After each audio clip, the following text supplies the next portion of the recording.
Hello.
Hello.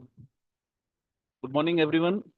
On behalf of NSSA Spine Surgery course organized by Aditya Hospital, Jabalpur, welcomes all the esteemed delegates and faculties. Uh, to begin with the morning session, I invite Dr. Alok Agrawal and Dr. Vasant Dakwale as a chairperson to honor the first session.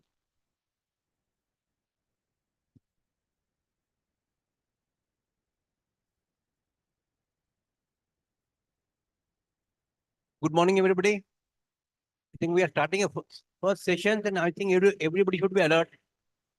I will call Dr. Sudhir Dubey for his lecture on a minimal invasive spine surgery.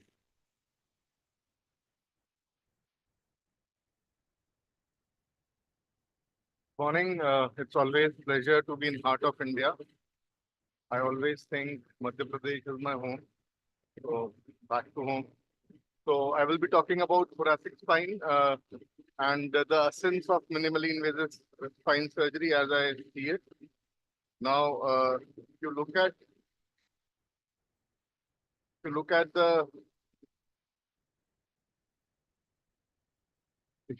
the spine in total, thoracic spine is the most challenged part of the spine as such because it is surrounded by the rib cage on all the sides. It has great vessels, two pleura along with the lungs which are there.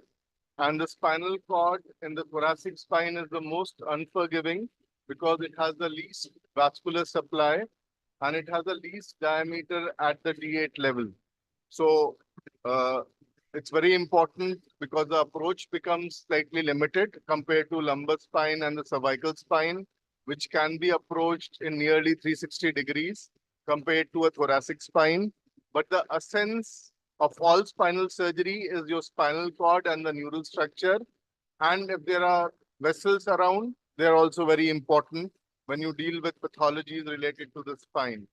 And as I said, thoracic spinal cord is one of the most forgiving, non-forgiving, and challenging part of the entire spinal column. Indications remain standard: degenerative, traumatic, neoplastic, infective, and idiopathic.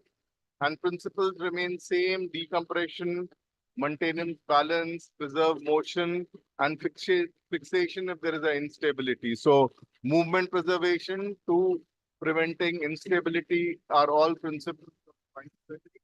And the types of spine surgeries range from open, mini-open, VATS, and the minimally invasive surgery. And all surgeries and all surgeons, as we evolve, become minimally invasive. Our incisions for the same surgery tend to become lesser. Our tissue disruption tends to become lesser. So that all happens in the progression of spine surgery. And these are some historic photos of transthoracic thoracotomies, which I used to do in Bhopal long time back. These are Bhopal photos. And then we progress to these minimally invasive spine surgery. This is 2003 photo. That is also from Bhopal Memorial Hospital around 20 years back. So the approaches to the spine surgeries in the thoracic spine is you just do a hemilaminectomy and do the surgery. This is for especially for the tumors which are placed intradurally or extradurally.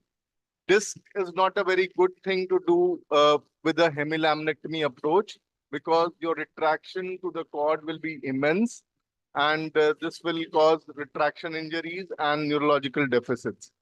Next approach is when you go beyond the lamina and you go into the transforaminal area. Transforaminal area is between the two pedicles, between the middle and medial and the lateral pedicular lines. So here you are going to disrupt the facet joints and go into the pathological structures. Then there is an extraforaminal approach. So fortunately, in the thoracic spine, between the rib cage, the way the ribs are attached, and the way the thoracic spine is and the disc space is there, you can go without disrupting anything from the sides. As you do a PLD approach in the lumbar spine, you can do an extraforaminal approach to thoracic disc in this without disrupting a single part of the bone. Then there is tailored extraforaminal whenever the pathology becomes more compared to a standard small incision thing, then you have to disrupt, you have to want body disruptions. So you will take out part of the rib cage, you will unroof the foramen, you will take part of the lamina also. But again, it's a minimally invasive approach without the tailored destruction which you cause. Then there is a transthoracic retropleural approach in which your rib resection becomes very important and you are more lateral to the normal posterior lateral approaches, which are minimally invasive, you become more lateral. So this is for pathology, which is just ventral to the dural tube in the thoracic spine. And there are a lot of miscellaneous things like you have thoracoscopic approaches. You can do fixations and correct a lot of diseases, especially like pot spine or trauma, without really operating except for putting percutaneous screws. And sometimes for lesions which are ventrally placed between D2 and D3, you do a open trapdoor maneuverotomy and operate the patients. So I will take you through each one of them with minimum time. I realize there's the importance of time. And the tailored hemilaminectomy is you are going to take out a part of the middle facet and you will take part of the lamina and underdrill the spinous process. So this is a posterolateral approach and you try to open the bony window as much as possible and you try to expose the dural tube as much as possible so that you can achieve this thing. So this is a case of a ligamentum hypertrophy and calcification which happens here, and you can go and you can operate, and this is a simple operation. Only thing, you should be careful with your drill, and you should, if you are doing a minimally invasive spine surgery and you're doing all ranges, then you need to be very good at drilling. And this is a case of a tumor which is there in which you open the dura. So your exposure of the dura between undercutting of the spinous process and the medial part of the pedicle is very important so that your disruption becomes very good. And then you can operate on it much better compared to otherwise. So after, if your good exposure is there, your closure and your taking out the tube becomes very easy relatively. The next approach is transforaminal. So in which you have to go through the facet, you may take out the pedicle or not. That depends where the disease process is there. So if you look at the tube, you are slightly more lateral. So you will be around more than 3 to 5 centimeters lateral to midline. And you will have a more oblique trajectory in this. And this is for tumors which are going into the foraminal areas. This is a kind of a hemangioma which is there. So in this case, we just put a vertebroplasty cement and then we go extraforaminally to take it all out. So this is an operative video. So what you are doing is you have decompressed first the lateral part and then you go medially and take out the tumor. If you leave a part of hemangioma there itself, and if you don't do this work, you will have a recurrence which will happen over next 10 to 20 years. And you will have again patients developing the same symptoms which is there. Now the extraforaminal approach which I described, this is for typically extraforaminal tumors like a neurofibroma which is extending through the intercostal nerve roots, or it's a thoracic disc which will be there. So in this, the approach is more lateral. And as I told you in this, you may not require to even disrupt a part of the bone work you don't need to do. So this is a tumor which is there. And this has been defined as soon as you reach there, you define the tumor. You tend to dissect from all sides. And the intercostal nerve, as you know, can be sacrificed. So this, you can see a cystic component of this tumor was there. And you go on dissecting it out. And once you take out the cyst, then it becomes more easy for you to take it out. So this is the process where it has become shrunken because we have now decompressed the cyst and then you can take it out. And this is a video of a thoracic disc. So this is the rib which is there on the sides here. And this is the disc space which you expose directly here. So this is the this thing, a part of pedicle and part of lateral facet you have to disrupt. And you can see I'm incising the disc here. So your precision is in form of C-arm. This is the dural tube which you see now with minimal bone destruction. And you can take out the disc and make your roots more lax. So the pain and the myelopathy also resolve, especially if it's not a non-calcified disc, if it is a soft disc which is there. Now, extraforaminal approach always doesn't work because sometimes the disease pathology may be calcification and you have to retract a lot of structures or you need a wider exposure. So if you like that, then you have to have a wider exposure. This incision is also around 5 to 7 centimeters away from midline. And this is how you do the bony disruption here.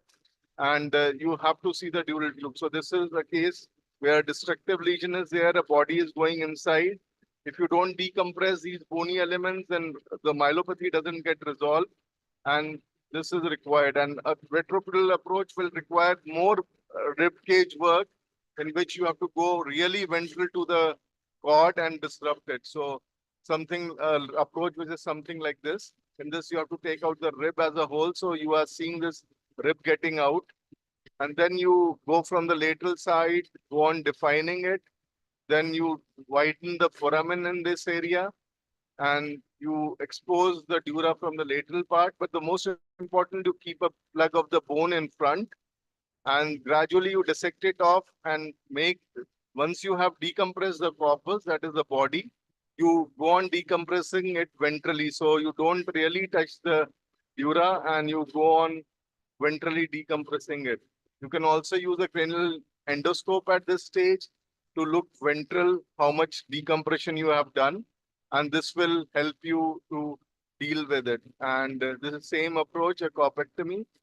In this, you can see that we are putting the bone fragment in front. This stage, you have to be more careful because the truples fragment, when we are taking it out, sometimes whatever you are using instrument can cause a dural tear. And you have to be careful when you do this procedure when you are doing. So in the end, the ventral part of the dura, you are not seeing the majority of the spinal cord and you are able to see the ventral part of the dura and you can address this pathology. The surgical pearls are, you have to navigate the soft tissue. So these are the various procedures which you do. But the most important thing is because we are doing everything in a minimally invasive fashion, we may be using microscopes, endoscopes, it's through a tube. So where your point of entry is there and where your target action is there, that angulation is the most important thing. So the same angulation can be at different places. So we have to make sure that our angulation is, it's either parallel to the disc or whatever angle we require. That is the most important thing to address this. And after we have made where our tube is going to do, we plan the incision. That is how much medial or lateral to midline we are. So a hemilaminectomy, it has to be near to the midline. And as you do more extensive work and you have to go more extensively in front of the dura, you have to be more lateral. So that is what is important. And once you have put your port, it should be in a direction in which you have to do your bone work. So you should have a fair idea what kind of bone work or what bony structures you will encounter. And you should be very sure with your drill and you should be really caressing with your drill at this part of the spine when you are operating on this. And then you have to disrupt all these things, make a passage. So always be more lateral. As we put a pedicle screw, we can be slightly more lateral, but we should never be medial.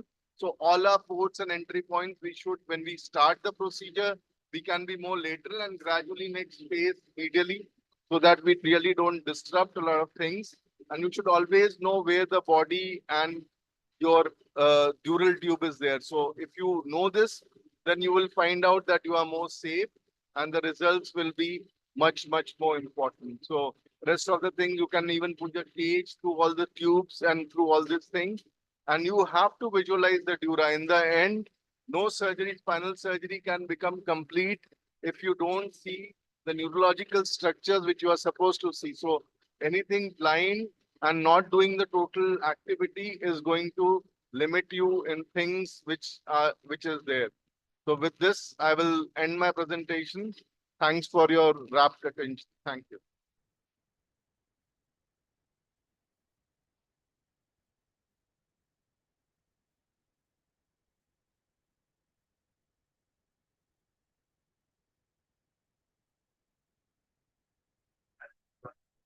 Is getting to the right level.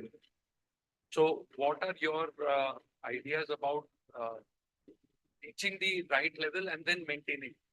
So the thing is, there are two things. One is MRI done in supine position. You can always put a vitamin E capsule and mark it, but the patient should be lying in a prone position when you do a MRI, marker MRI. If you have an introp CT, it becomes easier because there are bone disruptions here and there. With the X-rays, I have made a lot of mistakes, so that is there. Then now, what is one thing that you always do to sort of not make a, because most of us, we get patients with an MRI already done. They don't want to get a repeat MRI. We do not have intraop CT. So then, So in this thing means I will tell me when I had a C-arm only and I did a case. It was a thoracic disc. Patient I operated. I found a disc, reasonable disc. I took it out. But there was something nagging in me, and I did a MRI after that, and I found a wrong level disc. Fortunately, the patient had some improvement of symptoms because of psychology. So I told them that I have done this. So you have to be very brutally honest at that time. But normally, you have to correlate how much things you have removed. And if it's a tumor, I went to a wrong level, then you can always go up and down. But if you don't have a tumor, it's a disc. And if you don't get adequate amount of disc which is there, then you have to always bother and do it repeatedly. Take the rib cage there. So you always do a marker X-ray before, because marker X-ray, if you do, that's available at all the hospitals, and you should count from both up and below, and you should always look at the rib cage also where the blast rib is there. So that is the only thing which can make you foolproof. Otherwise, it doesn't. Even the positioning of the patient can shift your level to one level above and below, and it will be very difficult for you to find out.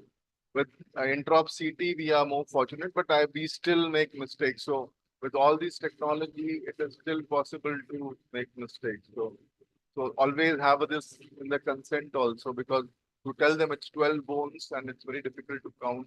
There's no structure which is there. But always look at the bony windows on X-rays. Like sometimes the end plates are eroded.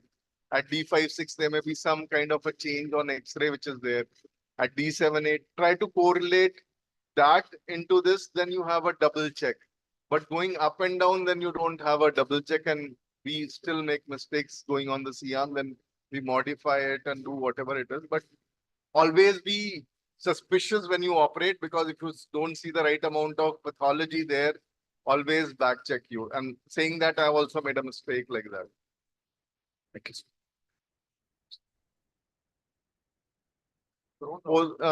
Thoracic spine is mostly will be prone. You can turn slightly, but it's mostly prone. Extraforamen is also. Yeah, it will be prone.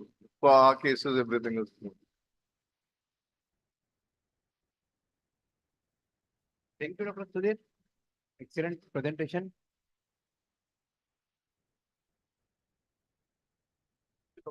For the wonderful presentation.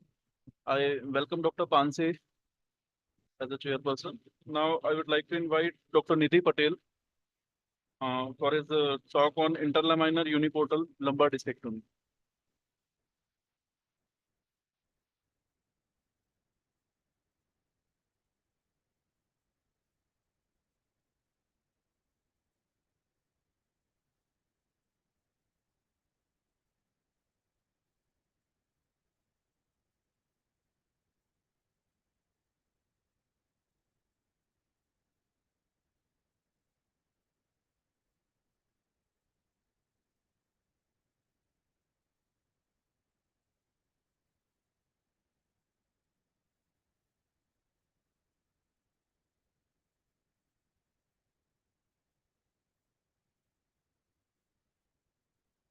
Uh, First of all, good morning, everyone, and I thank Dr. Ashish Tandon sir for providing this opportunity to have you on the stage.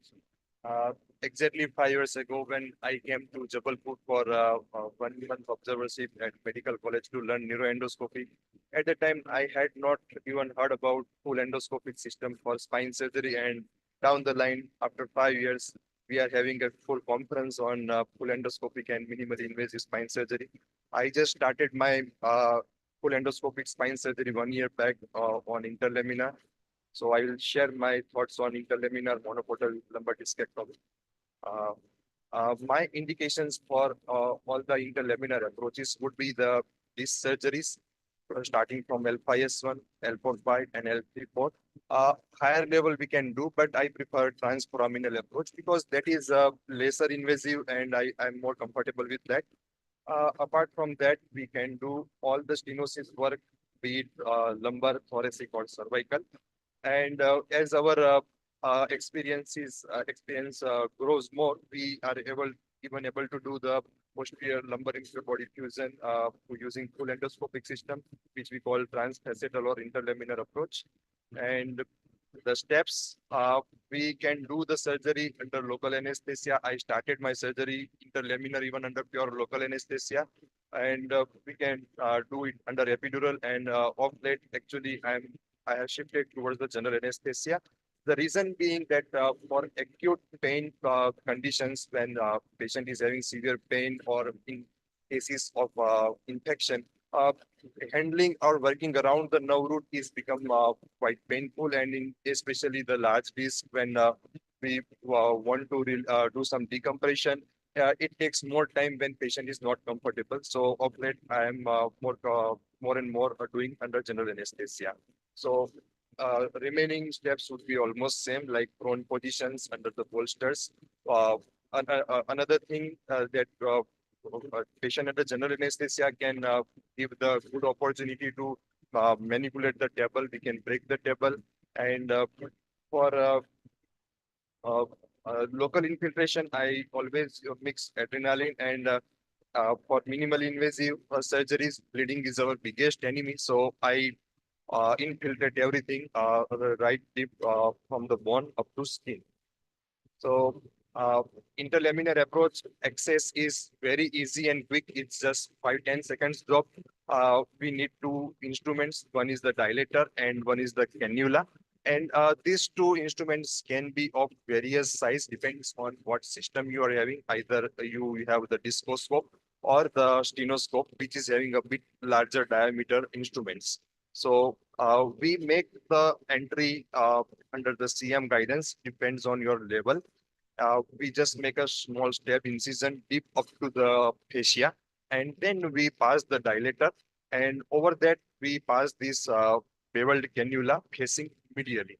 Now, some minor points for beginners which may help in getting the things faster. Like for stenosis, I dock as medial as possible near the spinolaminar junction. And for disc, I take entry a bit lateral near the facet, so I don't have to tilt my scope and instruments. But with experience, probably it really doesn't make much difference, and you can do even more than few level works using the same port, and at a time you can manipulate as you can. And for fusion, definitely we need to take entry little more cranial and more lateral. That is exactly over the parts, so we can use the chisel and break the lamina and facet in one piece. So once we have made this docking, we connect our endoscope. I use nowadays only stenoscope for all interlaminar work, which has a 6.1 millimeter working channel with a 10 millimeter outer diameter, and it's about 12.5 centimeter long with 12-degree viewing angle. It's connected to the constant irrigation, and the initial view will be like this. Actually, this view, particular view, is of the cervical spine. But, what we need to do when we dock our cannula, we need to take it down flush to the bone. So we don't have to remove a lot of muscles and soft tissue. And then we use this RF probe, coagulation probe. We burn the whatever soft tissue or muscle is left and palpate all the time with the tip and search for the bony landmarks. And then we clear it, and then the exposure will look like this. Here is the again not the lumbar level, but for the sake of showing, I have just kept this slide. This yellow structure is the ligament flavum, and we identify all the bony landmarks like inferior lamina edge, uh, IAP from the stem level and superior edge of the lower lamina. And once again, before starting our drilling or ligament flavum removal, we should check the level. This is very important because in interlaminar approach, we can easily jump. If we just tilt it 5 or 10 degree, we may easily jump it to the next level. It is very possible, very much possible. So I always check before starting my definitive work. Otherwise, I may have to just repeat the things once again, and unnecessary for especially single level work. We waste a lot of time.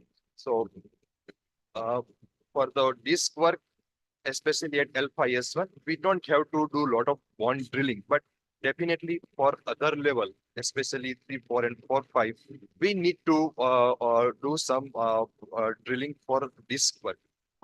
We start it either from the medial edge of the inferior articulating process or from the inferior edge of the superior uh, upper lamina. And if your work is on the stenosis, you need to drill completely on the same side, upper and lower lamina, and to the opposite side. And so that all depends on what is your target. And once we have done enough drilling, we we can remove the ligament.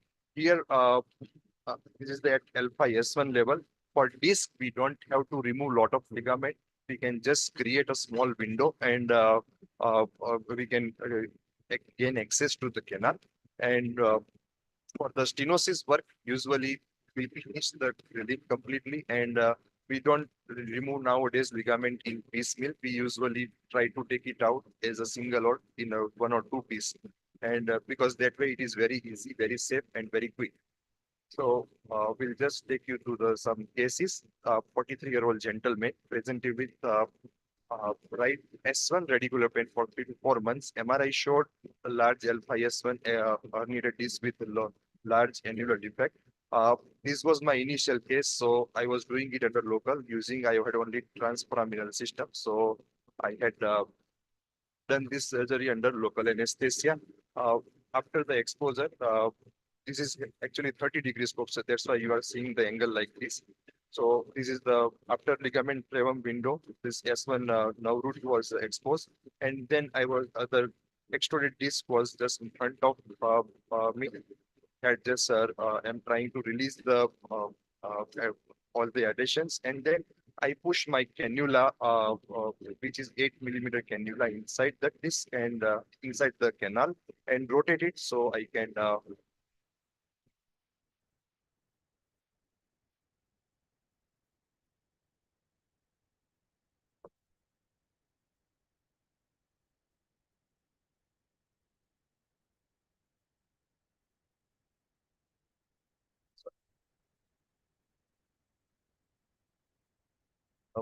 is in acute condition when we work around this nerve root, and patient may feel some pain. You may warn the patient that you may now just get some pain, but moment you just remove your instrument, it will be just gone.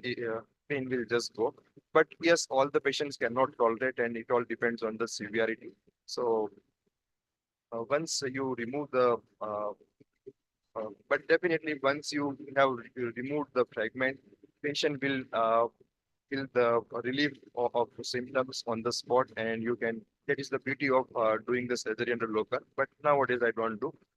So after rotating the after pushing the cannula inside and protecting the nerve root, the fragment we will be removed using the disc forceps, and Once we remove the fragments, we search for the other small loose fragments and do the annuloplasty using the same RF coagulation.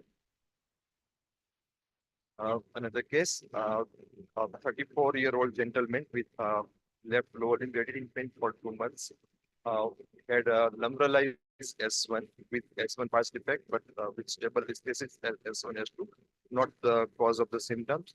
So we had decided to do endoscopic alpha S1 discectomy, and this time I used general anesthesia.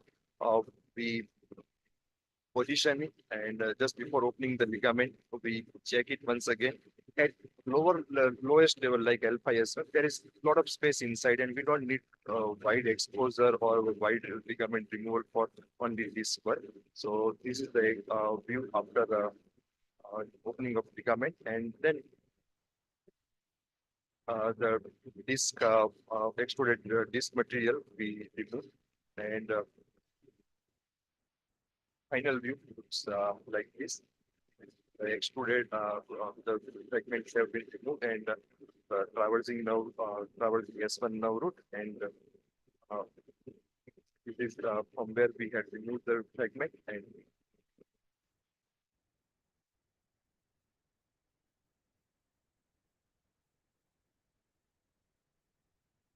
just because it is completely free of compression of this robot inside.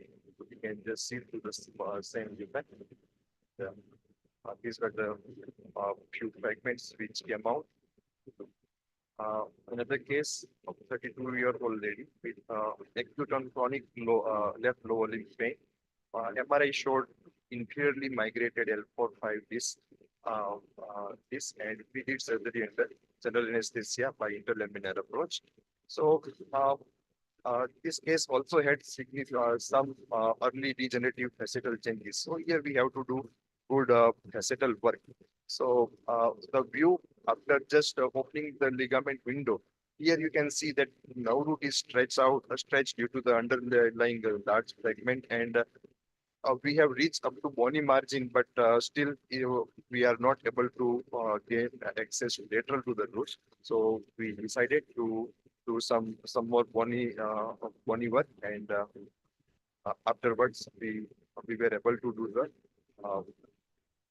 this material removed, and this is the final view after this fragment had been removed from here, the L5 vertebral body, and the large fragment had gone down up to the mid body level. And, at the end of the surgery, fecal sac and roots are free from compression. This is the body of the L5 vertebra up to the mid pedicle level.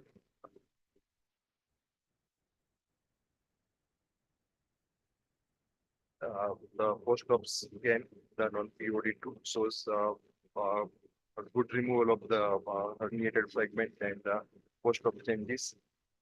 And so my some learning points for the people who want to start endoscopic spine surgery.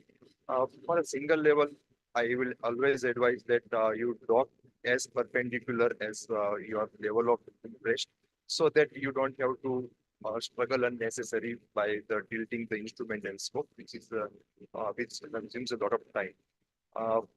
For the and you should lock the cannula as flush and as close to the bone as possible. So, because in initial stages we spend hours and hours just to find the bony edge. With just little bit tilt, we can just jump the level, and we just struggle to find the ligament and the bony edges. So we should keep these points in mind. And as soon as we bring the scope, we just start searching for the bony landmarks of our interested level, IFD, lamina, and spinous process. So we can work faster. And whenever we want to do any intracanalicular work, it's always better to use the sleeve retractor rather than passing the bigger cannula inside the canal. And especially when we are using the retractor, we should avoid constant retraction of the nerve root. And another challenge is which everybody faces with minimally invasive is the bleeding. Sometimes you have the troublesome bleeding. Most important things are keeping the blood pressure under good control. Probably the catheterization of bladder when in the beginning when we take longer time, and uh, avoid using the RF blindly without watching the structures. Otherwise, you may end up just coagulating the nerve root. And uh, other maneuvers which helps, I use 1 ml of adrenaline in each 3 liters water bag. And one more point that especially at the time of bleeding, we all have the tendency to increase the fluid pressure, but you have to cautious your assistant not to do it in haste, and you should not close all the ports. Otherwise, it will increase the pressure and it can give rise to its own trouble. And so these are the things. And as I mentioned earlier, I have done quite some cases under a local anesthesia, even interlaminar approach. Even lumbar canal stenosis, I do even today also I do quite sometimes at the local anesthesia. It's quite comfortable, it's doable. And but for acutely inflamed, painful condition, I prefer general anesthesia for this. So thank you all, and I take this opportunity to invite all of you to our Rangilu Rajkot for the next year NSSI on 28th February, 1st and 2nd March. Thank you all.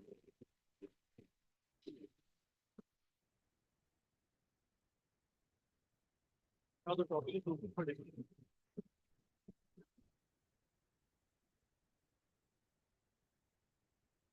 Questions?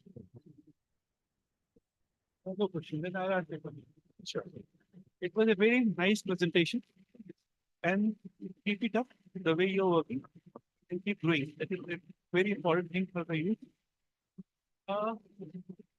Any good observation about the medical aspect, whether it's positive or negative, any problem you face, and which you settle, which you are not proud.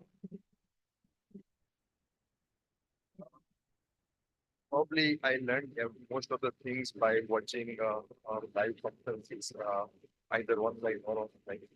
Uh, Basically, doing endoscopic surgery is not as challenging as learning aneurysm or brainstem surgeries or UVM resection. It's all about handling the instruments, and I I don't think it is any great. It's all about handling, learning to handle the instruments, which takes some time to practice. And I think I have tried to cover as whatever I learned, and whatever difficulties I faced, I have put my points there. Thank you very much. Actually, spine surgery, whether it is endoscopic or something, it is not easy, number one, because you get all kind of cases, whether it is something problem, bony problem, and you don't know what really you are going to approach or get when you are operating. So at times there are problems sometimes. It's not very and it's one question, but once you found, once there's a bleeding, once there's bleeding, then what is your approach to deal with it? A torrential bleeding, a venous bleeding. That's all. If you can't really do anything about it, probably just stop the surgery. Uh, Probably wait for some 5 minutes, 10 minutes time. Ask the anesthetist to reduce the pressure, give Tranexa, and I I have not had to stop any surgery so far. It is probably not that difficult, but I think I would stop surgery in case I am not able to get any result. Yeah, correct. Usually most of the time you are able to stop the bleeding. Yes, sir. In congratulations, very nice presentation. Keep it up. Yes, sir. Eric, want to ask something. What is the adequate amount of fluid in the endoscopic procedure? Adequate amount of, Saline. um, I mean, I at times when the surgeries have gone longer, I would have used 25 bottles also. Yeah. And with stenoscope, larger scope, fluid, fluid is used more actually compared to the smaller scope when the flow rate is less. as small, as little as some 4 5 bottles also I have been able to finish. And at times I would have taken 25 bottles also. Yeah, there are some patients who are obese, cardiac failure is there. Suppose you are operating a patient with ejection fraction of say about 35%. Yes, cardiac issue, heart failure with severe radiculopathy with large tissue. Then do it should be It all comes out actually. All good comes out. suppose there is a bleeding and there is chances that it would go said. Very, very unlikely. Very unlikely. Just once I observed that in a fatty patient, I felt that there is subcutaneous edema, but uh, I uh, I didn't stop surgery because uh, fluid was just easily coming out, so I did not have to worry about it. Actually, it comes out. There are large channels, and there is a good enough gap between the cannula and the scope. So whatever is going in will come out. Unlike UP, where you create two channels and sometimes it may not come out. But in monopodal, I don't think I have Not an issue. ever an issue. Maybe some more experienced people can have. I'll I'll answer two questions. The first one was for bleeding. So in uniportal endoscopy, it is very important, like for any fire. When there is fire, you have to reach very near to the fire to extinguish it. Similarly, when there is bleeding in endoscopic uniportal surgery, you have to get your scope as near as possible. That's step number one. Step number two is you just put your bipolar and just put it on there. Don't switch it on till it stops, because there's generally one bleeder. So with your curved RF, you can just put it there. So those are two techniques. Suppose in case if it is a lot of blood and you can't, you just push your endoscope inside, and that will sort of secure, and it will give you some time to realign. That is first part of your question, which I think sir asked. For your question, under no circumstances, even if we have the highest of pressures, the pressure of the irrigation should not go above the diastolic pressure, especially in cardiac patients. So when there is bleeding and when your assistant is pressing or you are using a pressure regulator, you just have to see that the irrigation pressure does not rise above the diastolic pressure, because that is the time when it starts going and causing complications.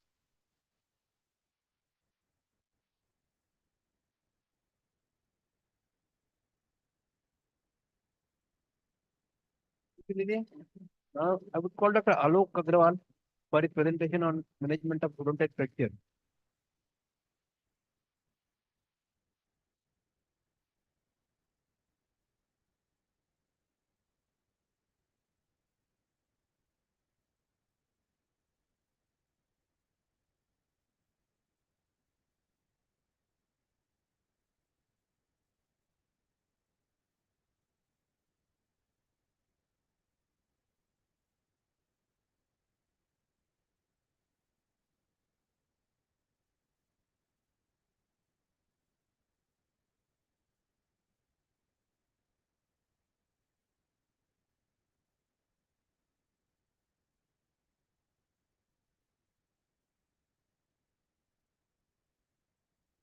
Everybody, respected chairman, sirs, and invited guest faculty and delegates. This is decision making and management of odontic fracture.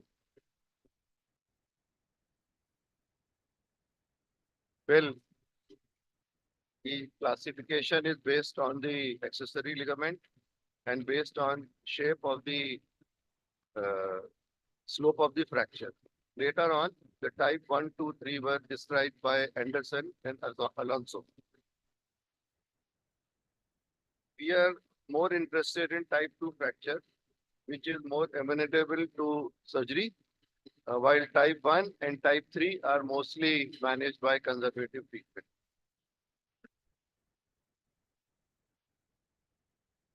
This is anterior oblique and this is posterior oblique.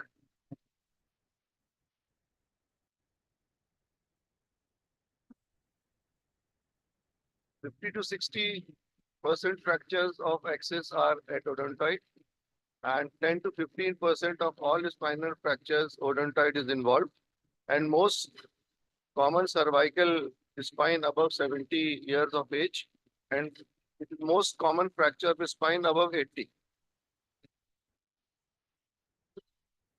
Like I mentioned earlier, type 1 and 3 are stable and managed by bracing and in conservative treatment. However, displaced fractures require traction, and then we have to decide about the management strategy.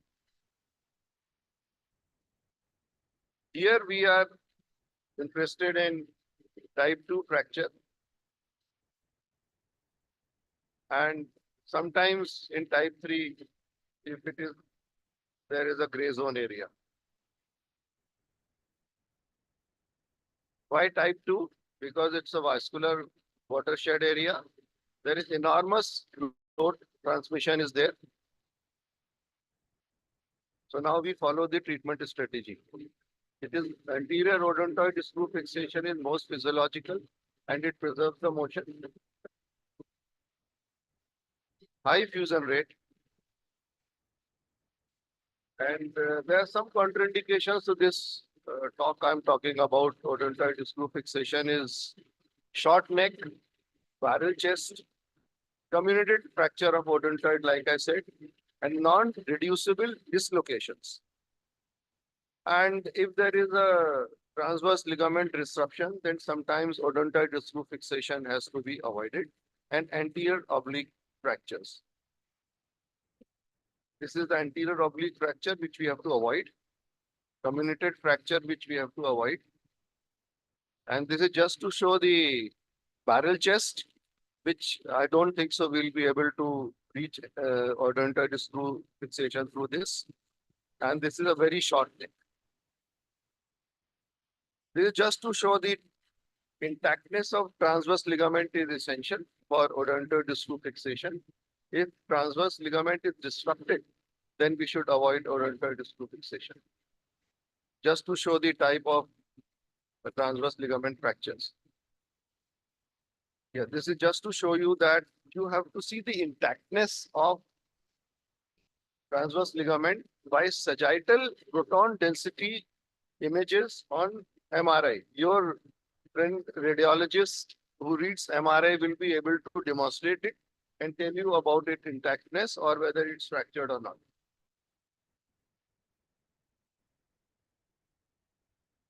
They just used to see the transverse ligament, which I am not going into details. So this is the ideal type of odontoid fracture for odontoid screw fixation, which is posteriorly sloped. These are the MR images you have to take before surgery to see whether there is any cord damage or not, and axial images including. So this is the position of the patient we place, in which we make rolled up sheet like a bolster and place below the neck, and head is slightly extended, and we fix it by tape so that there is no movement. However, sometimes traction will also be required to keep the head and neck in place. By a lot of trial and error method, we have been able to use two image intensifier or C-arm images. And this is the way we place both the image intensifier is something like an O-arm we have created. We don't have an O-arm, but we are using these two C-arms to make it as an O-arm. This is an OT setup. We have to do the incision marking on the image intensifier. And this is the image mark midline we have taken, and we have marked the transverse incision on the neck. Usually we expose anterior cervical spine, in which we are well versed with, usually 4 and 5. But nowadays we have started also exposing 3 and 4. You have to reach the base of upper part of C3 and drill it to create a slope so that you reach the base of odontoid process. And check it with one image intensifier on AP view also. This is the docking of the instrument which we'll be using.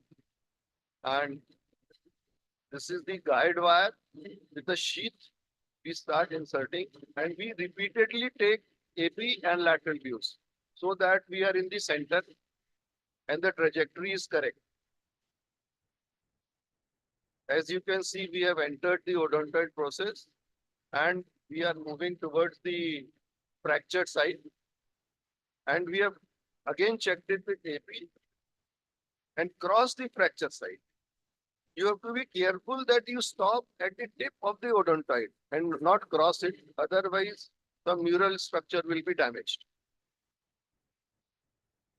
You have to recheck it. Once this is done, you have to put the cannulated screw system over the guide wire and start screwing the latch screw so it crosses the fractured site and pulls it towards the proximal part and attaches with it. And again, check it on the AP view. So this is the case in which the dislocation was corrected and we have been doing it. This is the screw in position, both in lateral. This is just to show you the surgery which we did after 2 months, it's in place. Then again after 6 months. And the AP view. The case presentation. This was a 40-year-old male with severe neck pain and stiffness, and neurology was okay. We did X-rays, CT scans and MRI, and it showed a fracture. But the problem was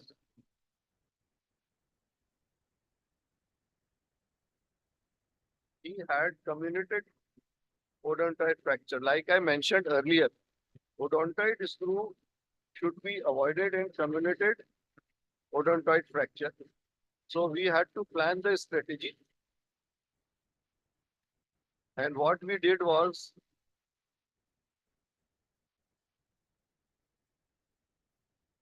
after reducing it, we did a posterior C1, C2 stabilization.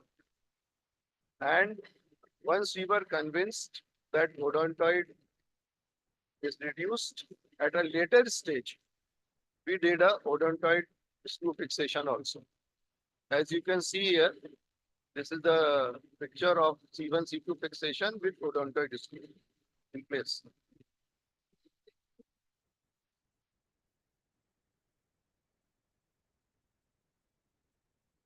The X-rays showing that.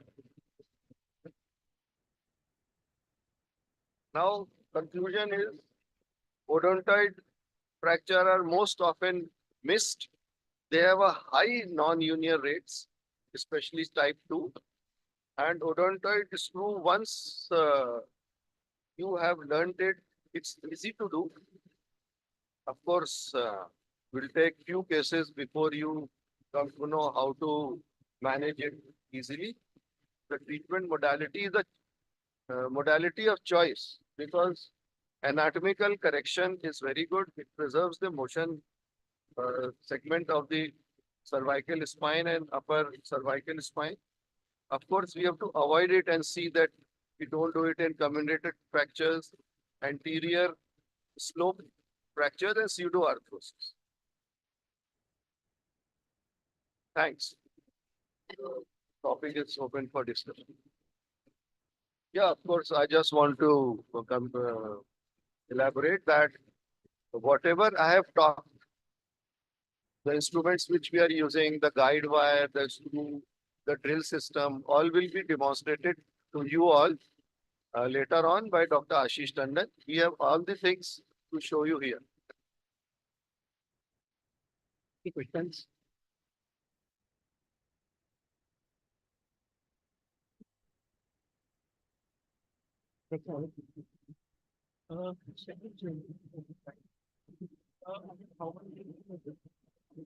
Sir, we did it after 3 to 4 days. I don't remember exactly, but after 3 to 4 days. Yeah, because it was aligned and we could pass the odontite through the. After yeah, we were aligned. It was aligned, but we were not very happy about it. Thank you, Alok. Good presentation. Excellent work. Okay, thank you. Thank you so much. Thank you.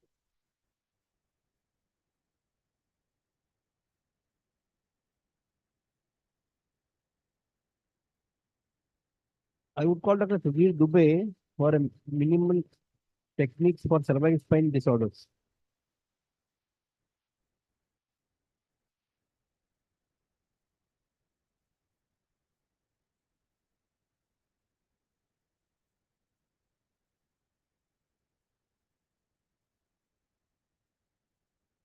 The spine, the cervical spine, concentration of muscles and direction of muscles is quite vast. And what happens is, uh, we have to know this much better if we are doing a minimally invasive spine surgery, because if with both one level surgeries we are doing, it is simple. But if we are going to adjacent levels, the cervical spine will have a lot of concentration of muscles, and the way you put your ports becomes very important.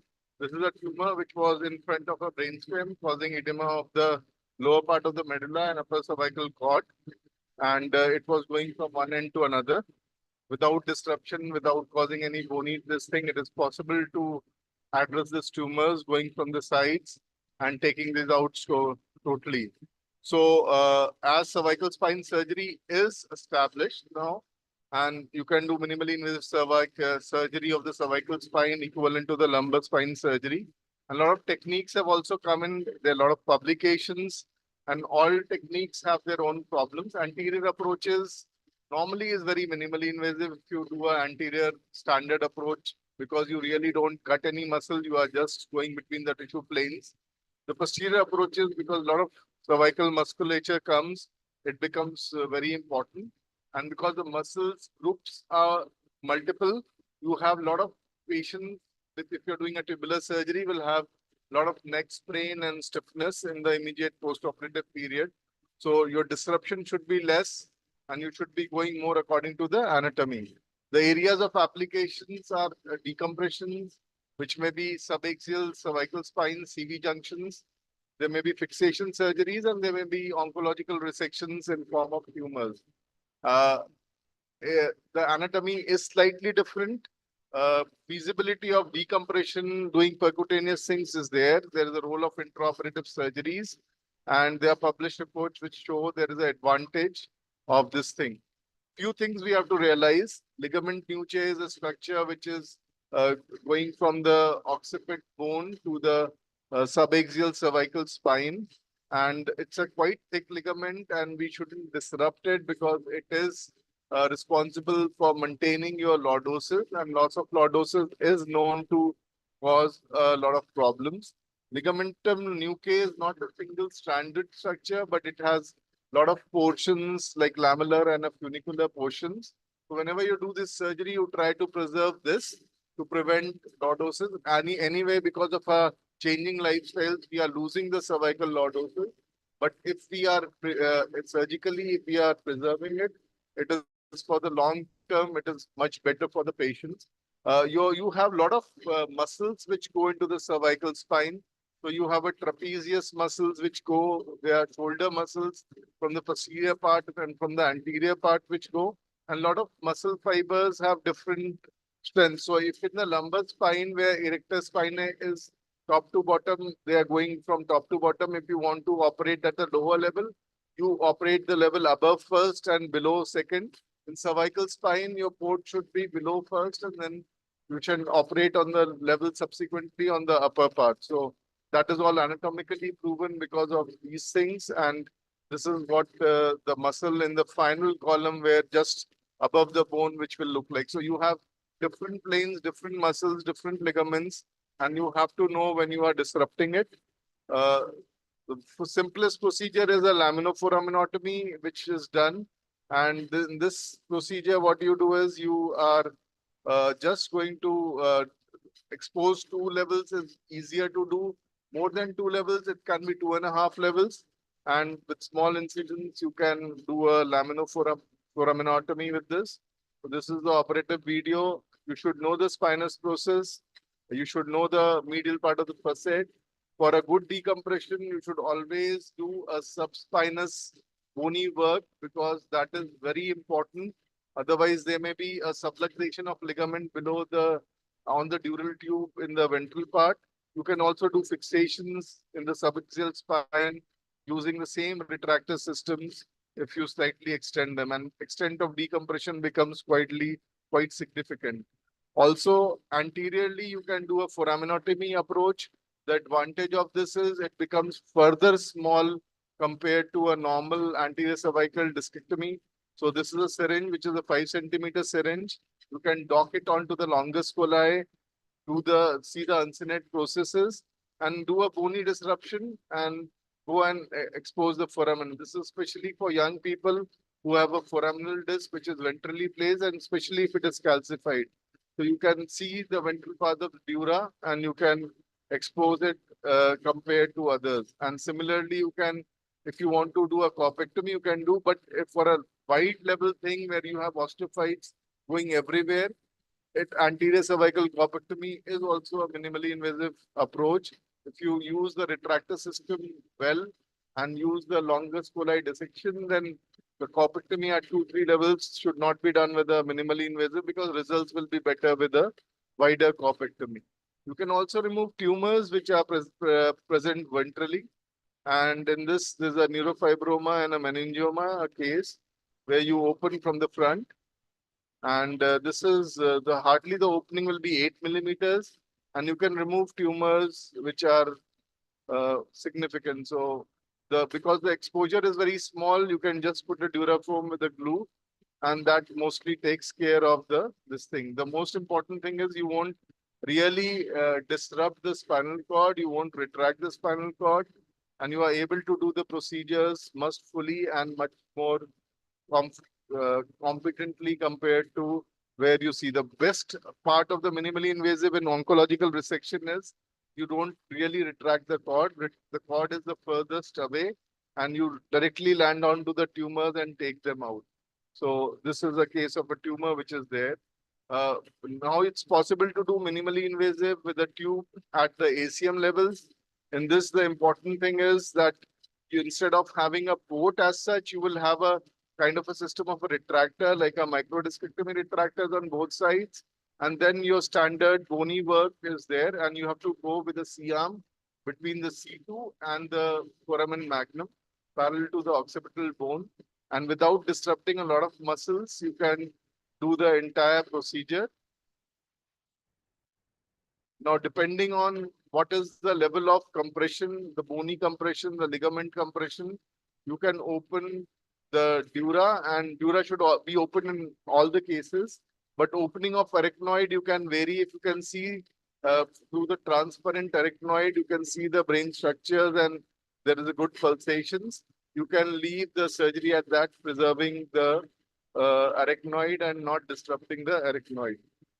You can do a endonasal odontoidectomy. You can go from the nose. It's a skull-based approach. So conventionally, we used to do a transoral approach where you used to go through the mouth, open the posterior pharyngeal wall, and do a soft palate splitting, and then going there and taking out the first C1 arch, and then taking out the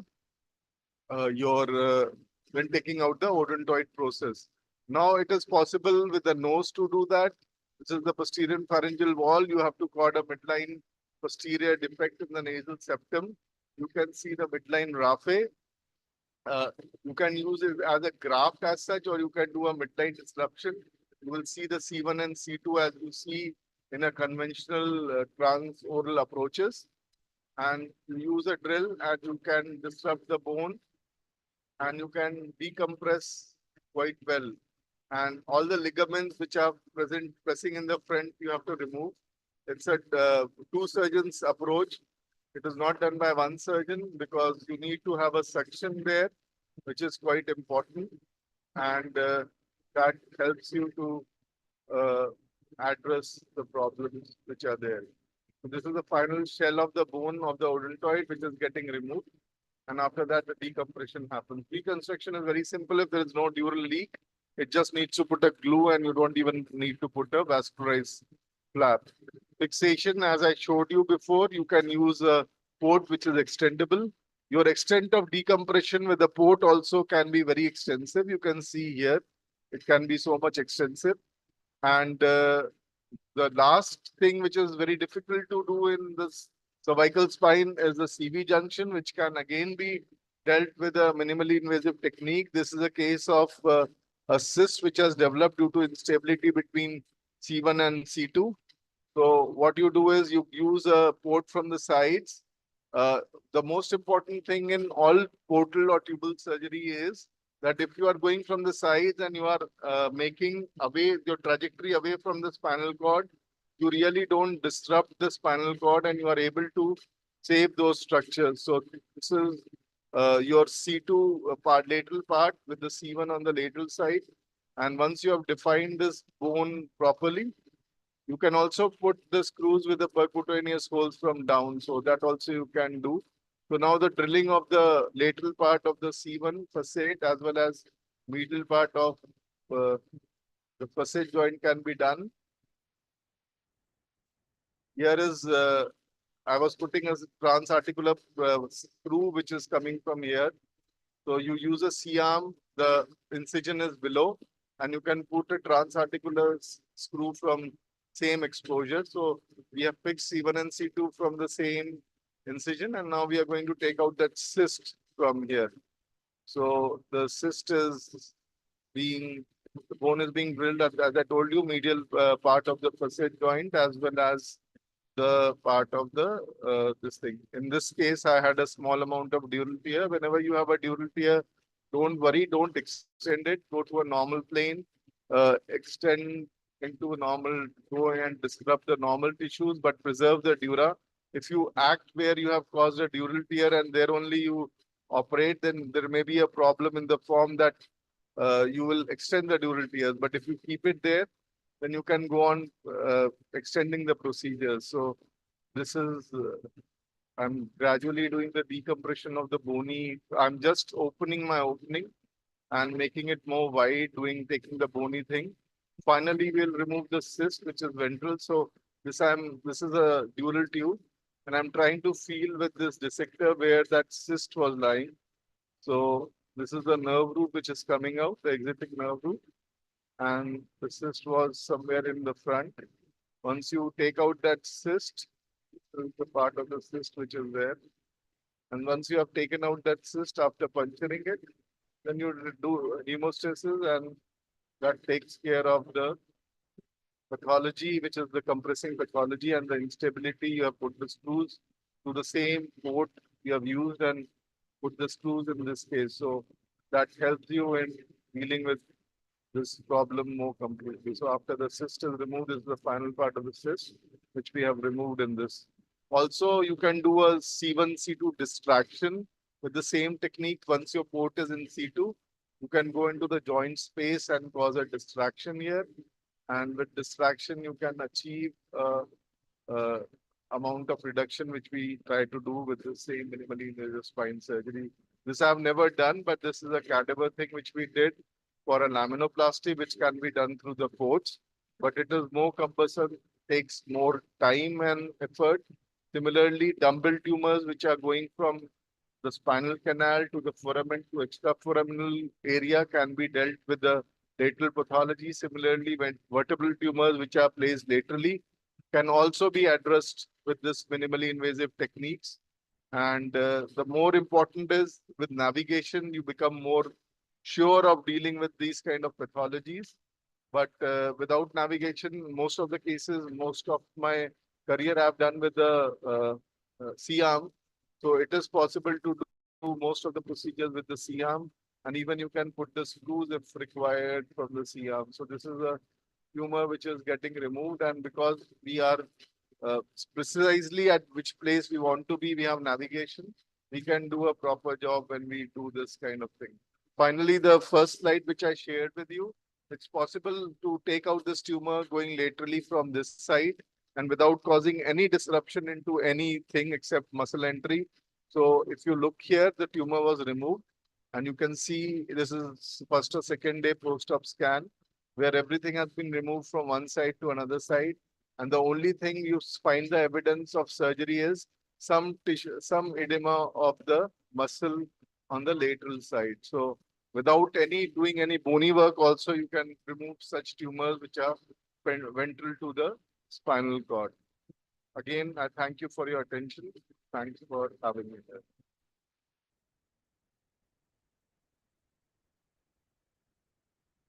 Any questions?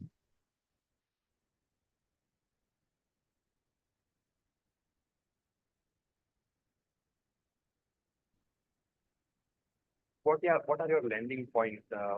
Whether you land on some pony landmark or See, whenever you have a foot, you always have to have a pony landmark. So if you're going laterally, you have to take your point. That is, if you're going a lateral approach, that is the most important landmark. Lateral part of the facility. how far from the baseline?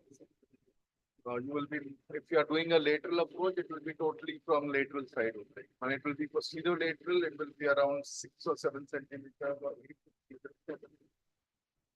What would be your tip to avoid 20% injury? You posteriorly don't get vertebral artery, so you have to be sure where your vertebral artery is there. Your vertebral artery will come once if you are having a foraminal tumor. Then your vertebral artery will come once you have decompressed the foraminal area. It will be ventrally where to the this thing to the body.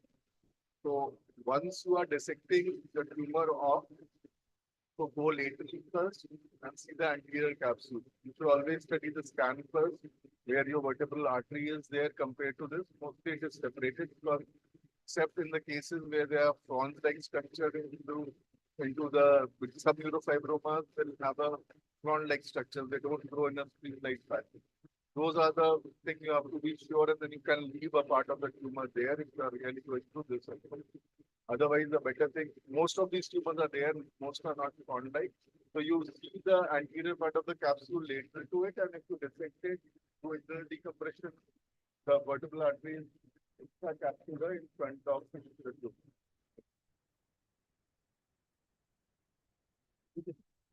All these minimally invasive spine surgeries are absolutely complication less. So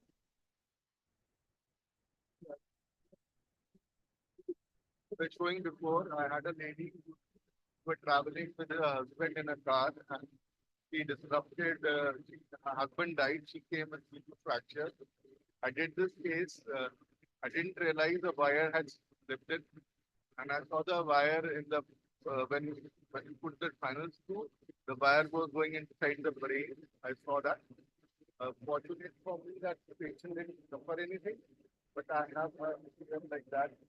Just if you have to right, at one side, fortunate that nothing happened.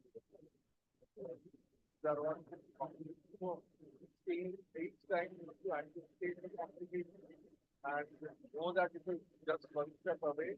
That is can land the trouble.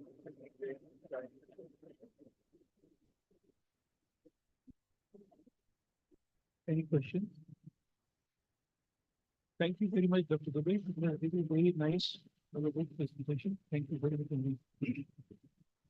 Now, I'll request Dr. Adesh Srivastava to give his presentation. Managing the average vertical artery during cerebral electrical.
Chairpersons, and I want to say thank you for giving me this opportunity to present this work.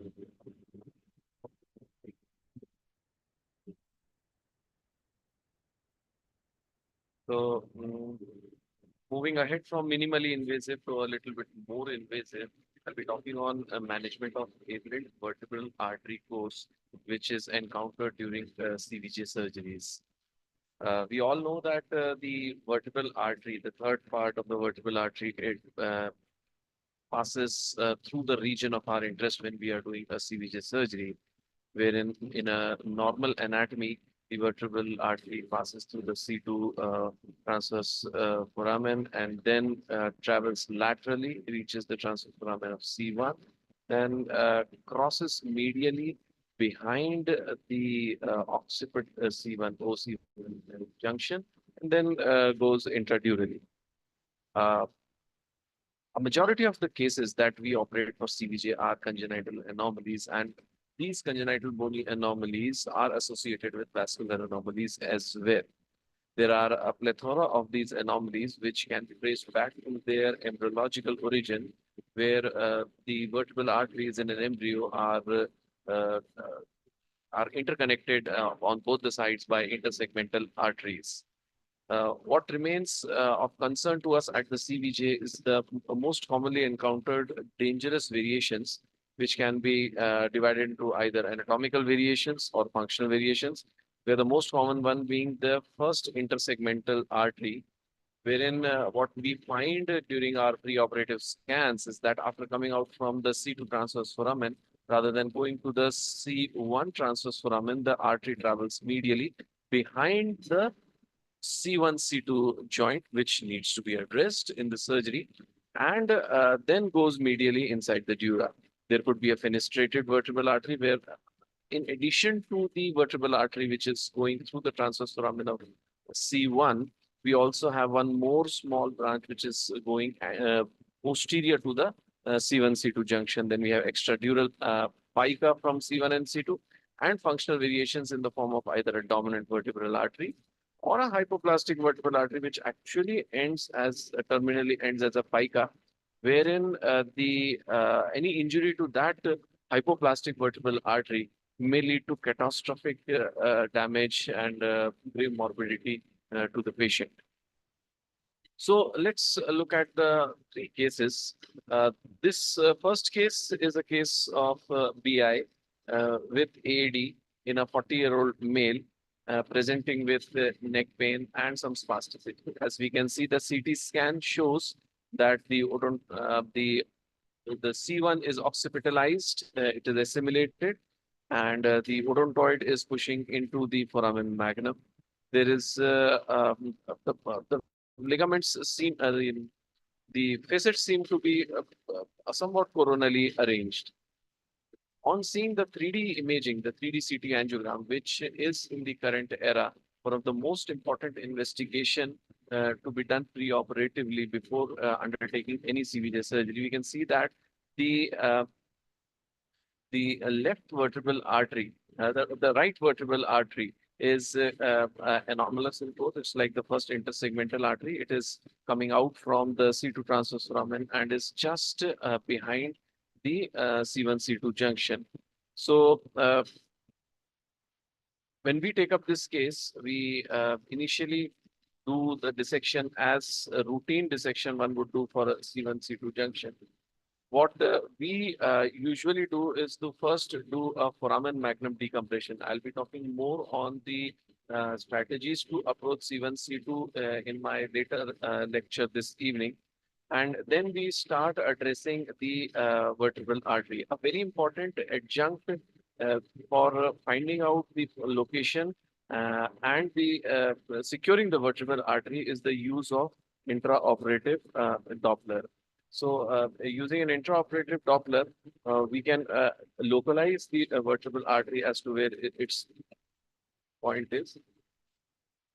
And one can dissect out the vertebral artery using a combination of sharp as well as blunt dissection. Opening the blades of your scissor parallel to the course of the artery is often the most easy thing to do. sometimes because it is so crowded, one may have to sacrifice the C2 ganglion. And in fact, we have realized that in these cases, congenital cases where the vertebral artery has an aberrant course, it is rather safer and gives much more space when we take off or we divide the C2 ganglion. An important point over here is to skeletonize this segment, aberrant segment of the vertebral artery. If we do not skeletonize it, it will be very difficult for us to work inside the joint and to put our C1 screws. So it's a painstakingly slow procedure. We know that there is a sheath of venous channels which is encasing all around the vertebral arteries, which need to be gradually coagulated and cut.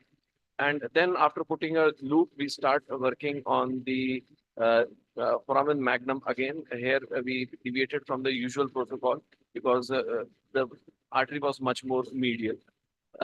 We usually always use this vertebral retractor, which we place one on the occiput and the other on the lamina of C2 to distract one joint. Then C2 screws are the most easy to place. And so the first screws to be placed are the C2 screws after opening up the joint. Once we have put the C2 screws, the next thing we do is to work on the joint itself. So broadening the joint, making the joint shelf as horizontal as possible, trying to bring it in transverse plane, so that once you put your spacer, be it a bone or a metal spacer, you have enough the there is a margin that you get, and the distraction happens in the vertical plane.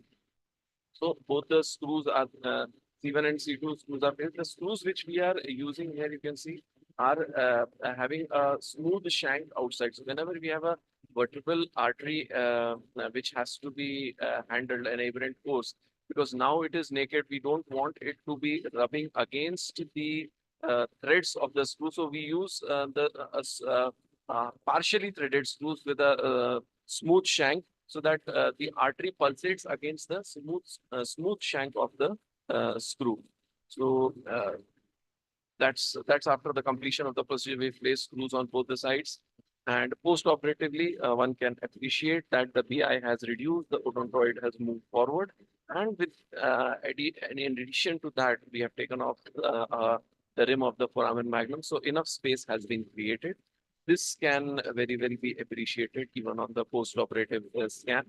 The alignment of the screws may appear to be abnormal, but that is the best possible situation, the alignment that can be given. The second case is again a case of a 14-year-old male. He had a very complex CVJ anomaly. We can see an os odontoideum. There's a type 1 facetal dislocation, and there is posterior indentation of the dents, which is causing severe compression at the cervicomedullary junction. There is a component of torticollis as well because of hemiatrophy and assimilation of C1. So again, pre-operative CT angiogram, which is the most vital. Here we see that there is the right side vertebral artery is actually coming from between the lamina and the dural sheath and going straight up into the C1 ring, inside the C1 ring. Additionally, there is a fenestrum where fenestrated artery, vertebral artery, which is coming out through the foramen, but again, now it's not traveling inside the C1, it's joining the same vertebral artery in the region of C1, C2 joint. So that's how it is. Again, with our routine CVJ opening procedure, small incision, not a very big one, localizing the vertebral artery, which in this case was very medial. So we had to do it from the very beginning. Right, and the left side dissection was already done by us. We began with the right side dissection. Here also, you can see the foramen magnum decompression is being attempted much before any manipulation of the joints is being done, so that we don't cause any micro injury, micro compression injury to the already compromised cervicomedullary junction. Here again, a combination of sharp and blunt dissection, lot of coagulation, repeated use of Doppler to localize the vertebral artery. So opening it up, again in this case also, since the space is so less, the the C1 lateral mass is so much pushed inside the concavity of the occiput that we had to create space by dividing the ligament. Now this is the aberrant fenestrum which was seen, the small fenestrum which was seen through the going through the C1 C2 transverse foramen. So we divided the coagulated, divided, then additionally put some liga clips over it, and then we open the joint.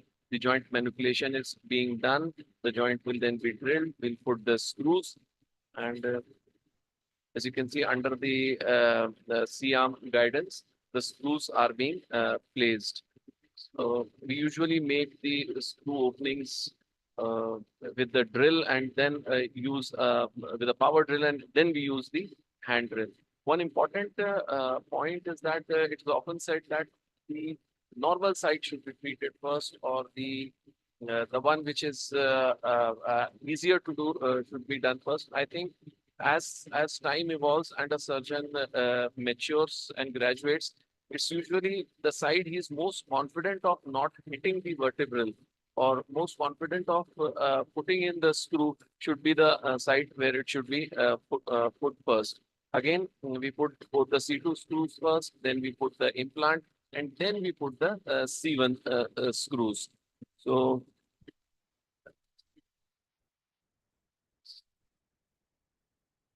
we are reaching the end of the procedure, where we can see that the screws are being put. We'll put the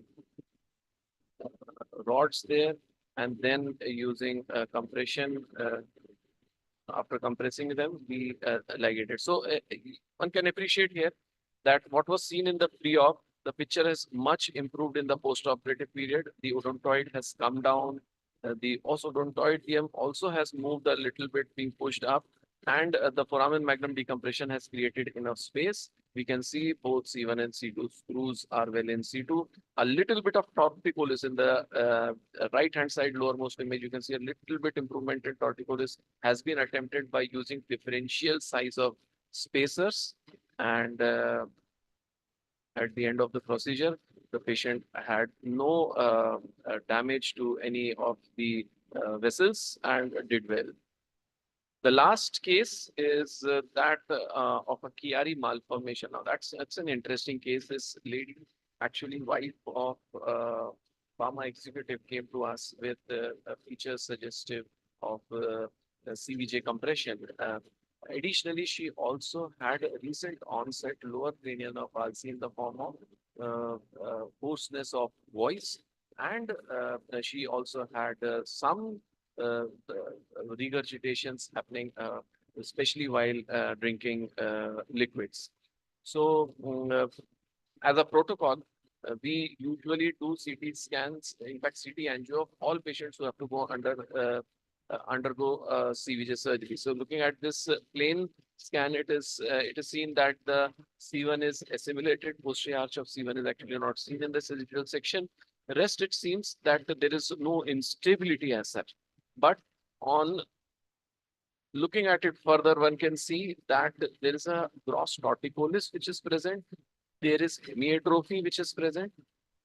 And on CT angiograms, a 3D reconstruction, one can see that there is an aberrant course of the vertebral artery. So this case of Chiari malformation, which does not have any AAD, still requires probably the fixation. I mean, I am hopefully not opening up Pandora's box for discussion over here, but it does require some or the other sort of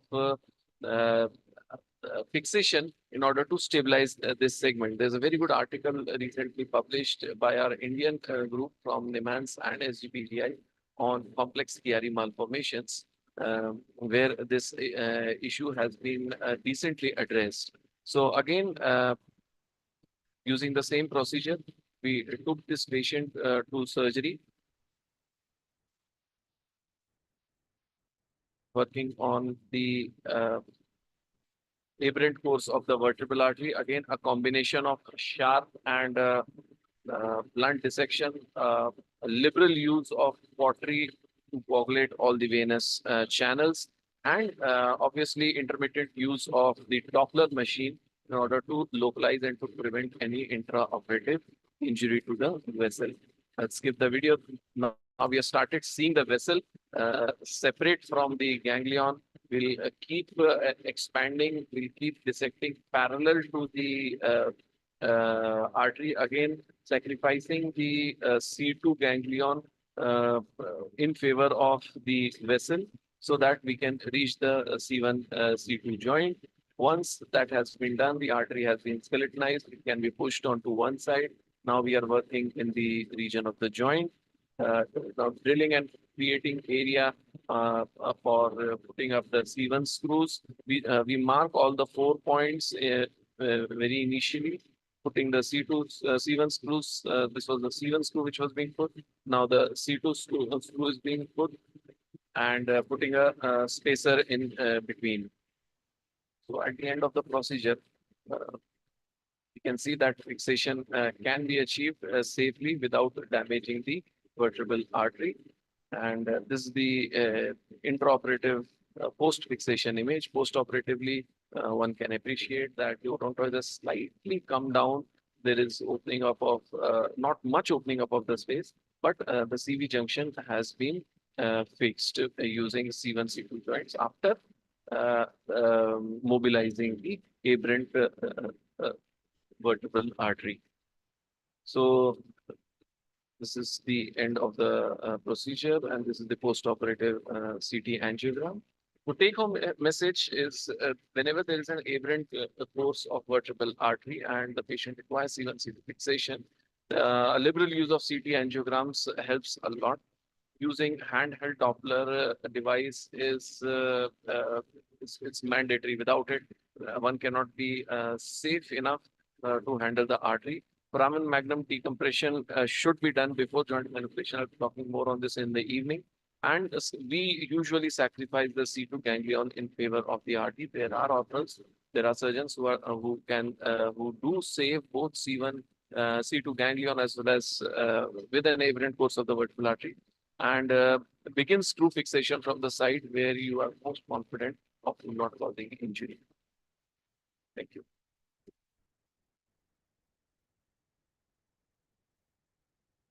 Any questions?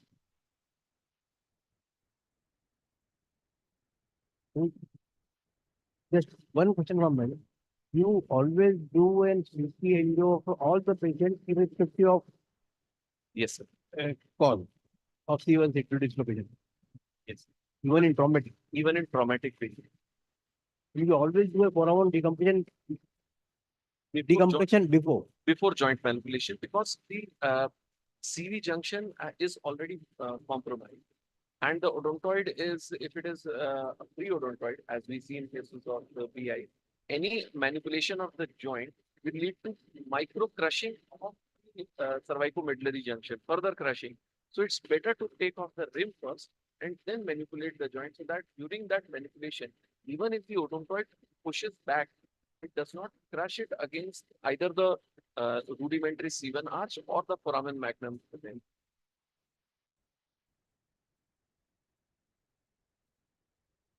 Thank you very much, Dr. Adesh. It was really very nice presentation. Very obviously,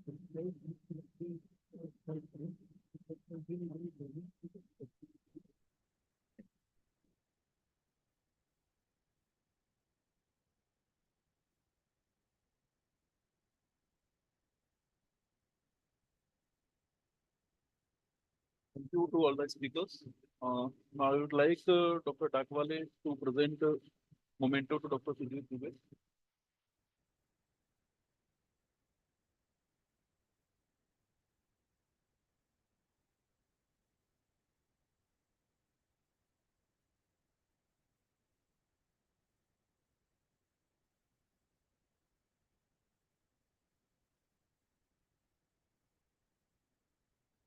I will request Dr. Panse to provide memento to Dr. Nidhi Patel.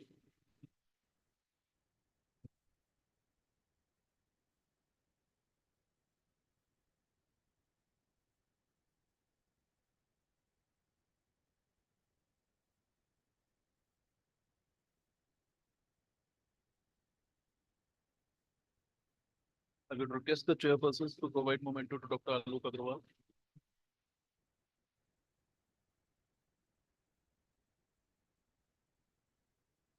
Sir, I will request you to come and collect your memento, sir.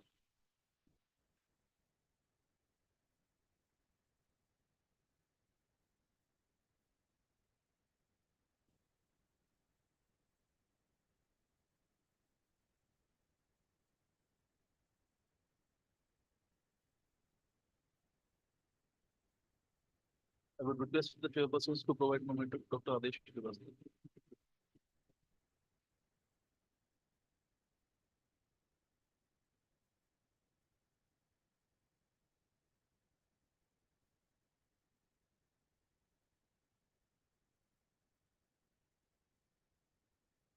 Thank you to the chairpersons and all the speakers.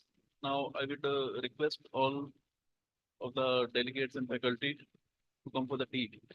Thank you.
Check, check, check, check. Hello, hello, check.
We are about to start the demonstration.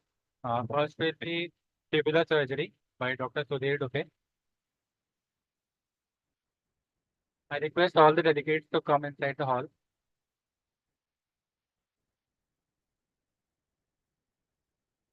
Delegates can come near the demonstration table. It is situated on this side.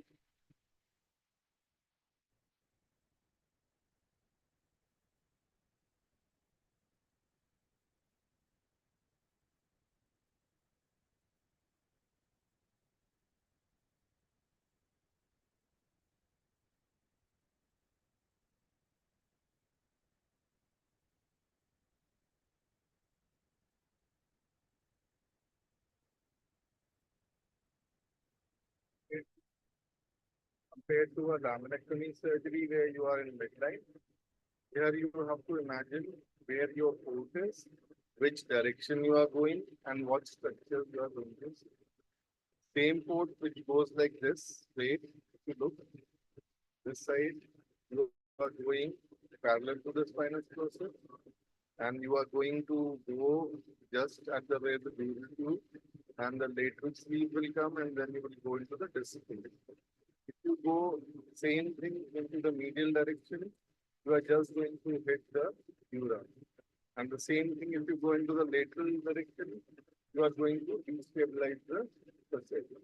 So your entry point becomes the most important thing when you are doing the minimally invasive spine surgery.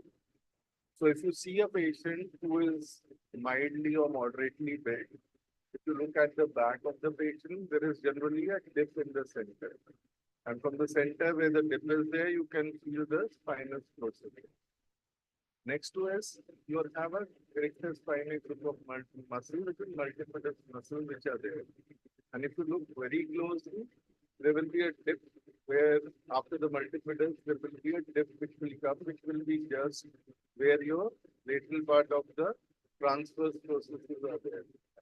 Then there is again an elevation where the longismus muscles are there. Attachment of muscles is in this direction. In the lumbar, multifidus are attached here, and they will go attached to the spinal processes also. So if you're doing a procedure like if you want to do a single level, what you should do is, because we have here a sawbone model, but in real time you have a C-arm with you. So if we are going to approach a disc, most important thing is the ports should come in line with the disc space. But it depends on which system you are using and what drill systems you have. So if you have an interlaminar system, which is endoscopic, if you go in this direction like this, you will have a problem. For interlaminar endoscopy, you have to be slightly below the lamina. If you are going to do a forcing system where you port is here and the port has the you have to put yourself on the lamina here, not at the interlaminar stage. So whatever system you are using, it depends what you do. For a portal system, we talk in two different interlaminar endoscopy and a port system. So what difference is it? So if you are using a port system, you should be lying. We don't use a guide wire. It is better to use a first blunt dilator of this system. And whenever you are doing an open surgery to learn these systems, you should always close your eyes once you are operating. When you have opened up, close your eyes, look at feel the lamina above, see the dip in interlaminar space. This you should be able to see when you have opened any case. Take a dilator and see this because your eyes are your dilators here. So you should go like this on top. You should feel this dip here, and then you should feel the elevation of the lower lamina. And similarly, you should feel the spinous process here. And as you go laterally, you feel the facet. So whichever case exposure you do next, you should, with your eyes closed, feel this. After exposing, you should feel this.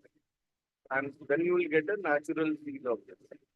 And if you are doing a port system, not an endoscopy system, then you have to dock into this lower lamina next to the articular, the spinous process is there. You have to dock, your aim is there to dock here.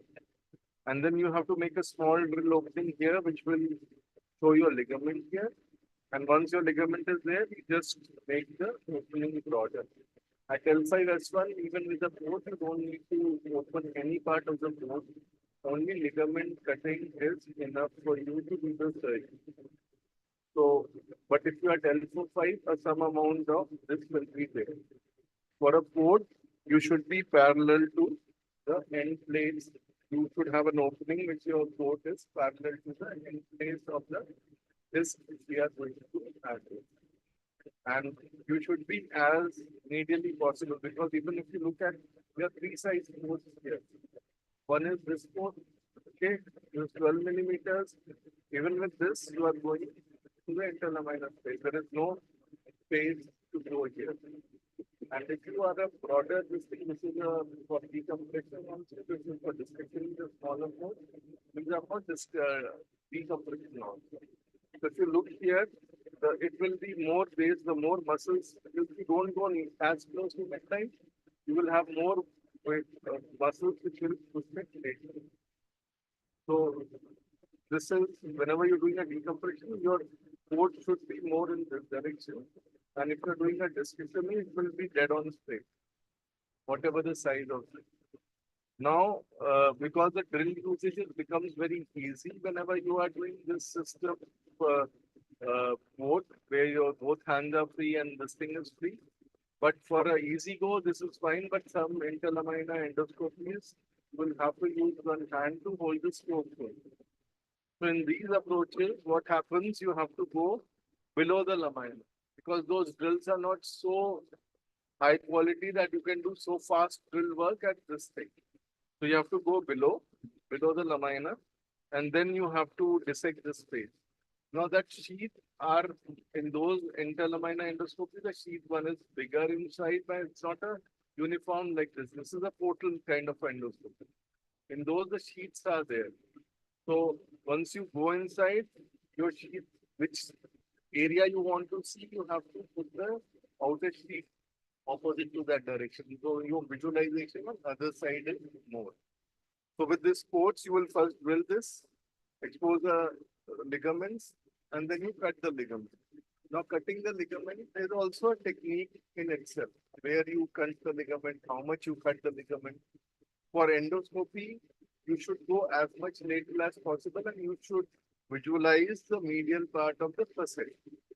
And you cut the ligament closer to that, you will have less chances of dural tear, less retraction of the dural tube, and you will land up directly into the disc space there.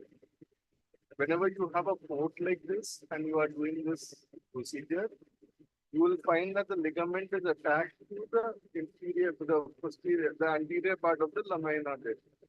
So if you go on drilling slightly more and you have a ball hook, you take it out and you can lift, go inside. See the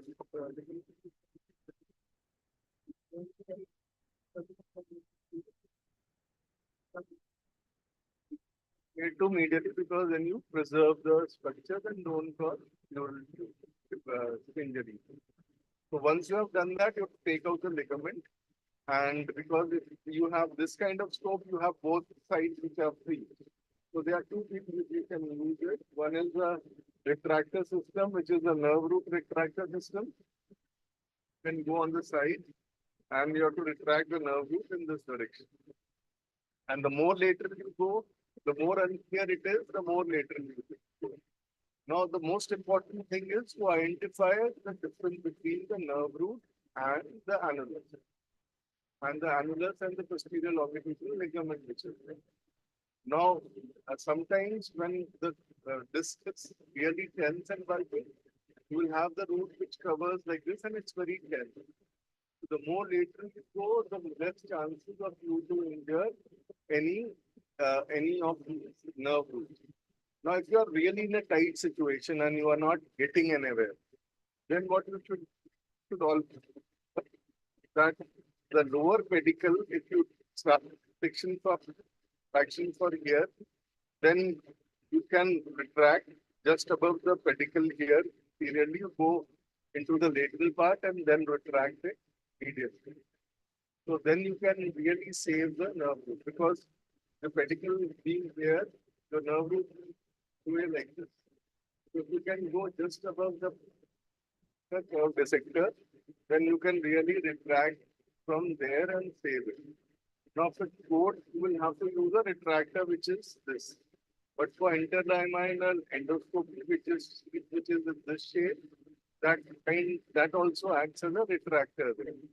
So once you have seen the dural tube, you just put it there, and when you are on the disc, you take out the disc. Once adequate decompression will be done, then you realize. Now, what are the signs that you have done enough disc removal? And once you have reached that area, if you have just plain disc, a soft disc, young man, you don't have to do canal decompression. So how will you know that you have taken out adequate disc? So a few signs are there. First thing is the tension with which you are causing a retraction, that will reduce. Will be able to retract the dural tube more. Okay. Now the second thing what will happen is the nerve root which was really tense and this thing will change in shape. Instead of being flat, it will become more rounded. And then your amount of disc tissue which you get is also very important. So you have gems like thing.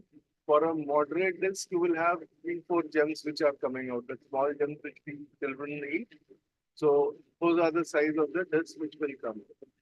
But as you go on, you will know whether the pressure is there. Now, how much disc you take out is also an important thing. You can go inside the discal space, remove a lot of disc. You can remove in the spinal canal. So that is also very important to know. So you should try to take out as much disc in the spinal canal and some amount of annulus which has become degenerated. That area of the disc. But it should not be, whenever you have taken it out, it will be very soft material which is there. Then you will definitely have a recurrence. So soft material which is in bitten pieces should come out until you have some hard shell which comes into play. Saying that, it is always known that amount of puncture you do in a disc will govern the recurrence of the disc. So if a bigger hole which you puncture inside, the chances of recurrence increases.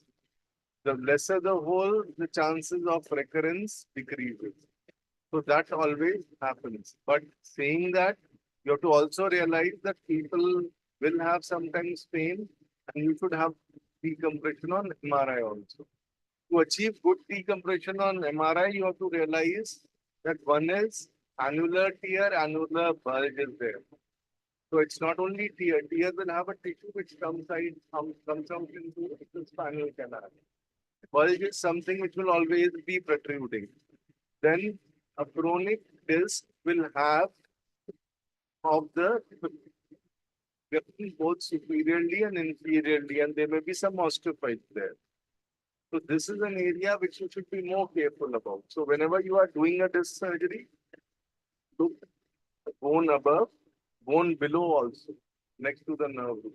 And you should feel that way. If you are feeling a kind of a lipping there, then it's not idea to keep it there.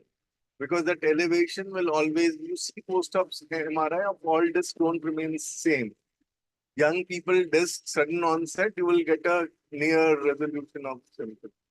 Chronic disc, long-standing, slightly older people, you will have still amount of disc fragments. You will think that disc is removed or not. Patients come with some radicular pain of 1 to 2 week duration.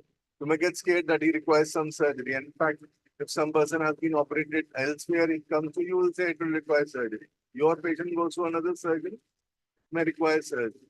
So you start getting scared of that. So normally people 3 to 6 months or 1 year, they may have an episode of 1 to 2 weeks of radicular pain. Especially they have bulges which are persistent and if the patients are on the older side. So that definitely happens. So initially, whenever if you don't see neurological deficit, you see anybody's patient, you should counsel them wisely. That first you will see sometimes irritation happens and then over a few weeks, sometimes just with stretching exercises, piriformis stretching, people become better as the time progresses. So the trick in portal thing is portal is like your microdiscectomy. Only thing you get adapted to the port to learn this becomes very faster. For intralamina endoscopy, your challenge comes in holding both the instruments together, and the amount of drill work which you can do will be limited because those drills are not like this high quality drills which are there. So there is a challenge in dealing with that thing there. Now, how much facet you can remove? 12.5 S1, try to avoid the facet removal. At L4.5, you can remove a partial this thing. Endoscopy has an advantage if you use in this compared to a port. With the endoscope, your endoscope takes you down and gives you an angulation of 18 to 23 to 25 degrees angulation. So you see more superficial structures and you go more deep inside. So without disrupting a lot of ligaments and the bony work, you can take out more disc and better amount of disc. And you can achieve a pressure which is. And in the end, when you do endoscopy and you take things out, your amount of ligamental opening will be few millimeters because your scope has gone inside along with the sheath that has stretched it. As soon as you are out, there is a small wound which is, and restoration to normal structures is better. So all small compared to, so if you ask me, a young to me around 40 to 50 years of age or less than that, he has a soft of a prefer endoscopic hit comes to any, because I'm not up any muscles, I'm just landing into the interlaminar space. Endoscope goes as such ligament, and after that I make a small opening in the ligament and I stretch the opening into the ligamental space, and then we take out the disc. So it is safer and more effective in the long term for the patient. For a patient who has, I think, they has a subligamentous disc, who has facetal hypertrophy, more of bone compression. So how does the compression act on the foramen? It can happen at multiple things. One is the disc bulge happens here. Once this facetal hypertrophy starts, this bone starts moving towards this side. The inferior vertebra superior articular facet starts narrowing the foramen. Then there is an osteophyte which form at the upper end plate of the disc above. So these are the common, and the ligament which will come from this side. So these are the causes of bony stenosis which cause radiculopathy to the patient. So when you address, so always make sure you don't look at the middle portions of the MRI. You see from lateral to medial and try to see from where the foramen start. Try to see the disc from there. Sometimes you do ordinary disc, you leave a lateral fragment. So that should be your idea, that even if you are doing a microdiscectomy, you should have looked at the foramen before surgery compared to any time else. So if you have a foraminal disc and if you are doing a microdiscectomy, you should always make it a habit that here is your disc here and this is a bone which is here. So you have to separate with a ball hook this area. Go on this bone and separate like this. So you will be able to push the foraminal disc also down. Okay. You also use your port from here also, but that is for later learning. For this, it's a simple thing. So I'm just telling you that which is there. So now learning from whatever I'm talking to you is, one learning is you should know where your port is going to start the entry and where it is going inside. So the learning in this is, if you are doing a discectomy procedure, you have to be as medial as possible. Port, you have to be at the lamina above. For endoscopic to interlaminar space. Okay. For a TLA procedure, you will be based on this facet joint. So you are lateral, and for a decompression of a foramen or bigger this thing, you have to be from medial to lateral. So you will be 3 to 4 centimeters away from midline.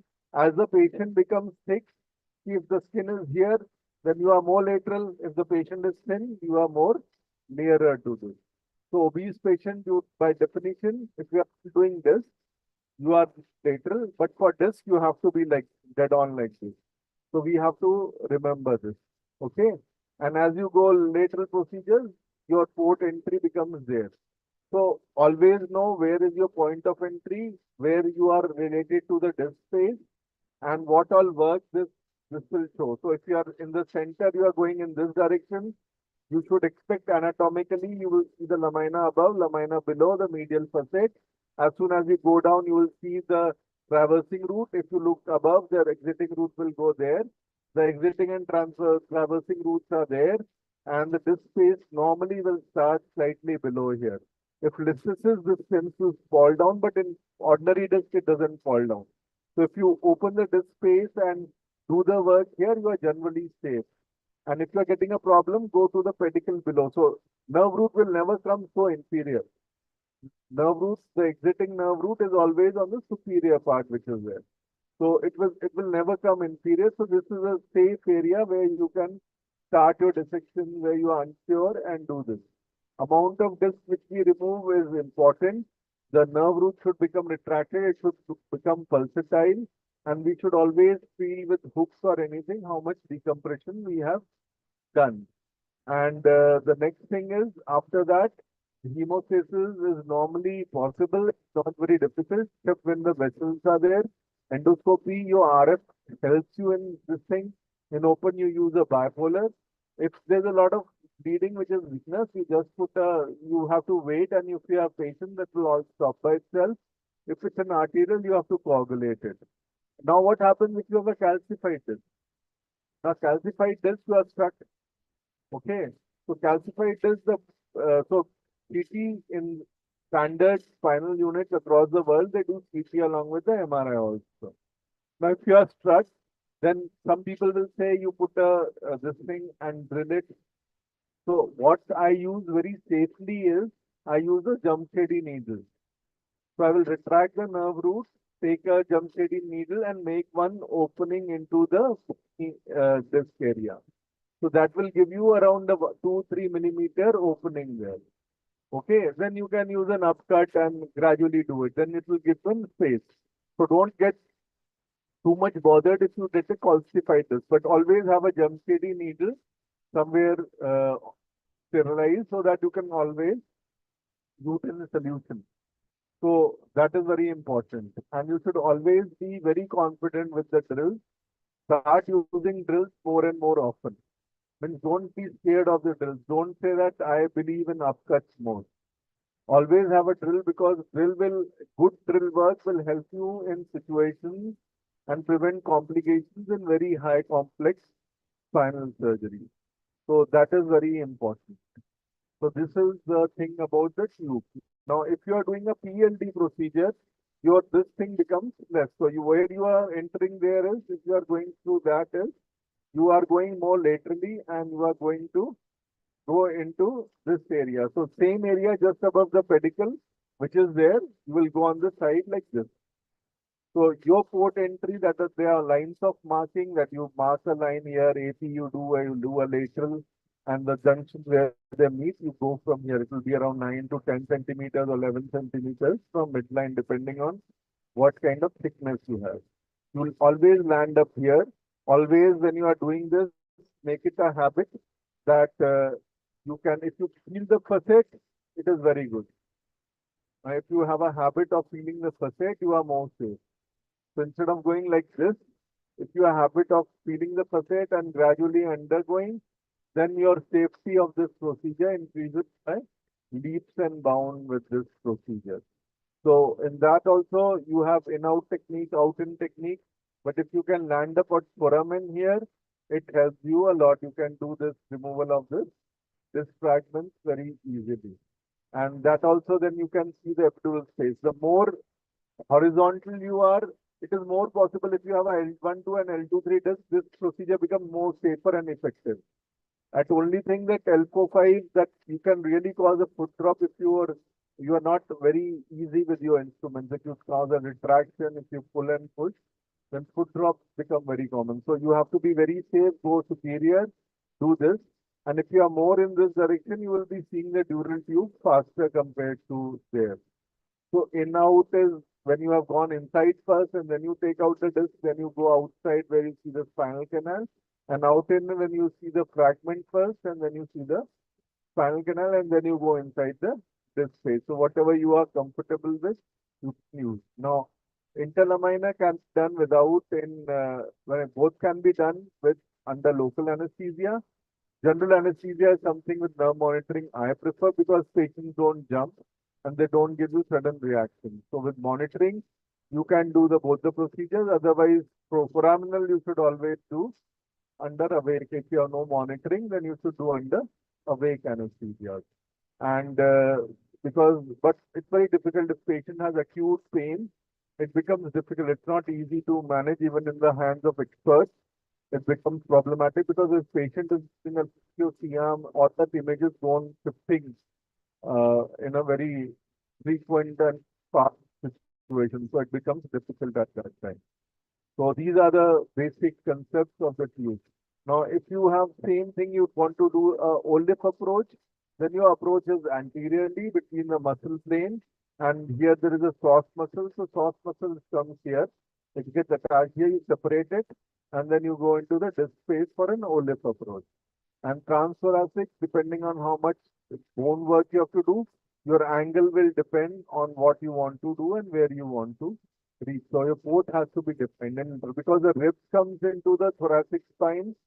The ribs will interfere your how much down you can get. So ribs you have to resect sometimes two of them to really go ventral to the neural tube to do that. So rib you can retract with a small incision separately. When I do this kind of incision, take out the rib and then put the port there. So that use the same incision to put the port, but you can take out the rib in that position, so you can push it. Only thing you have to be cautious is put always on the ventral dura. When you have taken out the rib, there's a pleura there. The pleura is there. You have to put a gel foam and make sure that you don't injure it. It only gets injured if you are very careful. If you are normally careful, also it doesn't get injured. Only thing is dural work of understand and do it. Once you are there and you are doing extensive work in this portal tubal thing, it should drill very gently. And when you reach the epidural space, try to keep a bony element covering there before you do all the work. Because suddenly opening one part of the, and you should always be smooth like this in your drills. You should never go tuck like this. You should be like painting a picture, no? Like brushes come. So your drill movement should always be like brushing like this. So you will never cause major damages if you brush and do a drilling. If you do a puncture kind of a drilling, then you will have more complications with the drill that you will have. So any questions you have now? Any question? I ask a random question. It is good for us also. Rest of the procedures are like microdiscectomy. So I've told you the essence of what is there. पूछो भैया कोई प्रश्न तो पूछो हाँ हाँ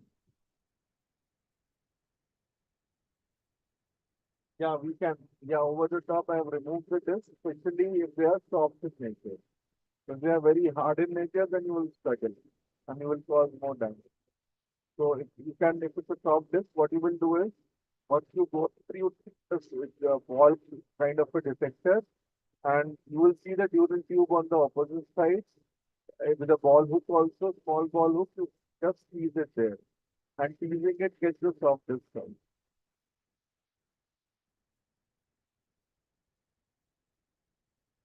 You want to do what? You tell me, guys.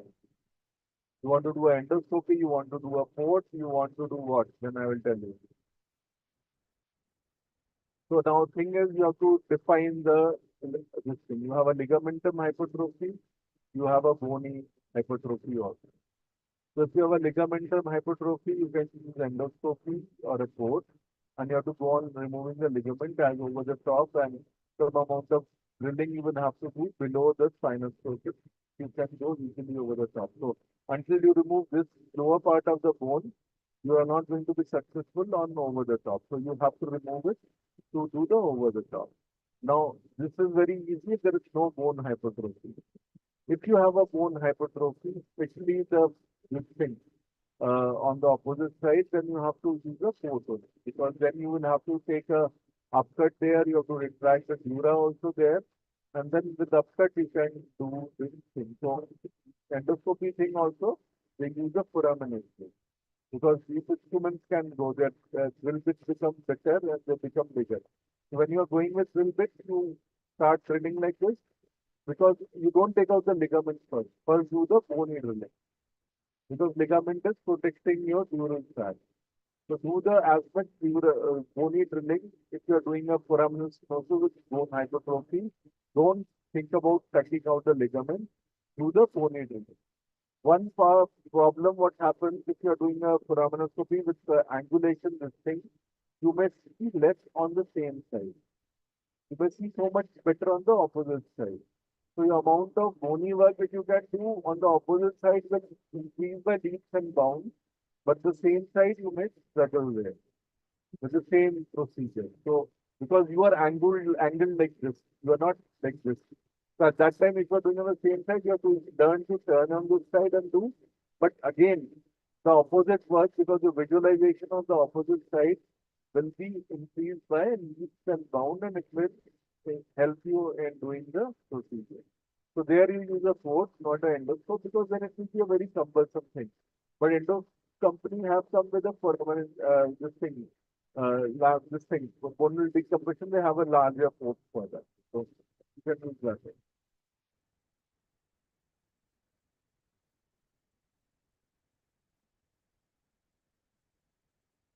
Endoscopy fails if your indications are not proper. So if you have a soft test which is just coming out, it is not failed. It's not migrated on. It takes some experience to take out migrated fragments. So endoscopy will fail if there's a lot of migration and you're not confident of doing it. So first do a disc which is contained into the gut space. As the confidence increases, when you start doing a migrated kind of process.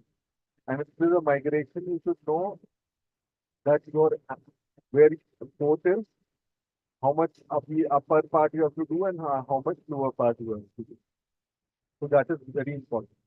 A small endoscopic thing, you may leave, because the dura may fall down and you may leave a fragment there. So migration is a problem. And when a lot of stenosis is there, and if your disc is not really big to start with, then the endoscopy will fail.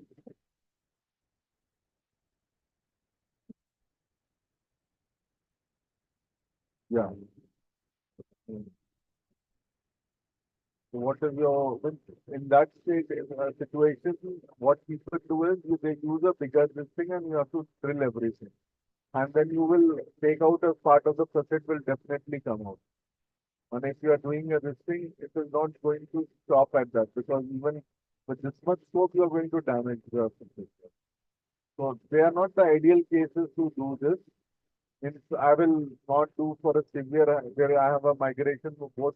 If your both facets are coming out like this on top, this will not land up here only, because they will stop him you coming from the and coming here. So they are not the ideal managers.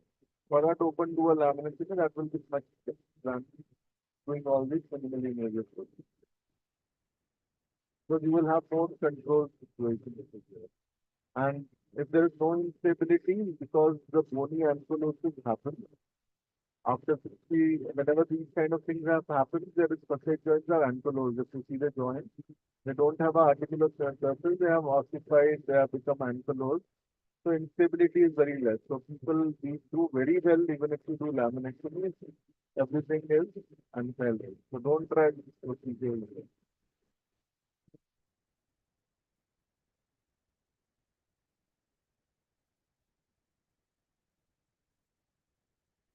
So so most important thing is for you, you should have a kind of a ball hook where you go into the disc space on the side and separate, and a dissector, small dissector, which is not very broad. So start your dissection from the disc space which is here on down, and then you try to bring it here. Try to bring the dural tract from lateral to middle. The more lateral you go, the more safe you are. But whenever you get perturbed, that thing is not normal, take a Siam shot. Because you're 1 millimeter above and below will change your outcome for you. Just take a Siam shot. Don't hesitate. Because you don't realize a single shot will save so much time later on in dealing with problems compared to a single shot. So take more Siam shots compared to a normal person. Especially if you are in endoscopy. More you have more leeway. So endoscopy, laminectomy, you have a lot of leeway.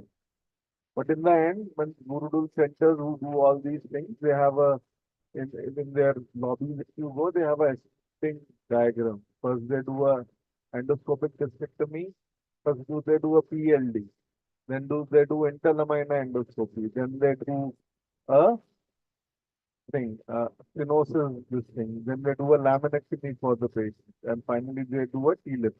So they explain and counsel the patient that this was required. But India patients, a lot of shit when you don't operate well and you send them everywhere like this, that you come next time and do the next thing, they won't. So choose your patients wisely. And choosing wisely is the most important thing for all of us.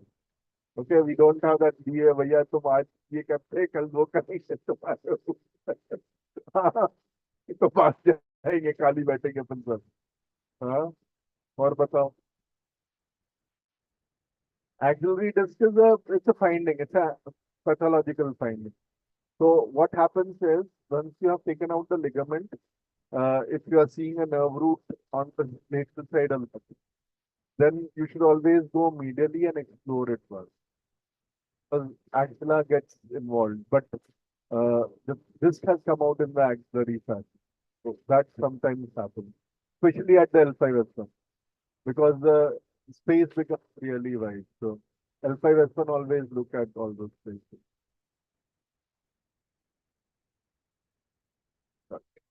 Thank you, ma'am.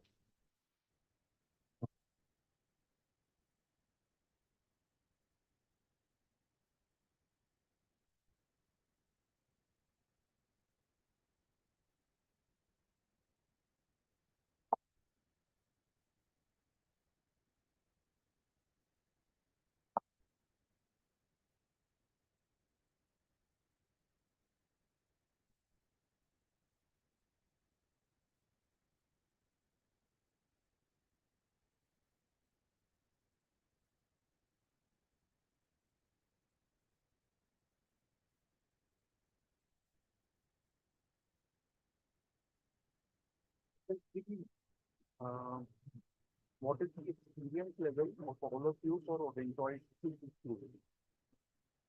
Have you previously performed CPC? Okay. First, in that situation, this slide today was important in the sense that which case to be, okay, I'll keep this here. I think that will be better. Okay.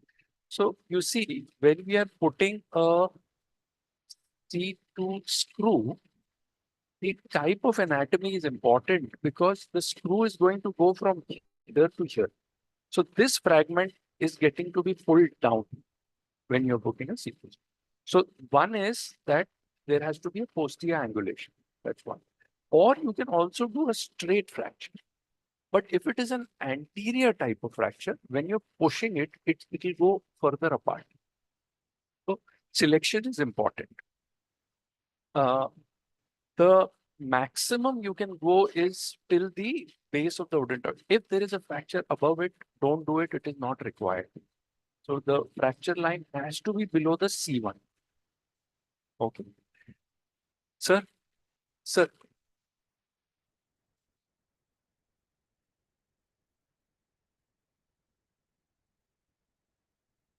Okay. आप video ले आइए इधर video ले आइए जी okay so now first of all I am going this apart this module okay so you know the C2 screw again is a MIS type of a procedure like a very small incision that is required generally if you read the books you will find that the generally they recommend going from C5, C45. Okay. In our experience, we have found C4 to be ideal. So the patient is positioned like this. There is extension. There is extension. And one very important thing that you're not seeing in this is that when we ask the patient in our OPD for an open mouth view, he is able to open. And then you take the open mouth. Here the patient is unconscious. So there are three things that you can use. One, generally the book will say a wine cork because it is radiolucent. So you can put it in the mouth to keep the mouth open. That's number one. Number two, what we use is those simple mouth airways that we have. We wrap around gauze pad and make it really thick. And very important is the type of tube that you're using. Don't use flexometallic because that will come in your X-ray views. And request your anesthetist to push the tube to one side. Okay, so that when you have an open view, the odontoid is seen properly. So extension, then open mouth, put a lot of pad and airway so that you open. Positioning the patient, getting the right X-rays will take you more time than the procedure as such. Procedure takes very limited amount of time.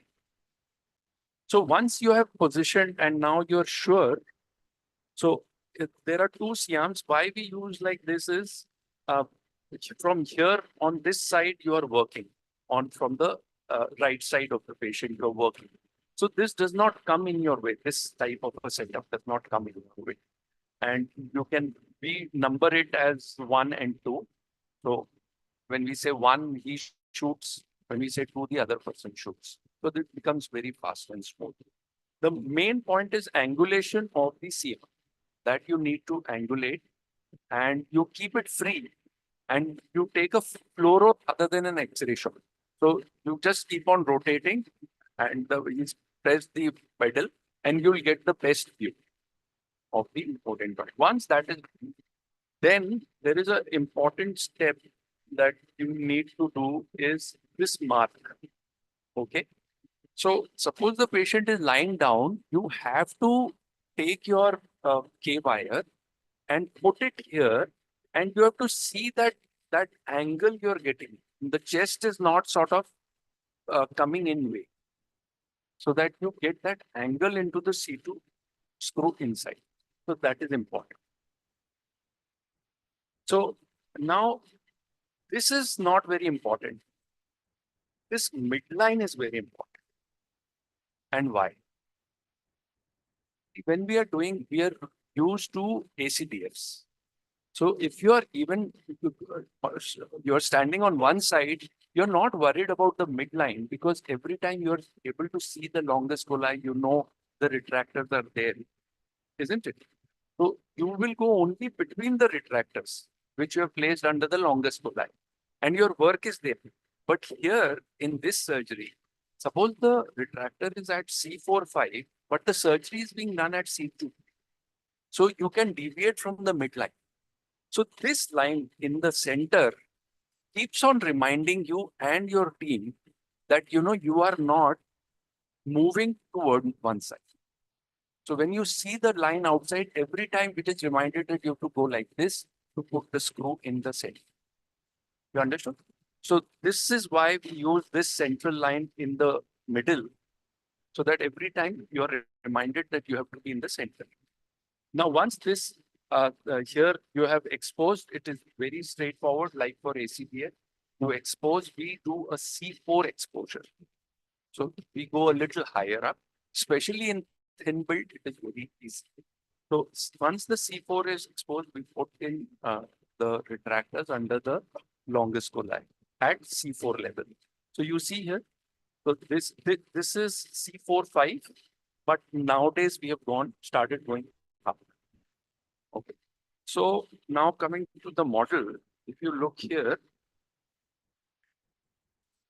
so I have exposed here, one of my assistant stands, I'll again take you back. one of my assistants stands here at this point between the arch and he's pulling it towards himself. He's sort of sacrificing the view of his surgery for us.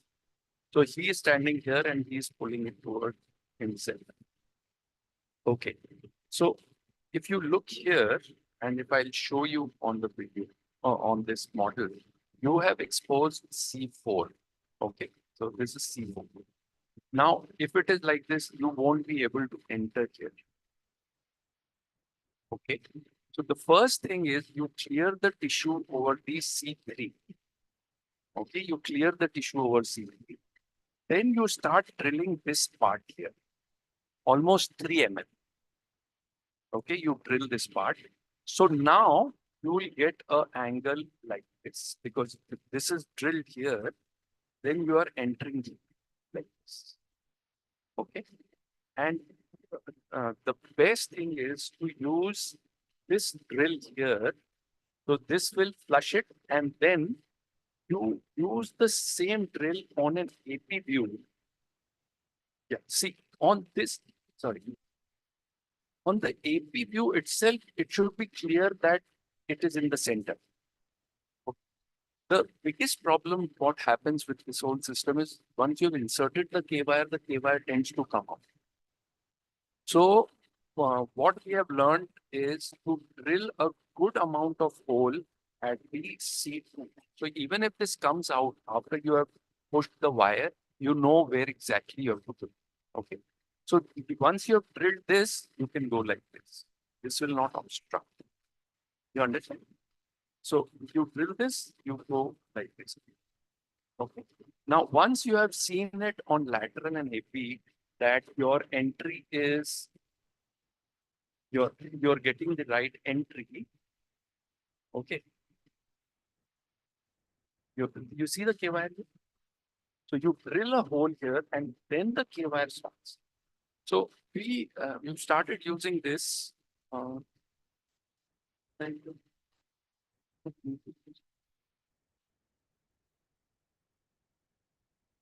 previously we used to use hand systems. This is a battery operated cannulated K-wire.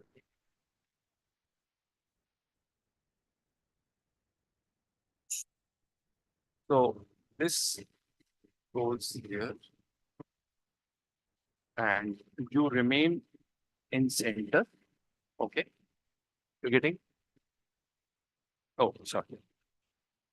So you keep it in center and you start pushing it in.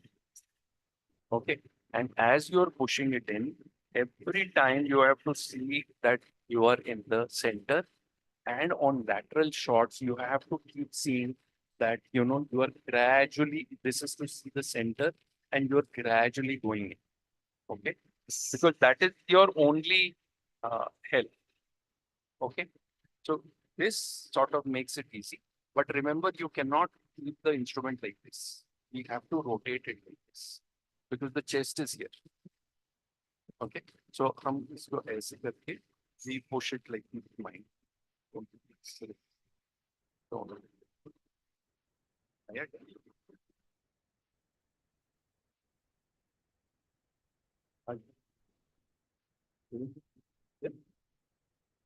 You can push it a little more. Press the other.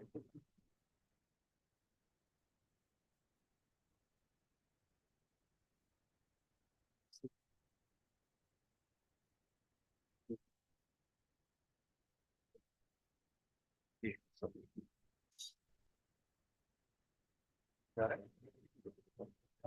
Yeah, yeah. So once this is done, you confirm. Okay. That has to be decided on the X-ray. You cannot fix it sort of. We don't have a ballpark figure. You have to see on your X-ray. And at times there are other angulated type of fractures also. Okay. So once this is secured, then can you remove? इसको निकाल दे।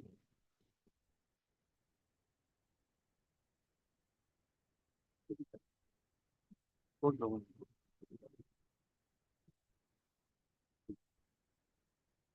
So once your K wire is secured, you you need a drill. Okay. Now, the important thing is here in this model, we have shown it to be going, but it should not pierce the outer cortex. The reason if it pierces, then even this will pierce, or when you're pushing your drill, it will take the K wire inside. So there has to be a good obstruction. So don't get a bicortical purchase just at the tip. Once this is done again, then it's very difficult. Again, this goes here. And you see how now when I'm putting the drill here, how C3 is obstructing. You see, it is fixed to C3. That is why the drilling of C3 is important. And once you've drilled it, it will go in.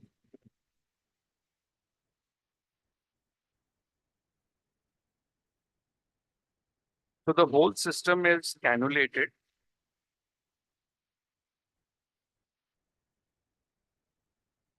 So see, the wire is coming out here. So now,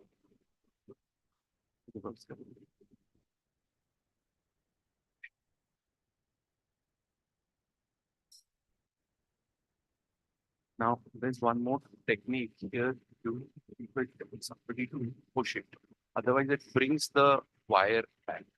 So what I do is at times it is difficult.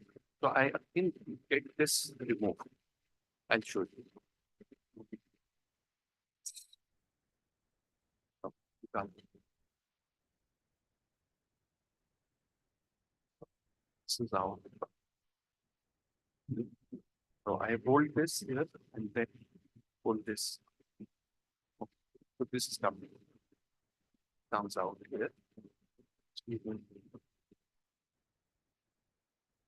So previously I used to use 4 mm screws, but now last case we did use the 6 mm.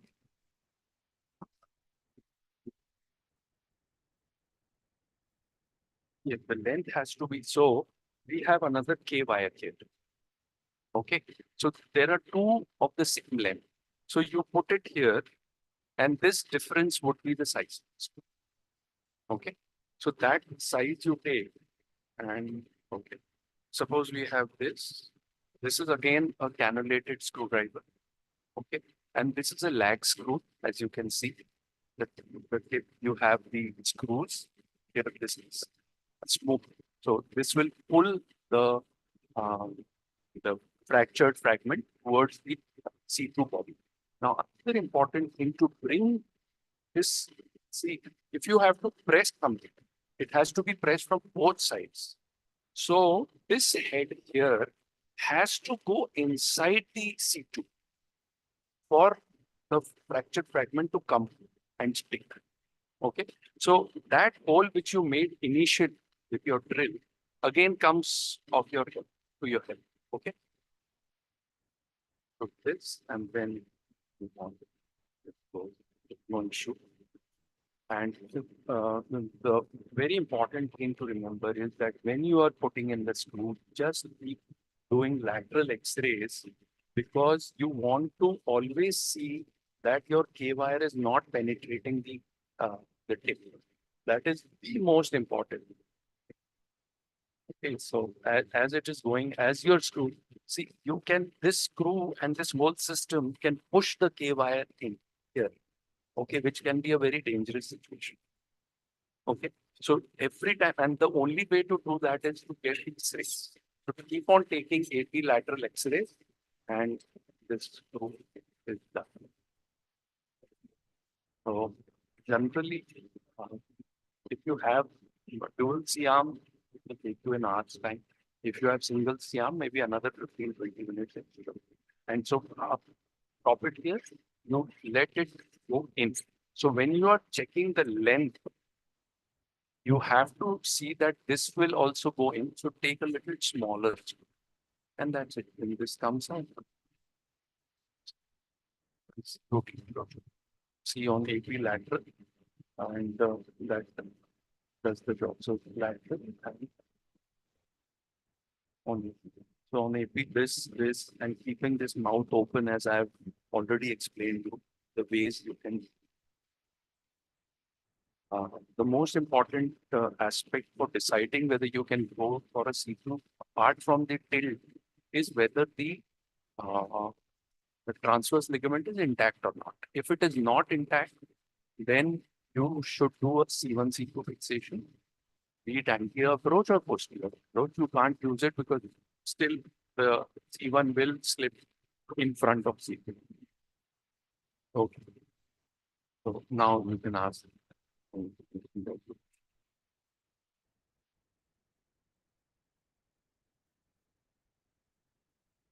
See, it's a cannulated system, and here you can see everything.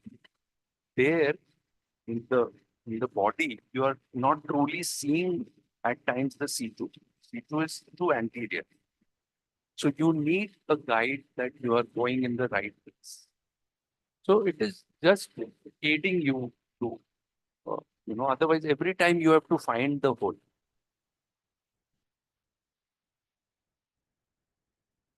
You can push through.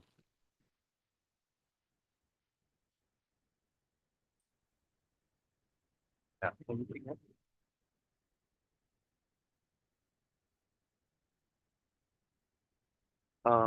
Obstruction of what? Yeah, but because you are going because we are going C4, even whatever amount you open, it's not going to obstruct. It will be obstructed if there is barrel chest or short neck. In that situation, you will have trouble. So in the way to go is you go further down. You go at C5-6. If it is short neck, or but barrel neck, you will have lot of. Also very more. Yes, then it will be very difficult to do the procedure, but you will get to know prior because you will get in such patients open mouth view. So if your radiographer is telling that it is difficult, you will automatically know that you will have difficulty. One, but more than this, a lot of patients may be able to open a little more under GL. That opening may be a little more. Yes, yes. But still you may be able to, get that angle. Yeah. Okay. Hmm. Okay. So there is dislocation in this patient. So if there is dislocation of the whole complex, you see the C1 is non-anti. In this case, you cannot do a screw. Also, yes, this is a very important point. See, the duration of surgery for a odontoid screw has to be early. Because if there is lot of fibrosis or tissue in between the two fragments, they will not fuse. So it has to be done early. So within a week's time, within 3 days, 5 days. As you go more than 15 days, the rate of pseudoarthrosis would be high. Yeah. You cannot. He is right. Posterior stabilization. So the indications for odontoid fracture would be very limited.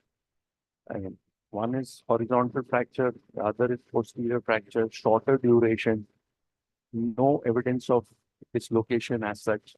You are not, if you are even, you have doubt of a glandular ligament, then also you should not, because then the whole thing would fail. In population, generally we use single screws. They're not too, the bones are not massive. So you will find literature with 2 screws. That is a possibility. But in Indian population, generally we end up using 1 screw. Yeah, the results are same. No, they are just they go parallel to each other. Only that the entry point is a little 1 mm lateral to the midline. either side. Yeah, to accommodate. But again, as Dr. Naik has pointed out, you don't have a lot of variation in the results aspect. Because ultimately what you are doing is you're bringing the fragment closer for it to stay there to have the callus formation. Generally, rotational component is you're able to stop at that point of time with this screw.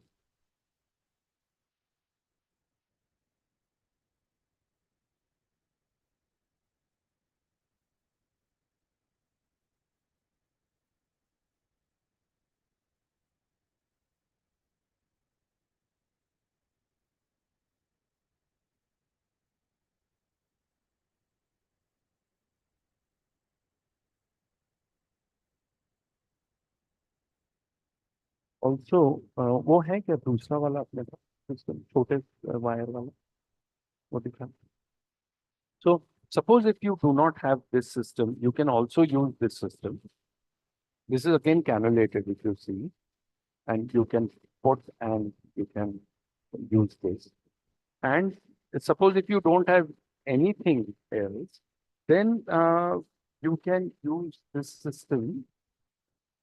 This is just the hand system and a fine wala. So what we do is we hold it here, hammer, and let it go. Then we cannulate it, then little bit, then. So there are various ways to skin a cat. Okay, you don't need all this. Even if, but this we'll get everywhere. If you have an orthopedic friend, then you'll get this as well. But what the rotation one? This is okay. Yes.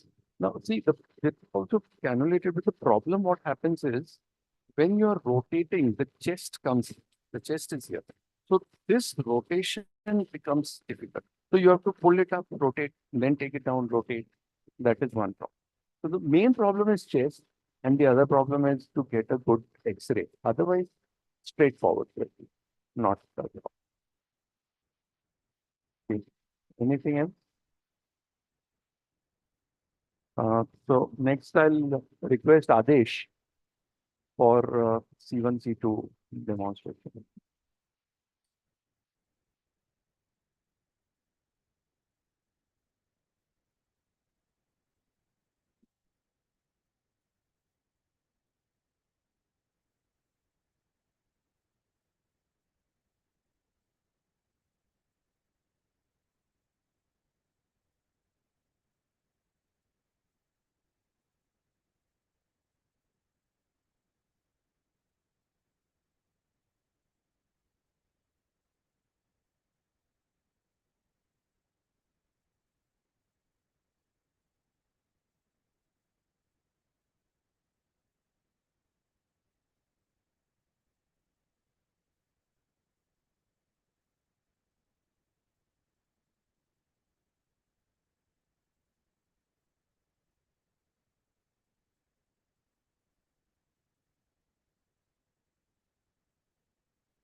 So the next thing which we are going to learn today is understanding how to determine the placement of C1 and C2 screws in case of PJ fixation for your BI, for your AD. So what we have here and what we are going to describe initially will be based on normal anatomy. Wherein you have a separate occiput, you have a C1, you have a C2, you have good C1, C2 joints, there is no hemiatrophy, the anatomy is normal, and you have OC1 joints as well.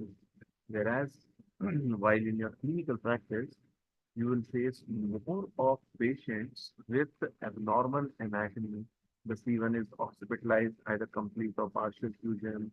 The posterior C1 arch is altogether absent or maybe split in the between, or maybe fused, partially fused to the foramen magnum rim.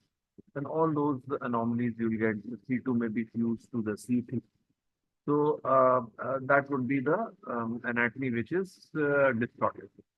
Now, what I have learned over all these years is uh, when you talk of CVJ fixation, C1, C2, and occiput fixation, it actually, especially in cases of congenital CVJ anomalies, where the C2, the C1 and the occiput might be very tightly fused. There will be a challenge in placing, there may be a challenge in placing the C1 screw. Now let's consider this case as of traumatic AD, wherein the bony anatomy, the bony proportions are normal. And then in that case, what are the landmarks or the basis on which you decide? For a traumatic AED case, wherein the C1 is separate from the occiput, there is no assimilation. Uh, I I believe that placing C1 screws is the easiest part. It is much easier than putting the C2 screws. Why? Because the relationship of the vertebral artery with the C1 in these cases does not interfere with your screw placement into the C1. Whereas with a normal anatomy, in a traumatic case also, the C2 may still pose a challenge to us because the vertebral artery may be high riding or the pedicle may be of small size. And that is the reason we'll see. Whereas in one screw placement, you have one or two matching two techniques or two types of screw methods, right? In C2, we have about 5 types of screws which have been described. Coming to the C1 anatomy. Uh, yeah.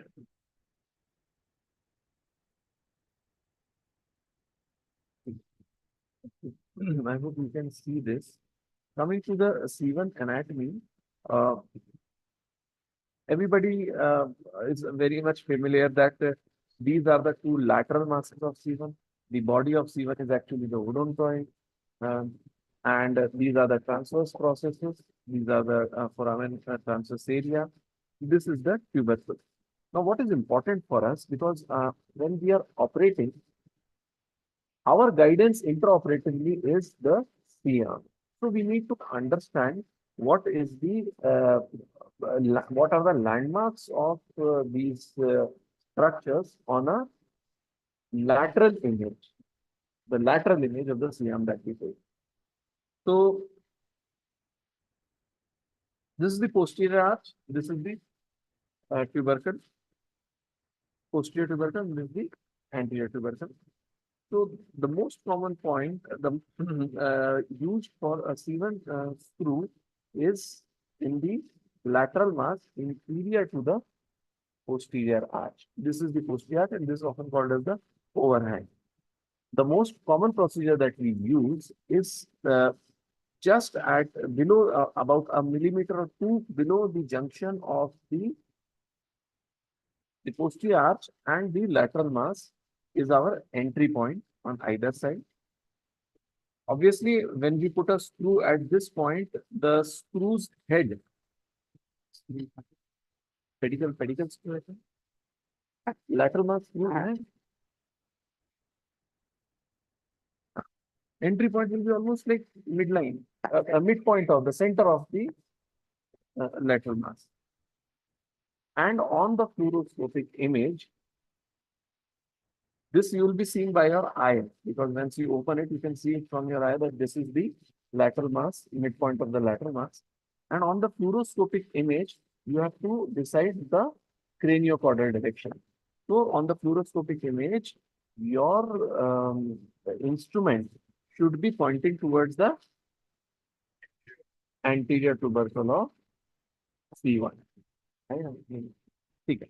So the lateral mass screws, which we more commonly use, there are these Goel screws as well, but we more commonly use the lateral mass screws, which have a separate rotatable head. So that head requires some space. Otherwise, the screw will be a lot posterior. If you have to push in the screw, it requires a lot of space.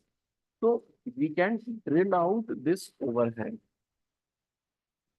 The only thing while drilling out this overhang, we have to be careful is we should using a very sharp dissector and cautery, strip off all the periosteum from the interior surface of this overhang. Otherwise, there will be a lot of venous bleed, which will impede your drilling and create the, make your field a very messy.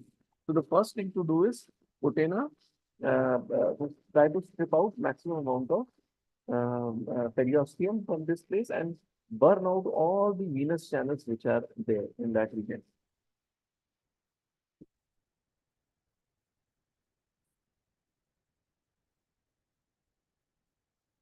If you if you all are there in the evening session, I'll be showing the management issues and how to control that bleeding in a video presentation. So there I'll explain it in much more detail. So that is the entry point, and the direction is usually either straight. It depends on your pre-operative axial CT scan as to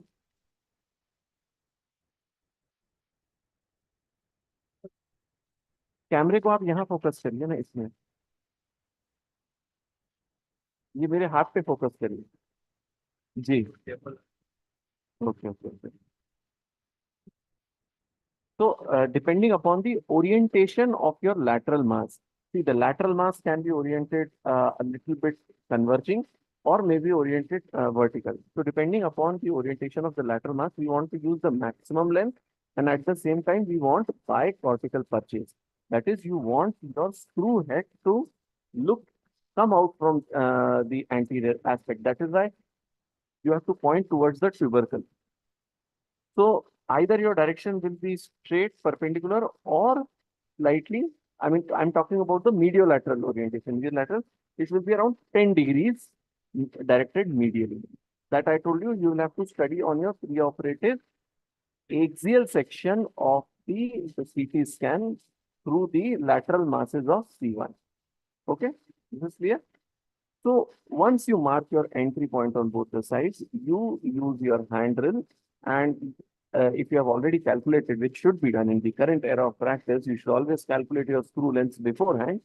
So you drill it and you try to breach the cortex. Now the in a normal anatomy person, the tubercle will always be anterior to the cortex where we are going to perforate the screw, the second cortex.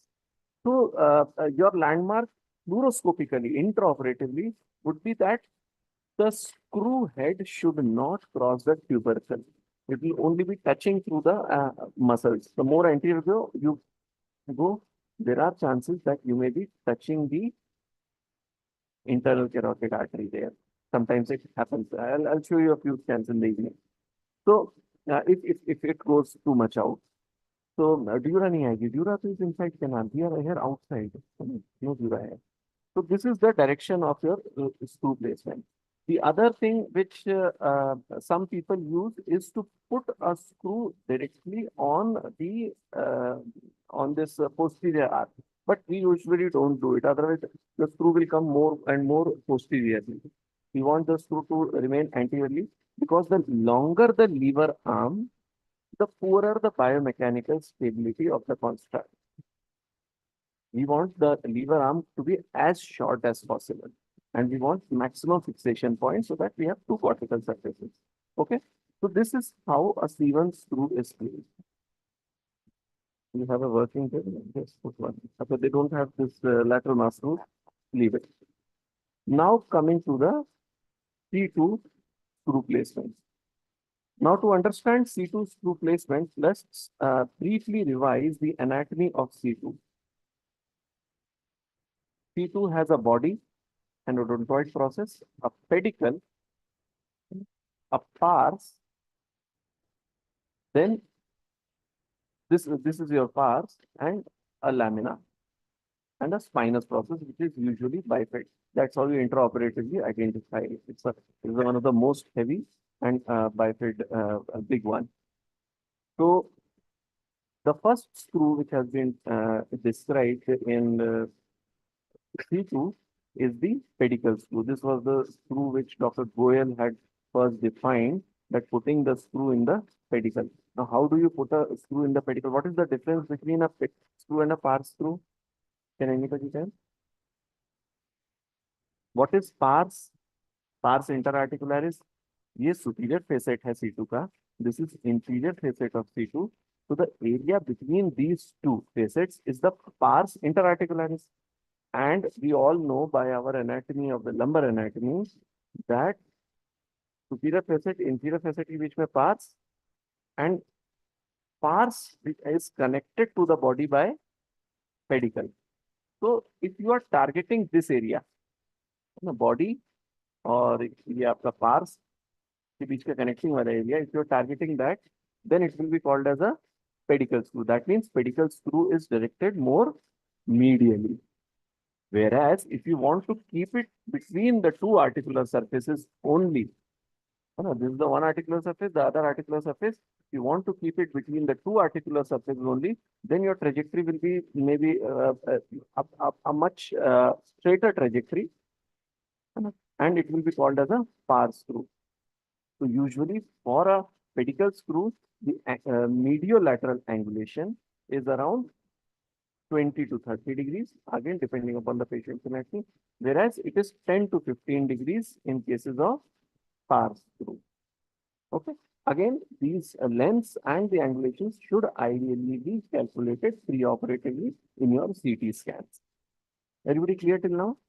So we have talked about the pars screw, we have talked about the pedicle screw, the mediolateral. What about the craniocaudal orientation?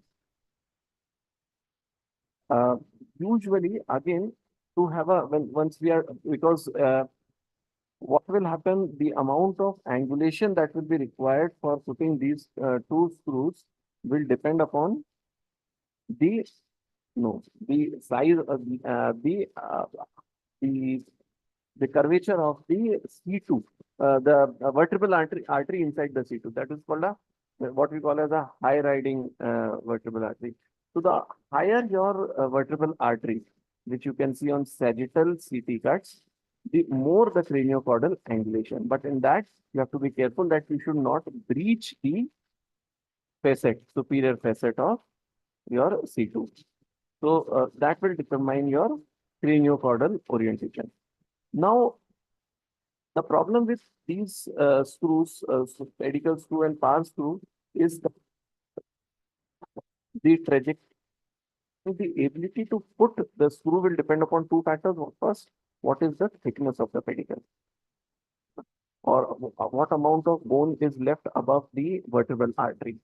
So if the amount of bone left above the vertebral artery is less than say 3 mm, 3.5 mm ideally, then you may face a problem and not be able to put up the typical pedicle screw or a pars screw.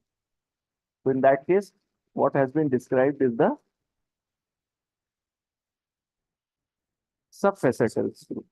Subfacetal screw, where in this sawbone model, we are not seeing the origin or coming out of the vertebral artery over here from the C2 foramen we are not seeing. Otherwise, above the C2 vertebral foramen, if you go parallel to the facetal surface, C2 superior facet, then it will be called as a subfacetal screw. The challenge with subfacetal screw is that if the length, intraosseous length is less, and the second thing, the head of that C2 screw will interfere with the head of the C1 screw. So we are using polyaxial screws mostly. So we have to take care that these polyaxial heads should not collide with each other, because you want to compress it as well to you distract to reduce the BI, and then you need to compress it to push back the odontoid, push the odontoid in the front. That is reducing your AAD. So that is why subfacetal screws with using polyaxial screws may not be a good choice. It may be good with the typical Goel screws and the plate, which are flathead screws. They are not polyaxial screws, but not for this polyaxial screw. So that is the subfacetal screw. Another thing, another screw technique wherein you can avoid the vertebral artery injury is the transfacetal screw. And yeah, interfacetal I'll come in the last. Transfacetal screw. So what is transfacetal screw? Is basically you are going through the same high entry point. Entry in inferior facet of C2 It crosses the C2 C3 joint and it goes inside the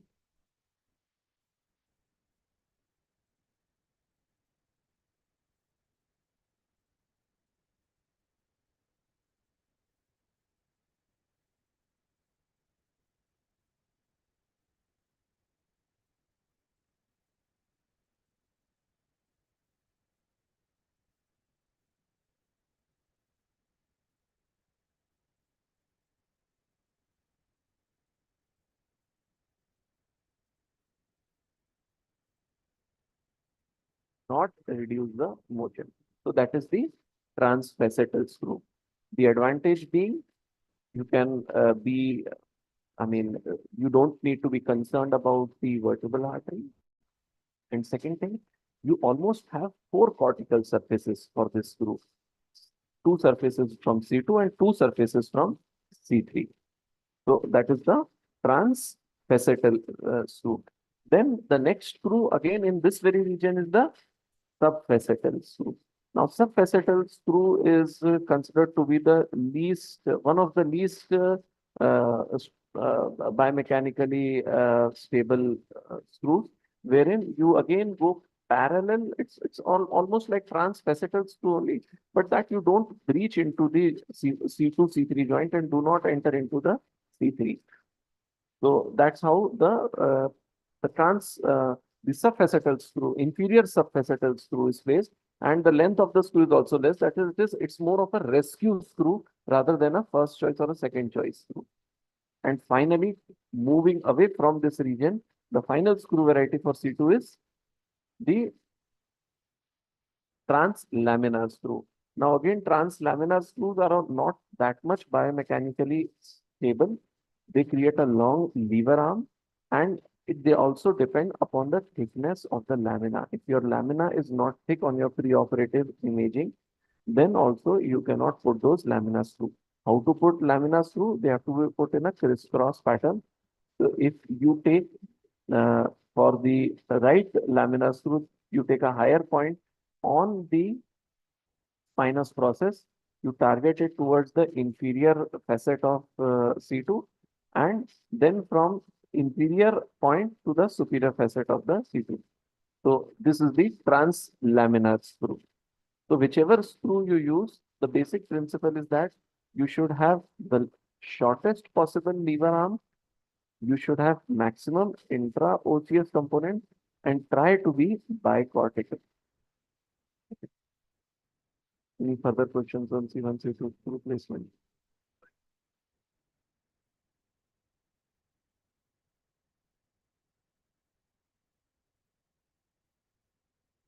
कौन से वाले point के बाद? For your pedicle screw, if see, this is your lateral facet line, this is your medial facet line, है ना? This is superior inferior. So roughly the crossing point is what we consider. Yeah, the midline, in the midline.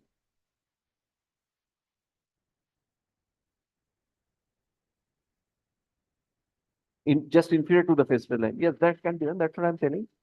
The most important thing to take care of here is you have to read your preoperative CT scans in extreme detail and individualize the screw placement point. Before you enter inside the theater, you should have a picture in your mind as to where you are going to place the screw. And this is done for every patient. You should ask for a CT angio and one should take CT angio CD. Every neurosurgeon should take that CD. I always do that in my own laptop or in my desktop. You all have that Radiant viewer, which is free of cost available. Load the CD, do 3D MPR in that, freely available. You can do all permutation combinations and also make a volume reconstruction. That is a 3D reconstruction and understand the anatomy and decide your entry point. I mean, that is indispensable part. You cannot think कि मैंने बस plates देख ली हैं CT scan की जो patient लेके आया था अब मैं ओटी में सीधे सियाम से डाल दूंगा in the current era if you want to actually do good work you have to do this hard work as well of studying each and every scan on your system.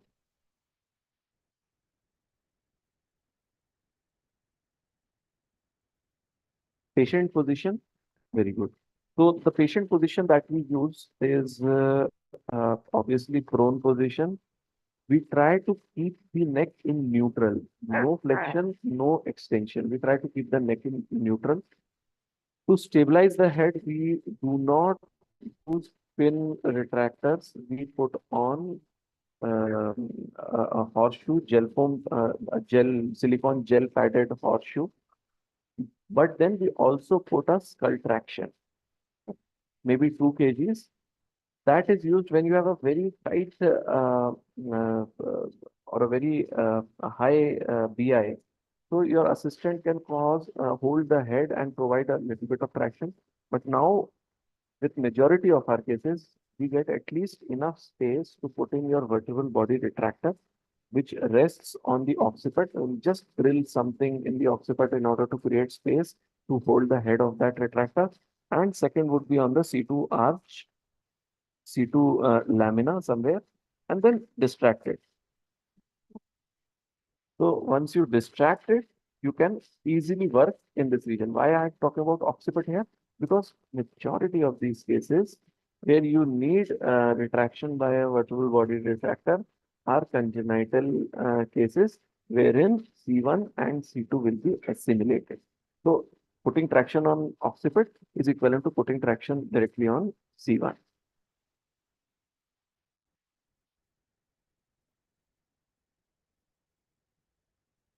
Can we close this session? Okay.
So we have still some time with us.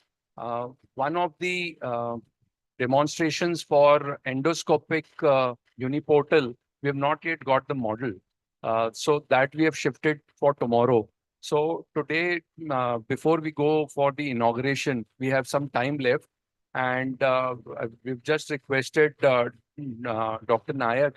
Uh, he would be demonstrating lateral mass screws for cervical spine.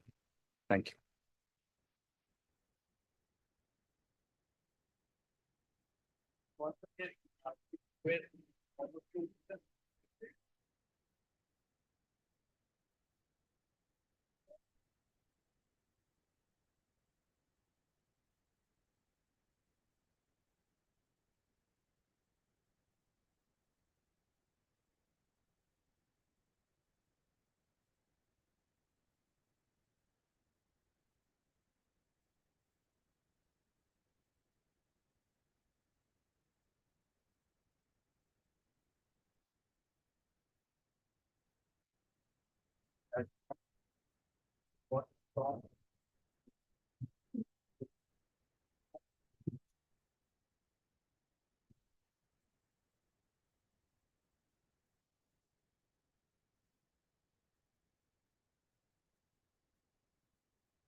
Yes.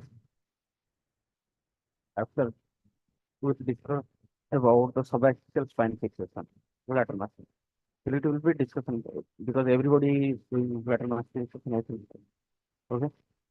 So what is the first step? We'll cover it in step-wise manner. You just tell what you do preoperatively. You just tell me. Not.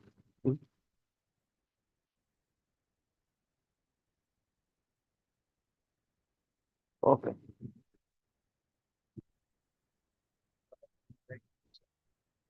Yep. You start from the positioning.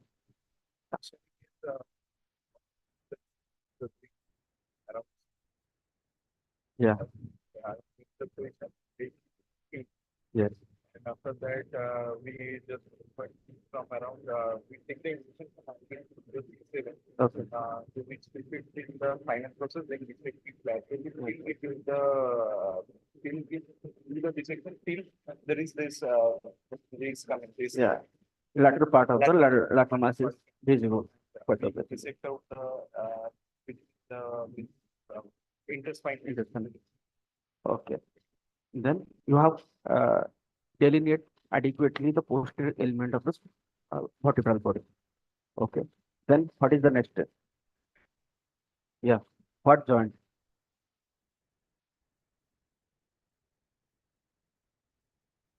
Yes. First you see the spine process, then the lamina, then there is a junction point between the facet and the lamina, and you then identify the lateral border of the facet. So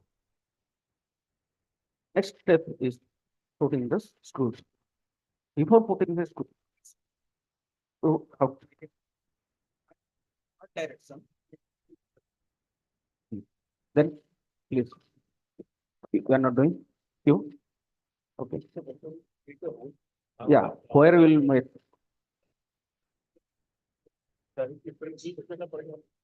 Directly we reach the. yeah perfect. Yeah, you divide the lateral mass into 4 cuts. You just in a pottery or in your pan, you just divide it into 4 quadrants. Okay, then what will do?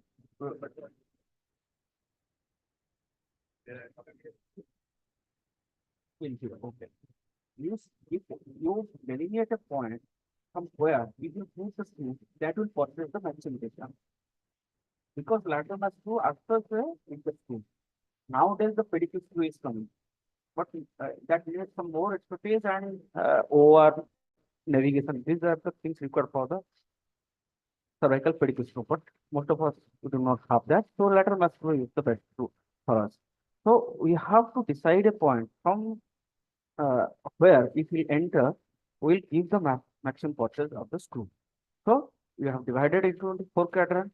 You just go to the inner and inferior quadrant. From that, you uh, make a drill. In which direction and what is the angulation? Yeah. You give 20-20.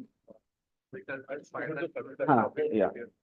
So then, yes. Yeah. The drill shaft will toss the inferior spinous process. Okay, it's just like this. So you don't remove the spinous process in the initial procedure. You put the screws, you put the drill here in the inferior and outermost innermost quadrant, put the drill shaft in the inferior spinous process and go on drilling in a 20-20 angulation. So how much you will drill? How you drill? You drill metronic drill or a what is that manual drill like or you use like hand drill. So what I use is a 1 to 2 millimeter metronym. Just open the cortex. Then slowly you put the probe and just meditate a hole. Probe gradually till you cross the anterior margin. Both the cortex should be breached. Then after breaching the cortex, then you take a sound. You feel whether it is whether both the cortex are breached or not. Then you measure that distance with the artery forceps, or there is a system. It is not here to calculate the screw length. What is the screw length? Usually 14 to 16. But it has to be a bicortical screw. Otherwise, the strength will not be there. So you put all the screws, and then after putting the screws, then what will you do? You decompress. Some people decompress first, they make the drill hole, then decompress, and then put the screw, because they think that if you're putting the screws, the adequate decompression will not be there, because the screw head will obstruct the drill or your carriation point for the decompression. So whether you decompress first or second, it is up to your choice. Then after putting all the screws, you have to put the rod. Make the rod little lordotic. According to his normal lordosis, you see the X-ray picture and decide how much lordosis is there. Then make the rod lordotic. Then you just put with the rod. Then after putting the screw head, then you go for final tightening. Okay. That is okay. Anything else you want? मैं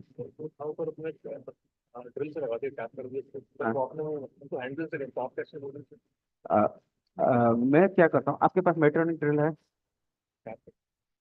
हाँ, just outer curtains को tap कर देना पूरा अंदर तक, तो मैं भी लेता हूँ, ऐसा कुछ प्रॉब्लम नहीं है, बस while drilling just do like this, मतलब because you feel the when the outer cortex will be breached, you will feel that it is नहीं.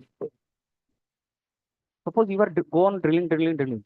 When it is crossing the other cortex, you cannot drill. You just drill and just with that drill you feel. So whether you tap whether the outer cortex is breached or not. When the outer cortex is breached, you can feel in that drill also. It's just it will be नहीं चला जाए. You can tap, but sometimes it's not necessary also. Lateral mass टूटने के chances है. Even you drill also. So the movement of the hand should be like this. It will not like this. It is from the wrist and beyond. Better only finger. Okay. Here you cannot force. That should never be the idea. This force is never given in the lateral massage. Okay. Yeah.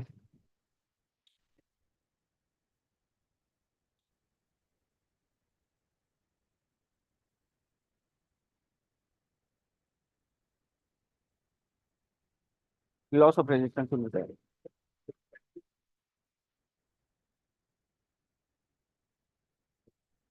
C7 pedicule, you have to go medially. हाँ.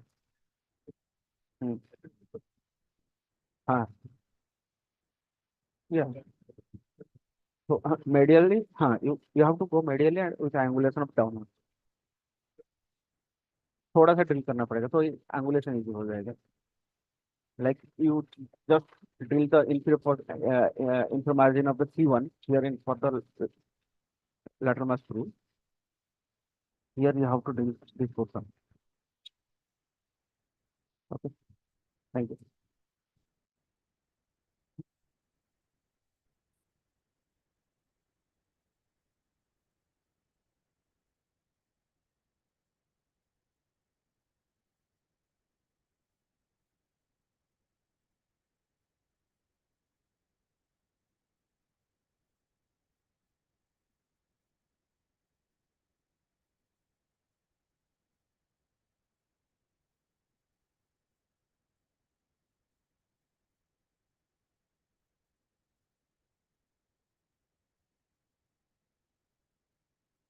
Mm.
No.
Good afternoon, everyone. Now we will be doing the inauguration ceremony. So I welcome all of you to the Jabalpur for this spine surgery course. I welcome all the faculties and delegates on behalf of NSSA and the organizing committee of this course. For next 2 days, we will be having so many lectures, and the faculties will be demonstrating and giving their talks and telling us about their skills and expertise in the minimal invasive spine surgery, and which will help us in establishing our future. So for next 2 days, you can interact in between lectures. You can interact with the faculty members, clear your doubts, and you can ask about various topics like instruments which you should buy for endoscopy. You can discuss about the various skills, case selections, academics, and establishing practice. You can discuss all these topics. Now, without wasting time, I would like to welcome the dignitaries over the dais. First of all, I would like to welcome the organizing chairman of this course, Dr. Alok Agrawal, sir. Sir, please welcome to the dais.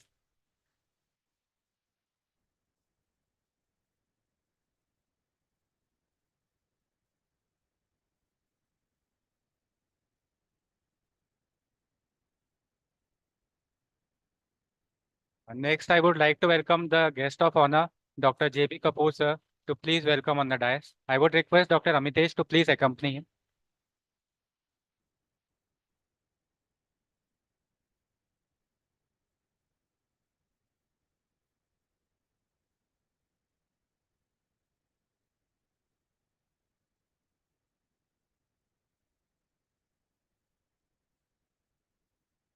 I would request our chief guest, Professor K.K. Kaul, sir, to please welcome on the stage. I would request Dr. Prashant sir, to please accompany him to the stage.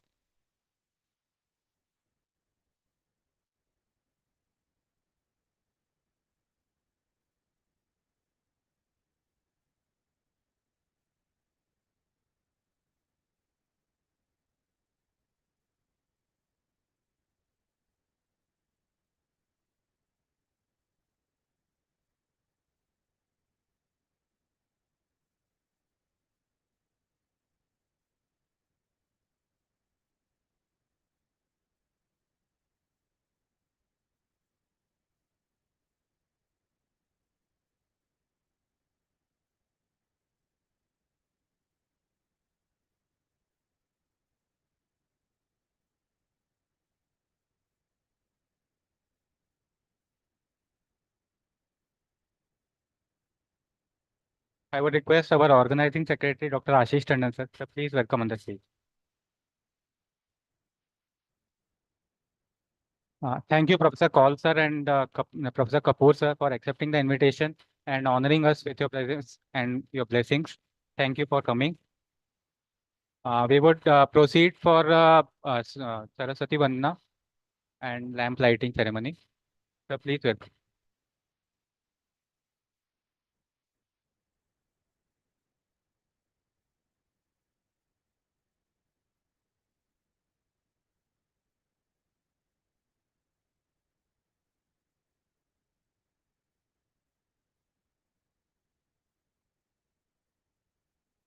या कुन्देतु तुषारहारधवला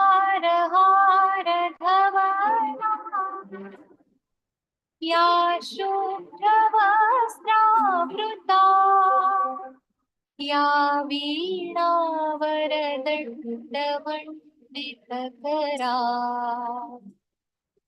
या श्वेतपद्मासना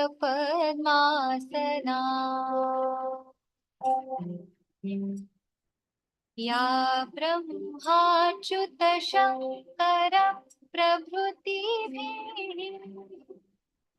देवैः सदा वन्दिता सा मां पातु सरस्वती भगवती निःशेषजाड्यापहा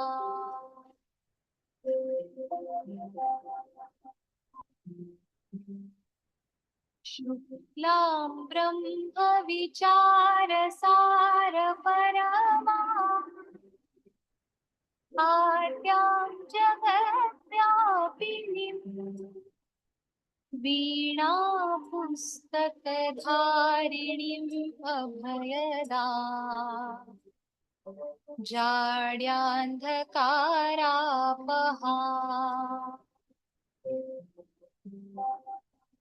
हस्ते स्फाटिकमालिकां विदधतीं पद्मासने संस्थिता वन्दे तां परमेश्वरीं भगवतीं बुद्धिप्रदां Sharda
Now I would request, hello.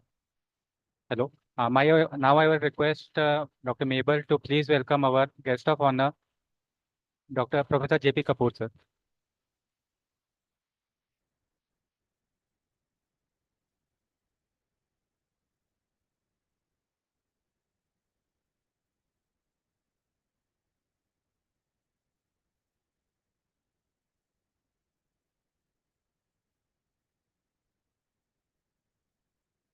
I would request Ms. Meena to please welcome Professor K.K. Kaul, sir.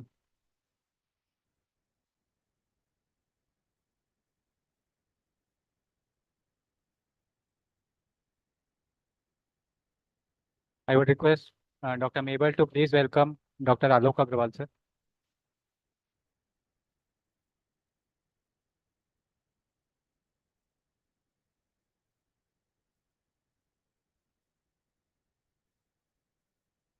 Ms. Reena, please welcome Dr. Ashish Tandon, sir.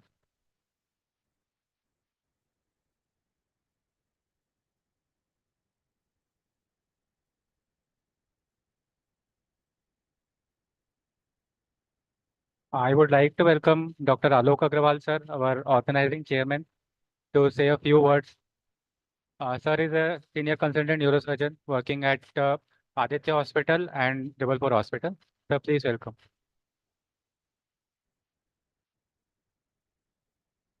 Thank you.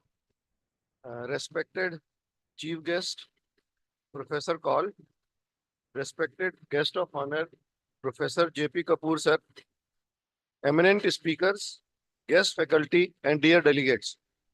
On behalf of organizing committee, I welcome to this NSSA minimally access spine surgery workshop and conference. Live surgery had to be cancelled due to some technical reasons. Best medical minds of our generation with the highest standards of ethics. They are the two gentlemen on the dais. Friends, we are fortunate to witness them together on the dais today. I myself was fortunate to be their student. We are indebted to you, sirs, to have our chief guest and guest of honor today among ourselves. To briefly introduce NSSA, it was founded by one of our teachers and doyen of neurospine surgery, Professor P.S. Ramani. It was to bring together neurosurgeons for expansion of their skills and knowledge of spine to the relative pathologies.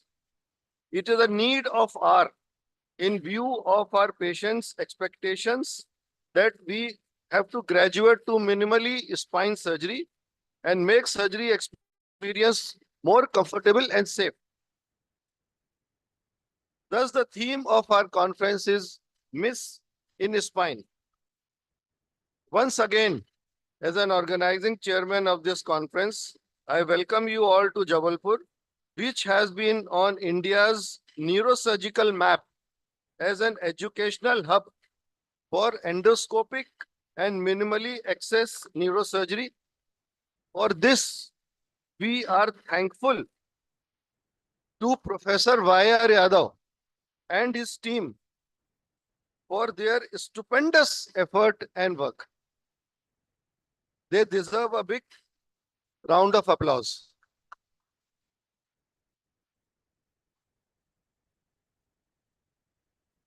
Once again, most welcome. Enjoy the academics and the hospitality. Thank you.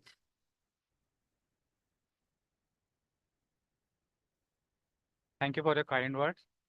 Next, I would like to invite, please welcome us, Professor J.P. Kapoor, sir, to the podium.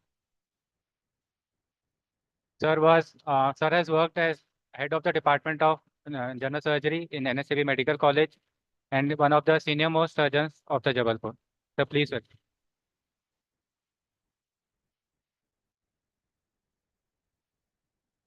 Thank you very much for inviting me to be the chief guest of this function.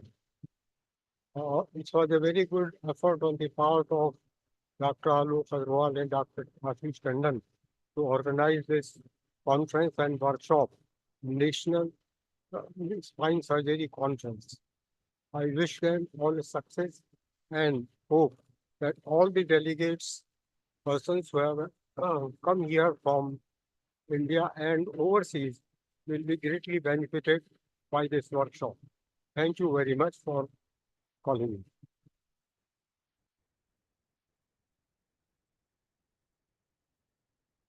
Thank you, sir. Now, please join me to welcome Professor K.K. Kaul, sir. Sir has worked as Dean of NSCB Medical College, Jabalpur, and one of the senior most pediatrician of Jabalpur. Sir, please. Esteemed spinal surgeons, organizers, and esteemed guests. Before I say anything, let me lighten the mood because it seems all are very serious. I'll start with a personal statement. झुकी है कमर ही उम्र रवानी के साथ, झुकी है कमर ही उम्र रवानी के साथ, न चला जाए है मुझसे न रुका जाए है मुझसे.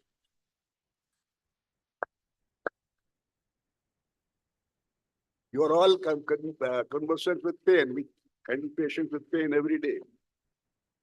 दर्द बचपन का जवानी में जवा होता है, दर्द बचपन का जवानी में जवा होता है, आप जहां चाहें वहां होता है.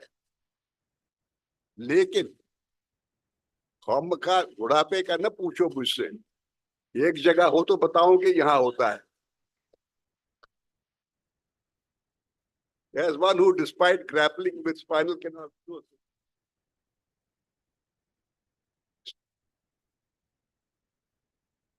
I can't help but think of this as a cosmic twist or perhaps a very specialized form of self-therapy. On a more serious note, I extend my heartfelt thanks to the organizers for their tireless effort in bringing together the esteemed conference. In recent years, the field of spinal surgery has witnessed remarkable progress. Thanks to the relentless dedication and innovation of each one of you. Technological advancement, cutting-edge research, and collaborative efforts have paved the way of groundbreaking developments that have significantly improved patient outcomes. Minimally invasive techniques, robotics, regenerative medicine approaches, advancement of spinal implants with materials and techniques, breakthroughs in imaging technology, intraoperative MRI, more accurate screw replacement, to name a few. I have every hope that you will engage actively, exchange ideas, and embrace the diversity of perspectives present here. Together, you can propel spinal surgery to new heights and continue making a positive impact on the lives of countless individuals. In conclusion, I express my sincere appreciation to the organizers for orchestrating this platform of intellectual exchange. To the audience, I extend my best wishes for a successful and an enriching conference. May your deliberations lead to breakthroughs that redefine the boundaries of spinal surgery, ultimately improving the quality of life for patients around the world.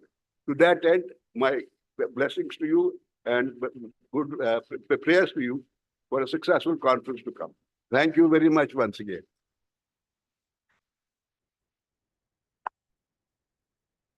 Thank you, sir, for your blessings. Now, I would like to invite our organizing co-secretary, Dr. Prashant Kushwaha, sir. Sir, please welcome to the mic.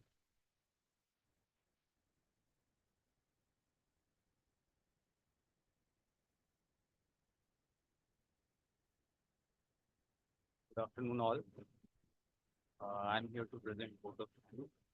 On behalf of organizing team, it's my privilege to propose vote of thanks on this occasion. At the very outset, I convey my gratitude and respect to our distinguished guests, Professor Kaul sir and Professor Kapoor sir, for sparing their invaluable time in gracing the occasion. I express my humble thanks to all the seniors, Dr. Yadav sir, Dr. Darbari sir, Dr. Dakwale sir, for their valuable support in all the academic meets we have. I also like to thank respected speakers for accepting our invitation, coming to this meet, and are giving and will be giving lectures and enlightening us with their knowledge in next 2 days. My heart goes out to thank our respected delegates for attending this meet and encouraging the Morales speakers. Without your kind presence, we could not have accomplished what we had dreamt for. for. Next, I would like to thank our chairman, Dr. Alok Agarwal sir, for leading and inspiring us in working towards the goal of conducting this course. No event can take shape without a hardworking leader, and it was dedication and enthusiasm of our secretary, Dr. Ashish Tandon sir, whose efforts have made this meet a reality. I sincerely apologize if I have missed on somebody. Thank you again, all of you. Now I invite you all for lunch. Thank you.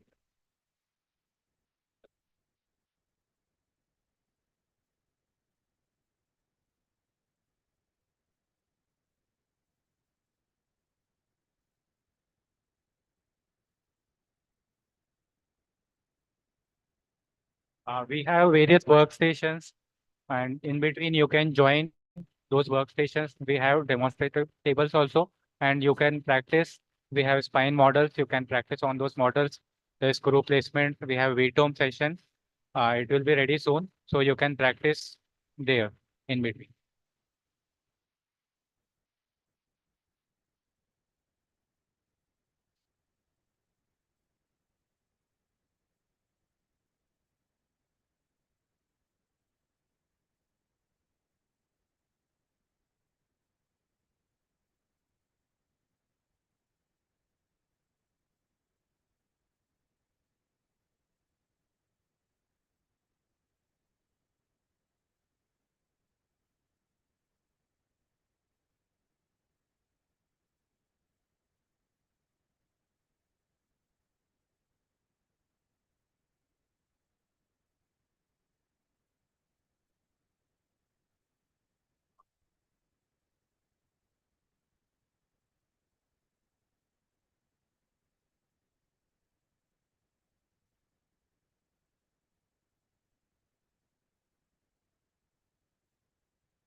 ठीक ठीक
check, flag, check.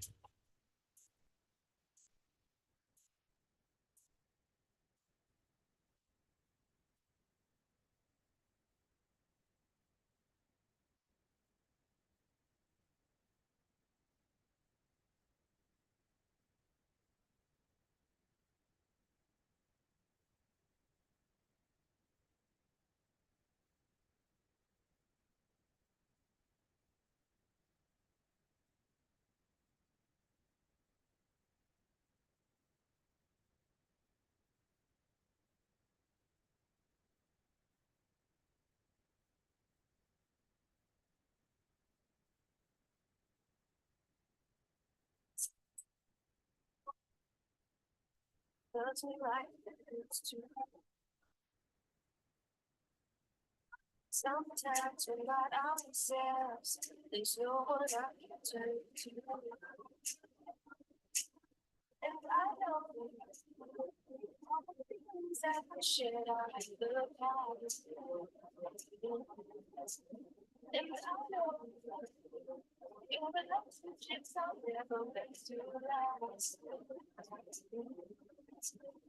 And I'll take some time to be alright. Living the life. I hope I talk to you.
Sometimes we're not ourselves. There's no one I can turn to. Take some time to be alright. Living the life.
So good afternoon.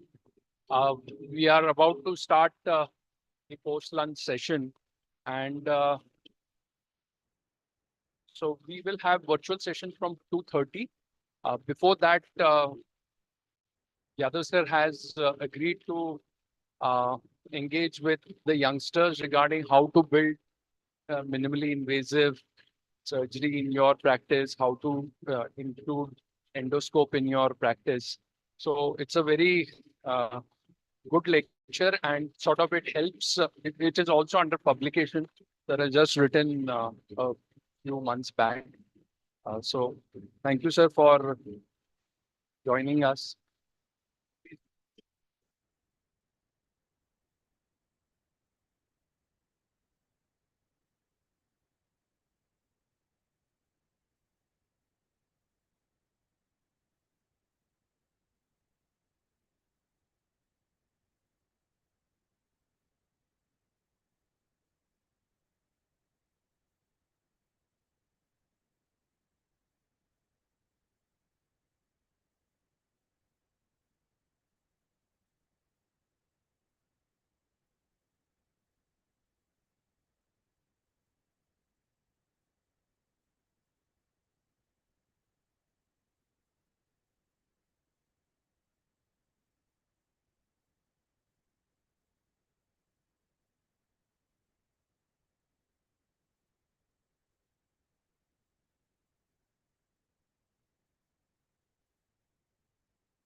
Okay. So, first of all, I congratulate, sorry for, I cannot speak long sentence, so it may take little longer time to explain things as usual compared to before. So I am thankful to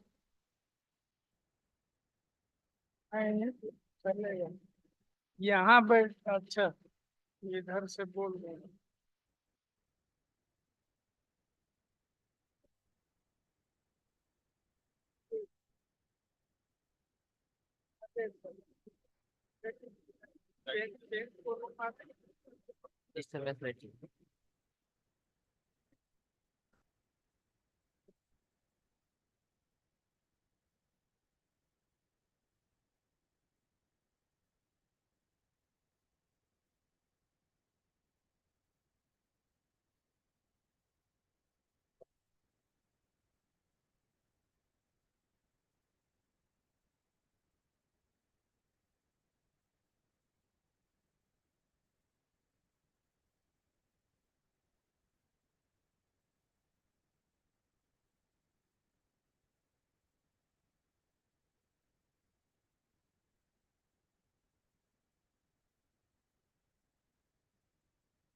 हाँ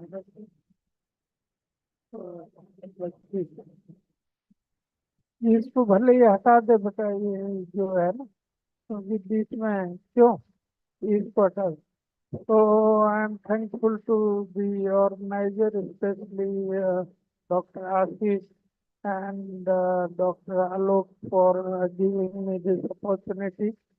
I think I always discuss that for anything you want to learn, there is a learning curve. So, and most important thing in learning curve is the limitation of procedure. we as things go on, I'll पता चल नहीं रहा है अच्छा इधर करना है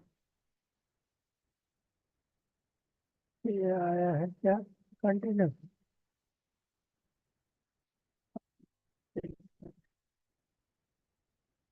अच्छा राइट क्विट कंटिन्यू है ना अब सही है so there are always advantages and limitations of any surgical procedure. When I'll be talking about learning endoscopy, but it is true for other procedures also. We know that there are advantages of endoscopy, but it is surprising that this is such a good procedure. Still, most of our neurosurgeon colleagues are not able to learn. So what are the reasons and how we should avoid? And this is possibly because of sometimes it is lack of facility. Some of the institutions do not have. In private practice, you require money to purchase things. And mainly it is because of the steep learning curve, which I'll discuss how to avoid that or shorten that learning curve. All neurosurgeons should learn endoscopy because I think it is the future. In coming 5 to 10 years time, it will be very difficult for all of us to survive without knowing endoscopic surgery. This is what I have described. Usually there is a learning curve and there are 3 curves. Curve A, curve B, and curve C. This is known as Scott parabola. So, in any learning process, these are the 3 stages person come across. One is you have an idea of new technique. 2 is the increased enthusiasm. So you listen somebody presenting or read something. This is because of the advantage of the technique. So you become very excited. So you start doing the procedure. Then comes the stage of decreased enthusiasm. So this is because there are limitations. This is very important. This is what I want to stress, that everything has a limitation and there is nothing in the world. There is nothing in the world which cannot be learned. So learning a new technique is to overcome the limitations. So if you overcome the limitations, there are limitations.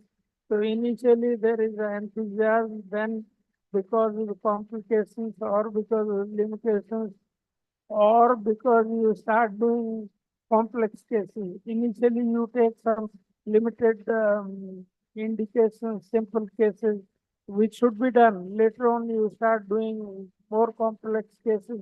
So there are complications and there are limitations of the technique, and therefore there is a decrease in enthusiasm. So most of the colleagues, it is there in any technique. So most of the colleagues give up that particular so-called good thing at stage C.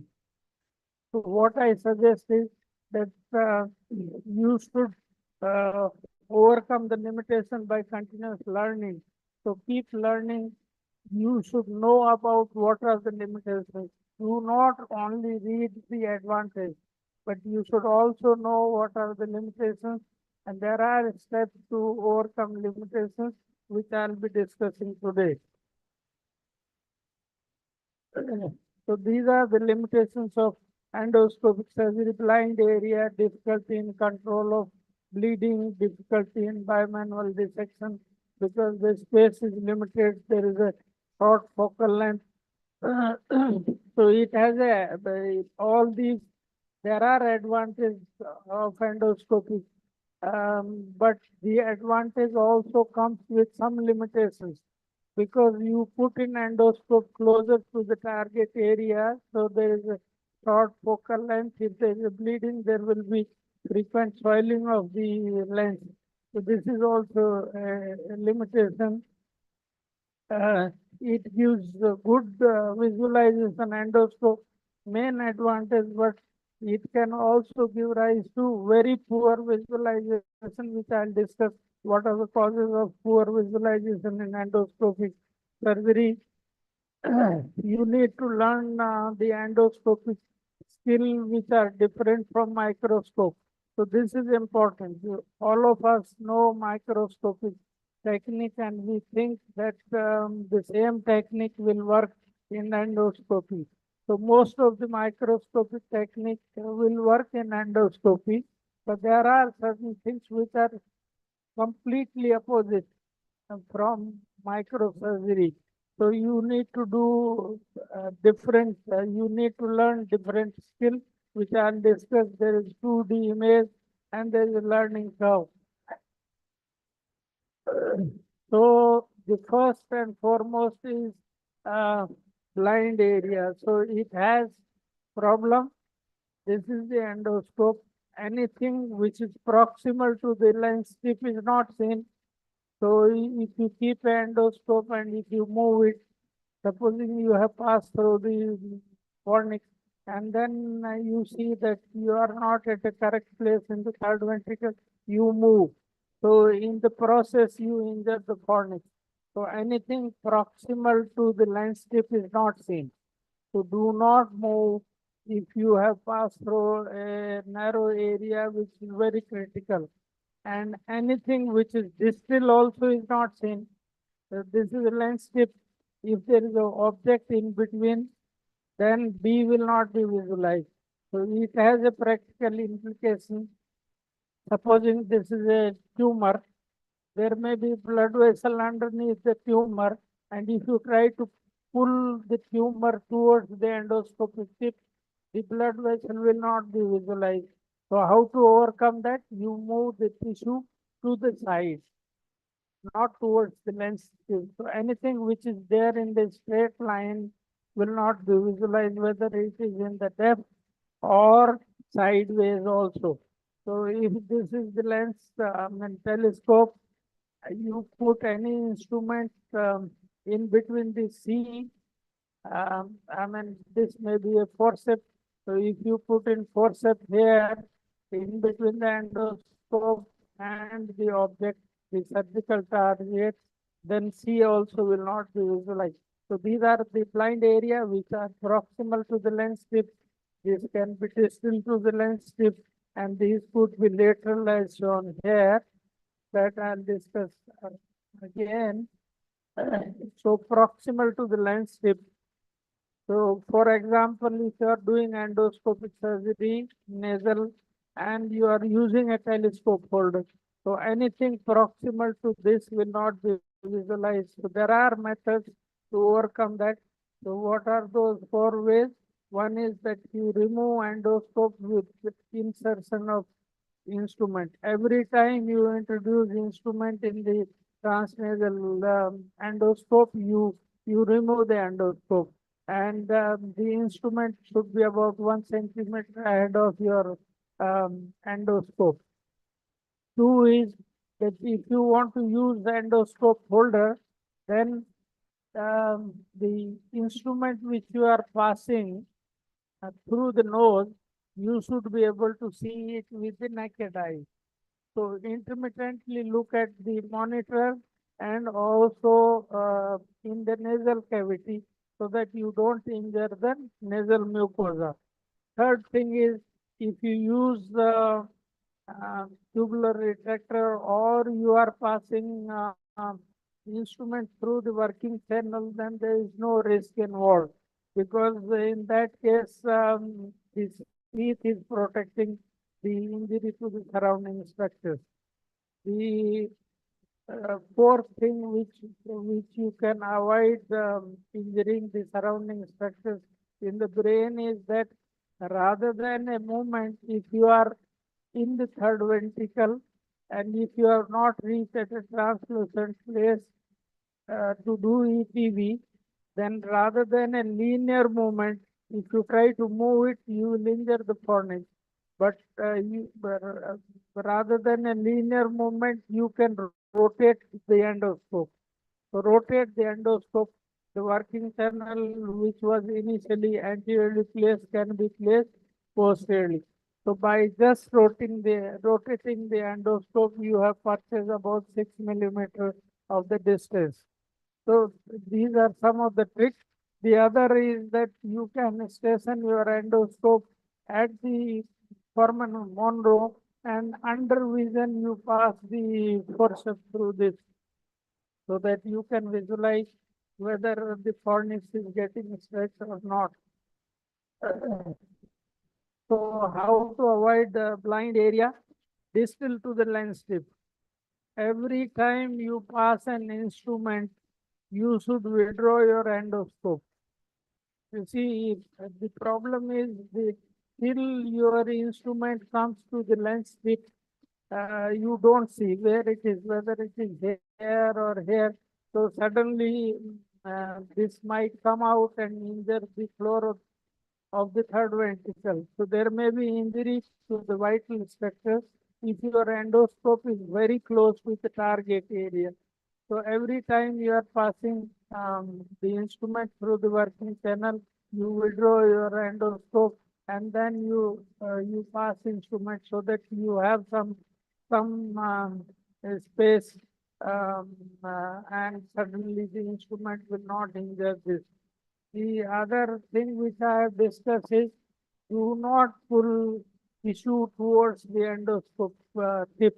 If you pull it up, then things which are at the floor, which may be vessel or nerve, will not be visualized. Whereas if you move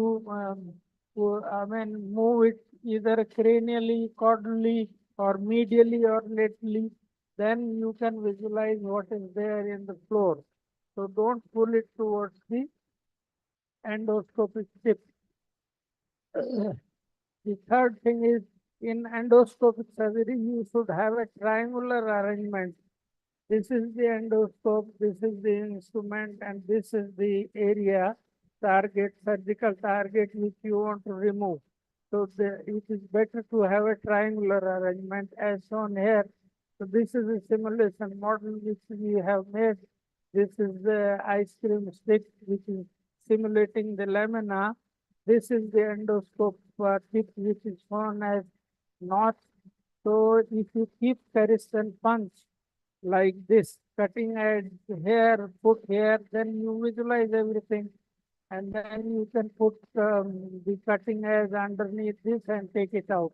Whereas if this is in the straight line, this is the scope, this is the foot end of Cariston punch, and this is the cutting edge, you don't know where it is. So you are likely to injure the dura and cause injury. So never go for a straight arrangement. If you have a straight arrangement, then the distal target will not be visualized. The same thing, same principle. This is the endoscope, this is the forceps, and this tissue, if you want to remove, this is the triangular arrangement of the two forceps, one limb, another limb, the tissue, you can take it out. But if you keep the forceps in such a way, the endoscope, one limb of the forceps, distal limb is not visualized, neither the tissue which you want to remove is visualized. So this is the wrong way of doing. This is correct way. Same way, if this is the endoscope and this is the bleeding point, there is some bleeding during surgery. So if you bring in the patties or surgery cell in between the endoscope and bleeding point, somewhere here as shown here, then you don't know where the bleeding coming from. And you can put your surgery cell or patties somewhere. So the correct method is that you bring in patties or surgery cell from the side, you keep on visualizing the bleeding point and put it there and press it for some time. So these are some of practical tips. I have come across problem in endoscopic surgery. Every time it is not possible to have a triangular arrangement, and this problem I came across in partial corpectomy, where there is a narrow cut. I mean, this is the vertebra, and we have removed part of the vertebral body. So you are forced to work in a straight line. There is an endoscope, there is a drill, and there is a suction. So if you keep this arrangement, the suction will not be visualized. Distal instrument will not be visualized. So you are forced to work in that situation. So I thought of the solution, and what I did is that I said that you should put the distal instrument first. So rather than putting drill first, you put in suction first, distal, and keep the suction at that particular depth. This you can find out if there is a oozing present, that means your suction has withdrawn little bit. But if there is some movement at the dura, that means you have gone little more in. So keep the suction at that depth. Obviously, it will not be seen, and so put the suction first and then put the middle instrument later on. So put distal instrument first and keep that instrument at a definite depth, that is suction at depth. So it will keep on sucking the blood, and you can keep working with drill or Carrison punch, which you can place in between. So this we have published. This was described for the first time. So these are some of the canine. Let's see. So these are that is what I have discussed so far. Triangular arrangement of Carrison punch versus straight arrangement. So this was straight arrangement. The cutting edge is not seen, but if you rotate this, so rotate your Carrison punch, everything will be visualized, and then you can take out the simulated lamina, which is ice cream stick. So this we have described how to make a indigenous model, which are inexpensive. So other thing is two jaws of the forceps and the instrument, the straight endoscope, triangular arrangement, everything is visualized, both jaws are visualized, the tissue which you want to remove also is visualized, whereas if you keep it the other way, then it will not be seen. I mean, the distal limb of the forceps is not visualized. The other example is the bleeding. Endoscope hair station. This is the bleeding, stimulation of the bleeding. So if you bring in patties in between the endoscope and this, then you won't know where it is going.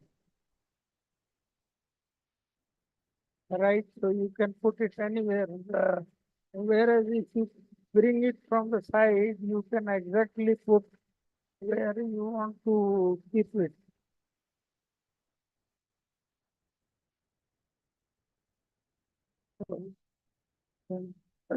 The other point, the biggest disadvantage of endoscopic surgery is control of bleeding. And this happens sometimes during ETV. So if you are doing ETV and if there is a bleeding, what should be done? Do not try to bring out the forceps or Fogarty catheter and then try to bring it bipolar forceps. By the time you bring in bipolar forceps, everything will be red.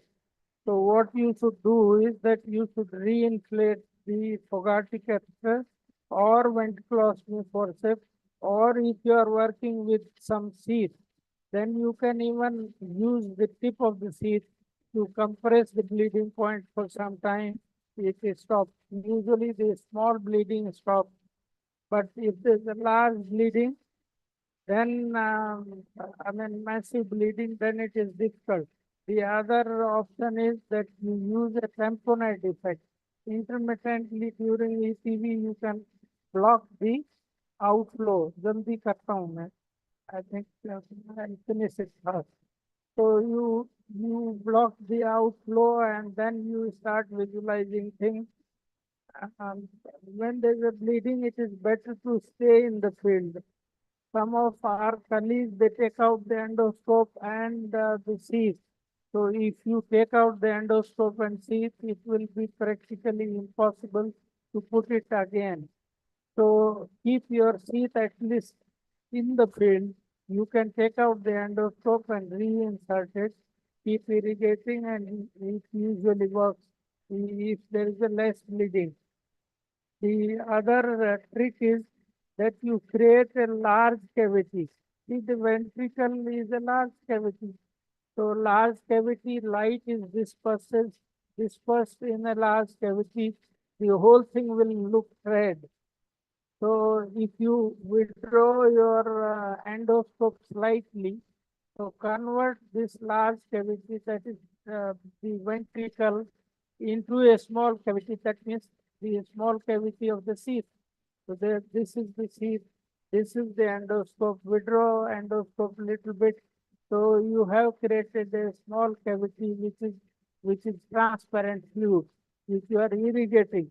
So with this transparent fluid, you can visualize the bleeding point, and then you can either use this sheath to compress it or use a bipolar, and once you visualize the bleeding point, you can control it.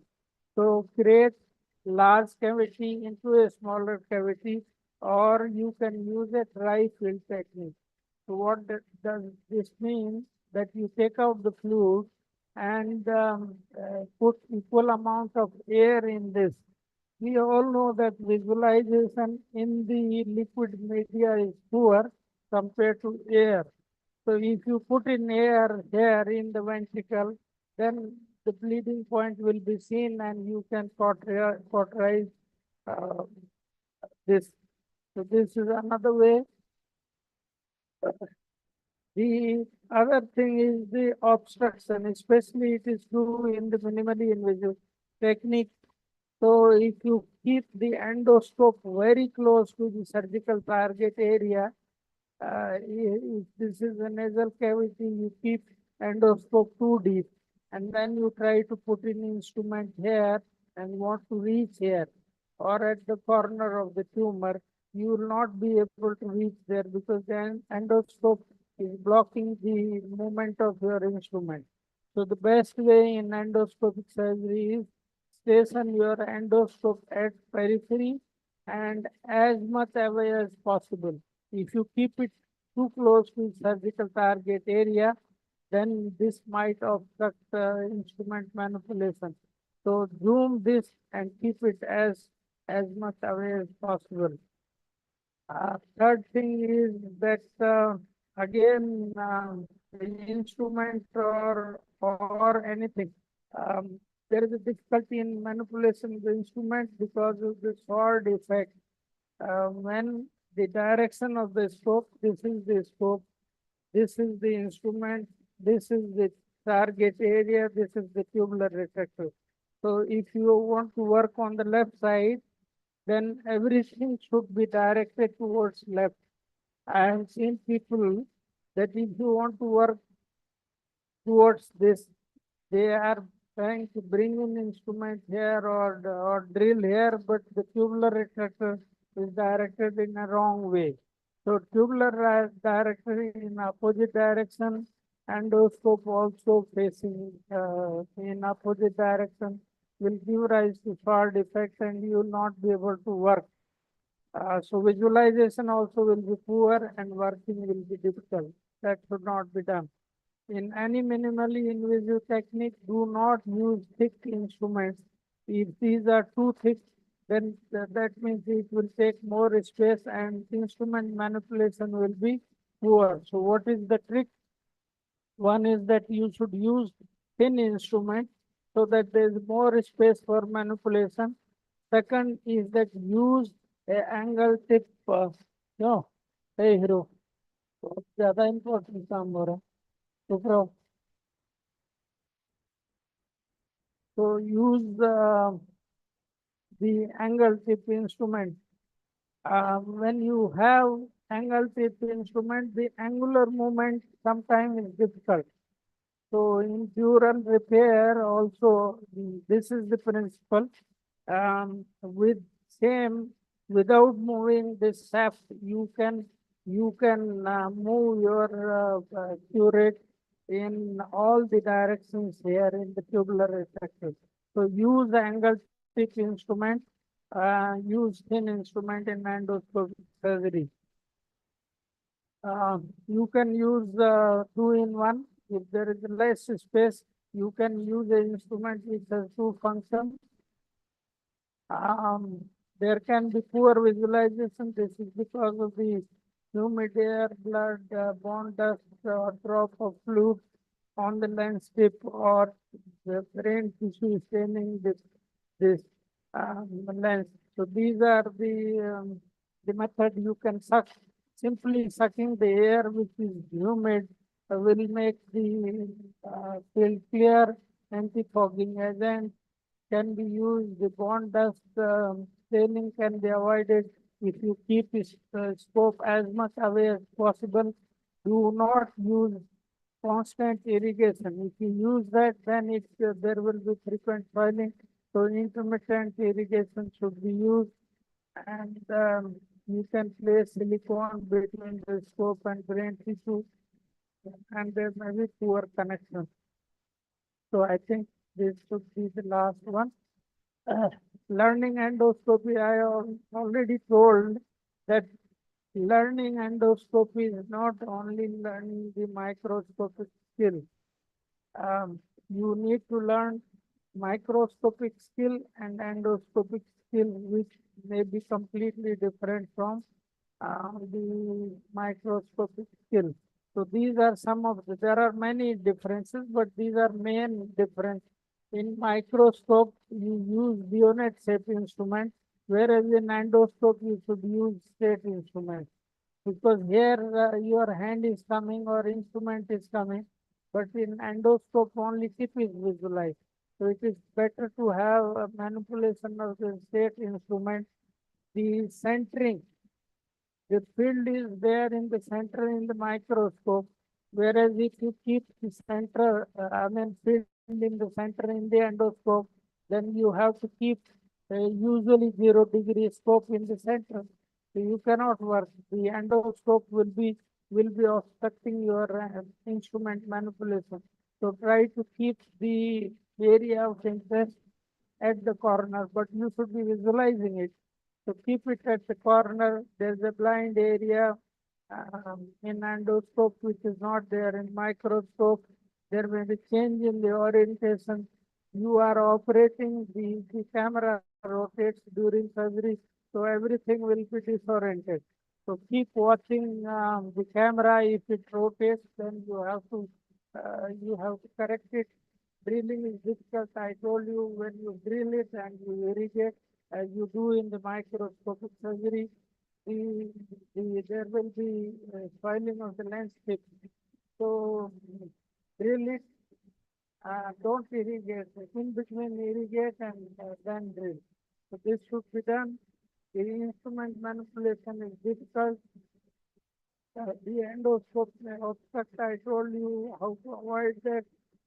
Control of bleeding is also difficulty, and there is 3D thing.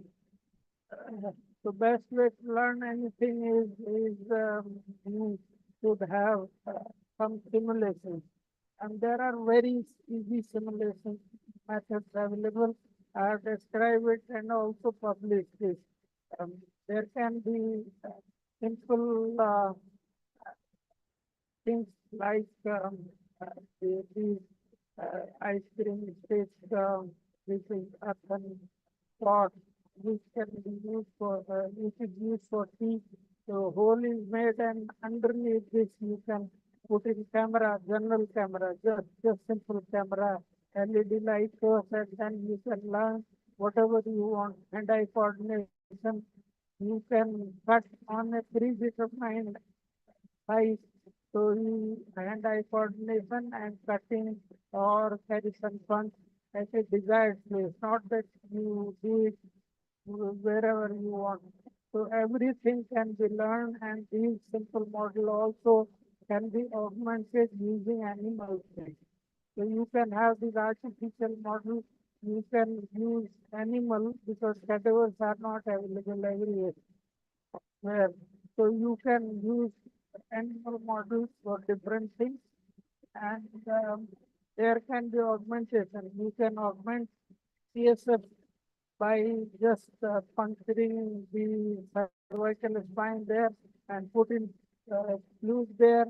You can use the infusion pump, which will simulate as if there is a live thing happening, pulsations. And you can also use vascular models also. We have used animal vein and connected with the red tube, and then under endoscope you can learn to control breathing during surgery. So there is a separate chapter which I have written on this, uh, how to use the various models to learn endoscope surgery. So to conclude, there is a need to overcome limitations. So basic thing is that there are limitations. You need to learn the limitations. Do not carried away with the advantage of the technique. You should know the limitation and overcome those limitations to become master in this. Learning endoscopy needs learning of both the skills of endoscopy and microscopy. The endoscopy skills are different from microscopy skills. There are training modules. You can learn live humans. You watch expert doing surgery. Then there can be lab training using cadaver. You can have animal model, synthetic model. Simple synthetic model can be there. You can make same type of model using 3D technique. And you can have virtual simulators or artificial intelligence to learn and those techniques. Thank you. Thank you.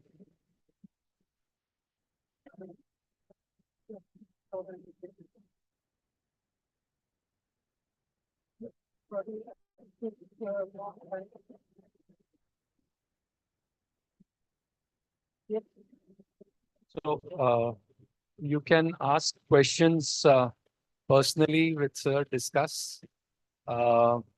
We will now go to our virtual session, and I would like to request Yadav Sir and Adesh to chair the virtual session.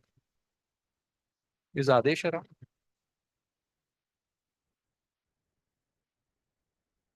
Adesh? We just see whether is he lying on the floor somewhere, sleeping. Okay. Yes, sir. Please start. So I think the audio visual team is the team ready with online. Okay. Yeah, Adesh.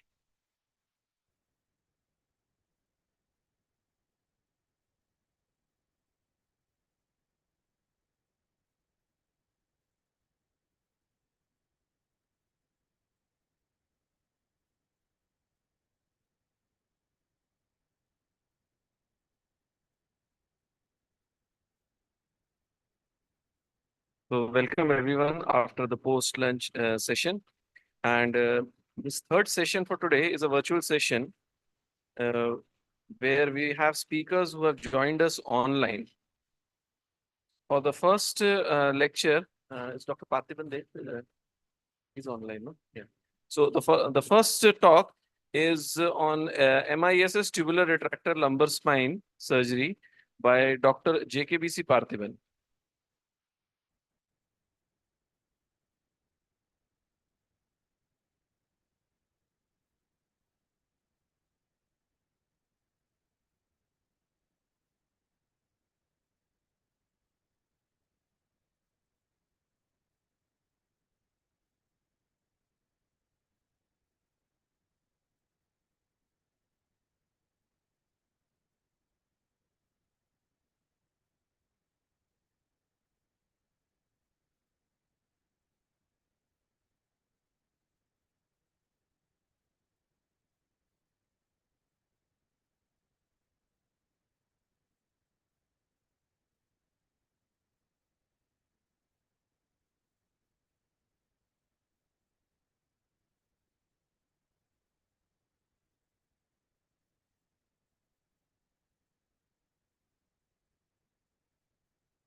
Sir, please unmute yourself.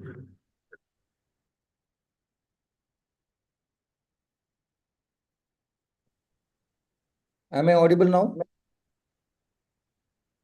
Hello? Yes, yes. I'm audible, yeah.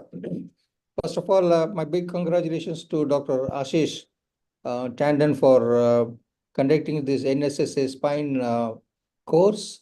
I'm extremely happy for that, and I'm also very delighted to hear Dr. Yadav's basic speaks, which is very important for endoscopic development in the country. So I've been asked to talk about the tubular retractor in lumbar discectomy.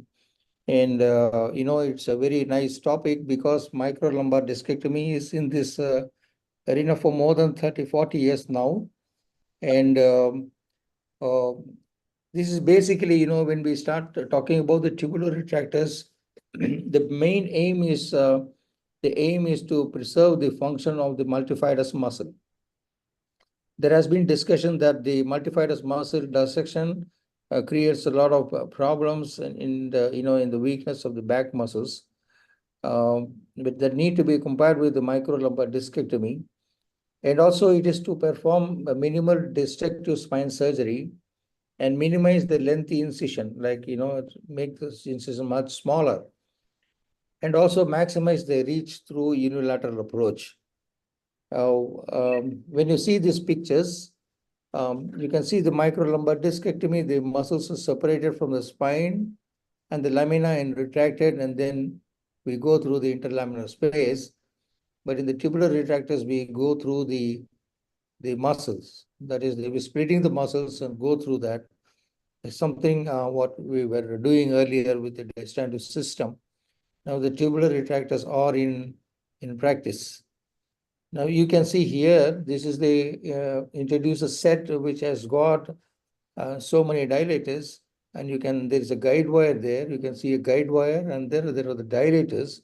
And finally, there you have some retractors here. So this is the basic set with a stand and also something like a Lila retractor, and where you fix the tubes in one position as we like. We need to have a proper angulation of these tubes so that we get a better picture of the area where we operate. So this is, you can see those instruments of different types, which are very important. Here, the position of the patient is the same as we position in a prone or an appropriate table for fluoroscopy. And the flexible, they should be flexible. These arms can also be used with 1 or 2 bed rails attachment depending on the surgeon preferences, these arms, and depending on what we need. The initial thing is that we have to send a guide wire, so this is a guide wire through the proper area that we need to the area of interest. For example, that it is a paraspinal region here. We introduce a small incision through the incision. We introduce this, the needle here. You can see here the guide wire, and subsequently you start using an each dilator in rotation one by one as the diameter increases, and then we finally reach in such a way that the largest diameter is being placed. And how to do this? Usually, this is the one thing which need to be mastered by the tubular retract surgeons or the minimally invasive people. Surgeons will need to serve. So this is the midline and this is the incision we have made it. See here. So we make the incision here. Small incision. Okay, okay.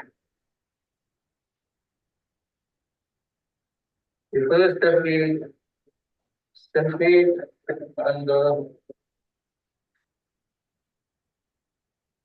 get into the L4, L5 lamina. The second one.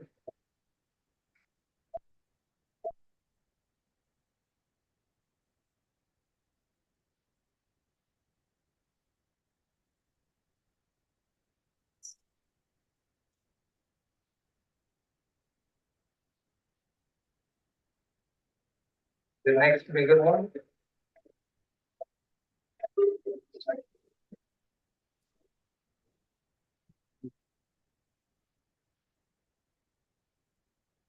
These movements are very important to dissect the muscles from the bone, that is the lamina. You have to dissect this modified muscles from the bone. So this is very important step because whenever we don't do this, we can see quite a bit of muscle at the lower end popping out through your the tubular retractor. So these movements are very important. And when we have a very small incision, you find it is difficult to do it and then separate the muscle from the lamina.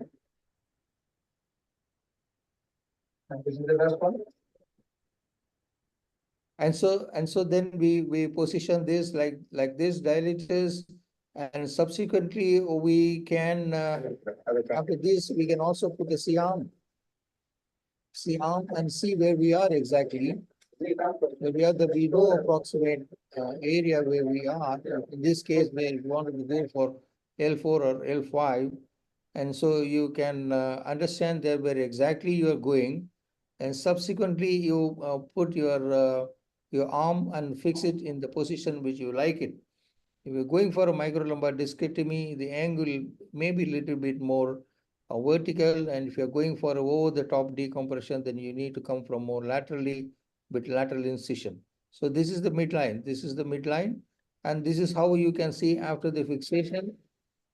You can see, and this one, the dissectors, that is the retractors may be surface to the skin so that can help you in a better way.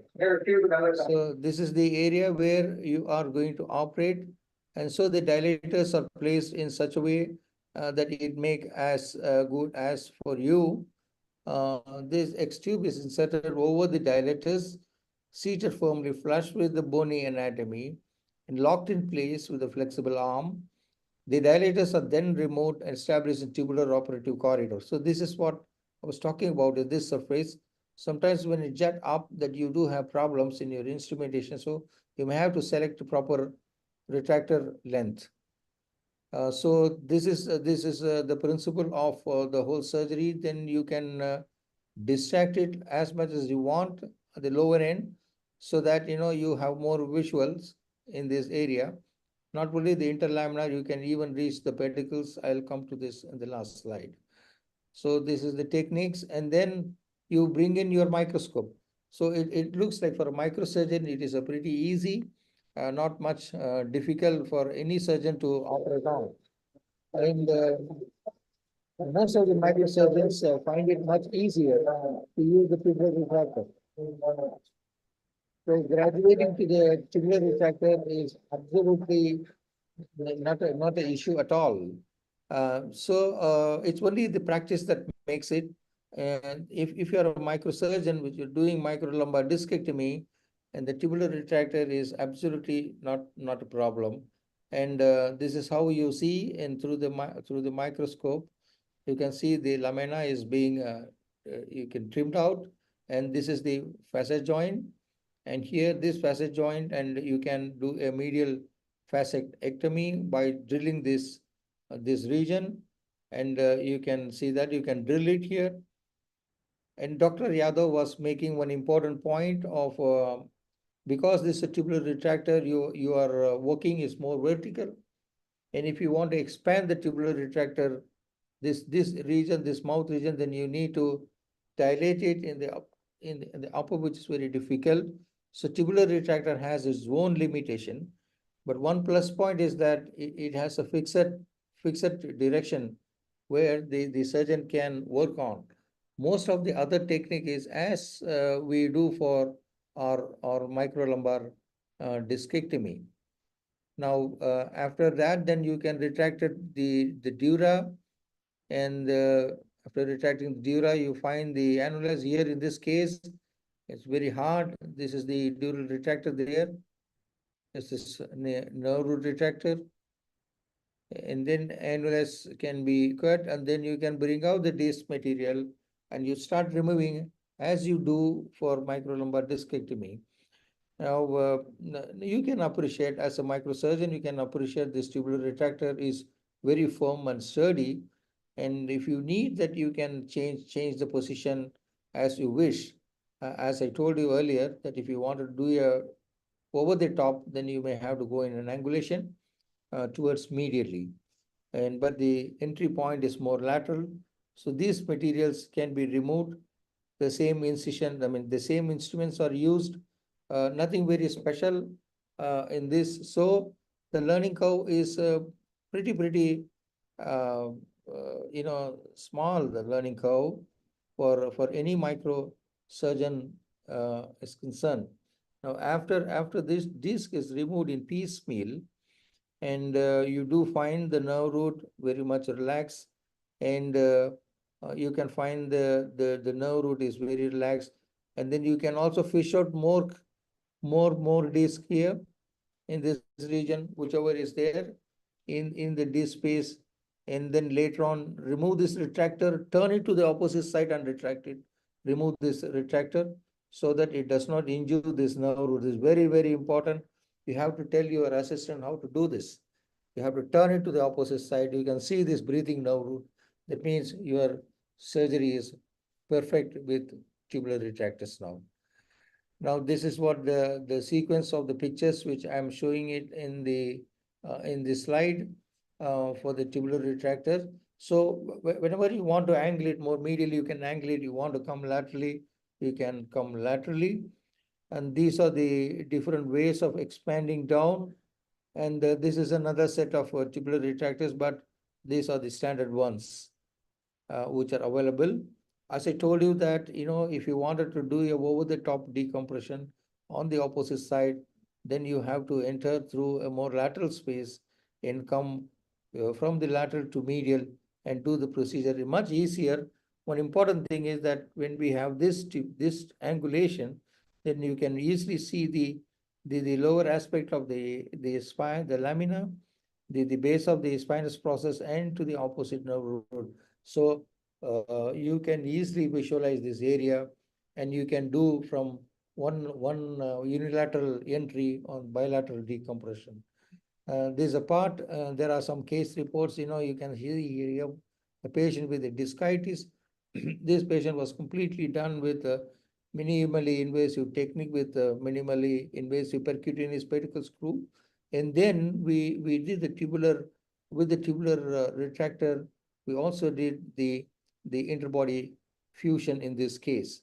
So what I can summarize with my talk is that tubular retractors are extremely good, and no doubt in that it has so much facility to move both sides, and also to have the so-called the slide technique, where you can go from L4 to L5 or L5 S1 up to 2 levels. You can easily do level, and you can do always very nicely an interbody fusion, not only with microlumbar discectomy.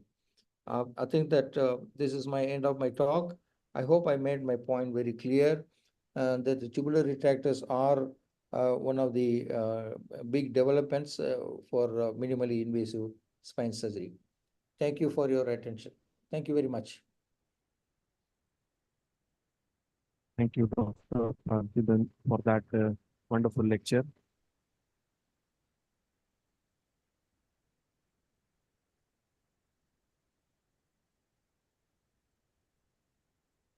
The next talk is by Dr. Batuk Deora, who's consultant neurosurgeon at SL Raheja Hospital, Mumbai, and he will be speaking on his experience with complex CVJ anomalies.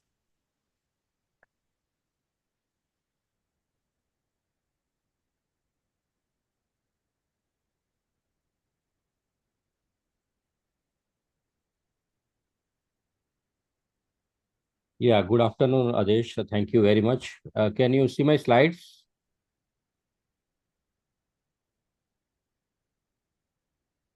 Yes, we can see the slides. Okay. So at the outset, I would like to congratulate NSSA, and I wish him a best for the grand success of NSSA spine surgery course. I've been asked to talk about and share my experience with the CV junction anomalies.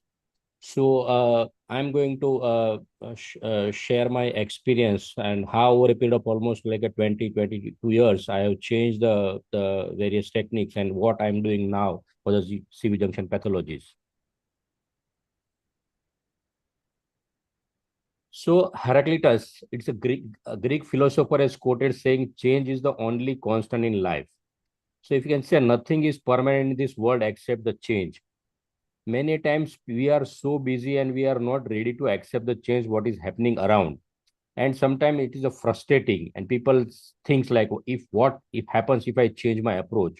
And that is absolutely true in a case of management of the CV junction pathologies. Like we all know CV junction is a transition zone between the mobile cranium and the relatively fixed vertebral column and collectively considered by the occipital atlas and the axis. It encloses the soft tissue and the neural structures at the cervicomedullary junctions. CV junction anomalies are either congenital or acquired and resulting in the reduced space for the lower brainstem and the spinal cord, resulting in the significant neck pain, syringomyelia, cerebellar or lower cranial nerve and spinal cord deficit, and many a times vertebrobasilar ischemias. You can see the classical X-ray CV junction open mouth and the lateral flexion and extension view showing a beautiful anatomy of the occiput C1 and C2 and the relationship between all these three bones. So this integrity is mainly maintained along with the bones by the various ligaments. One can see that the apical ligament, anterior atlanto-occipital and posterior atlanto-occipital ligament. Most important thing is the transverse ligament that prevents the translation of the C2 over C1. So this all collectively maintains the stability of the cervicomedullary junction or the CV junction. And the stability is the quality by which vertebral structures maintain their cohesion in all the physiological position of the body. Whenever there is a compromise in the structural integrity of the either bony or the bony osseous or the ligamentous complex, that results in the instability. So instability is a pathological process which leads to displacement of the vertebra beyond their normal physiological limit. There are various congenital anomalies and the malformation around the CVJ, but mainly we are interested about the basilar invagination, assimilation of atlas, os odontoideum, and the traumatic atlantoaxial dislocation. Diagnosis is mainly based on the radiology along with the clinical findings. The classical X-ray flexion extension of the CV junction shows the reduction in the extension and movement on a flexion views. On MRI images, we often see the significant compression of the cervicomedullary junction depending on the size of the pathology. CT plays a very important role not only in the diagnosis but also planning the management in these cases. We have various procedures available for this management that includes the entry and the posterior approach. Entry approach includes the anterior odontectomy via conventional or endoscopic method. Recently introduced like a C1, C2 intra-articular and trans-articular fixation through the retropharyngeal approaches. While the posterior procedures are numerous and previously used where the occipitocervical fixation with the implants and many times using the wires like a Gallis, Brook and Sontag fusions. But recently and more modified and more popular methods are the trans-articular fixation and the intra-articular fixation that includes the Goel's technique and the Harm's technique. Each technique is having their own indications and as well as the advantages and the disadvantages. So when actually I am showing this works where I was in Sion Hospital where we had a spine unit, and when I joined as a residency, most of the time the CV junction anomalies were being managed with with the help like occipitocervical fixation. So this is the hard shield transport contour loop we were using at those time almost like a 20 years back. For the management of the reducible atlantoaxial dislocation, you can see the biggest disadvantage is that it rigidly fixes the craniovertebral junction, and many times because it is made up of stainless steel, it creates artifacts when we do the MRI and because it's based on the wire-based fixation. So many times a patient will come with the follow with the displace implants like. So over a period of time, and many times we need to do CT scan rather than the MRI because of the artifacts created by the stainless steel implant. Then this titanium loops were introduced. Again, the purpose of the purpose was the same, occipital cervical fixation, but here we were able to do the MRI images.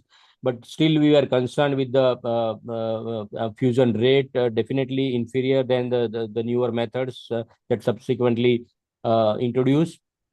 When these lesions like craniovertebral junction, mainly it's in the form of either basilar invagination or the atlantoaxial dislocation that is not reducible. We used to go from anteriorly and reduce via transoral approach using this Dingman retractors, and subsequently on the second stage like via posterior fixation. Many times patient needs to kept on a cervical traction, and that is very morbid. That was very morbid for the patient. Subsequently, with this latest implants was introduced, that was cervifix using the occipital plates and the lateral mass screw into C2 and C3. And that this is the case we had done in the basilar invagination in a young boy. We also learn about the transarticular fixation, but the problem was like it was a technically demanding, and many times this, even though it is a very good fusion rate, but this patient had a failed transarticular fixation, and ultimately we end up with doing occipital cervical fixation using the occipital this titanium implants. This was a 4-year male with a Down syndrome. There was a significant compression at the cervicomedullary junction because of the atlantoaxial instability in these patients. Using a bone graft, we did a Galley's fusion, and one can see this X-ray. This was again a traumatic atlantoaxial dislocation. We did with again Galley's fusion.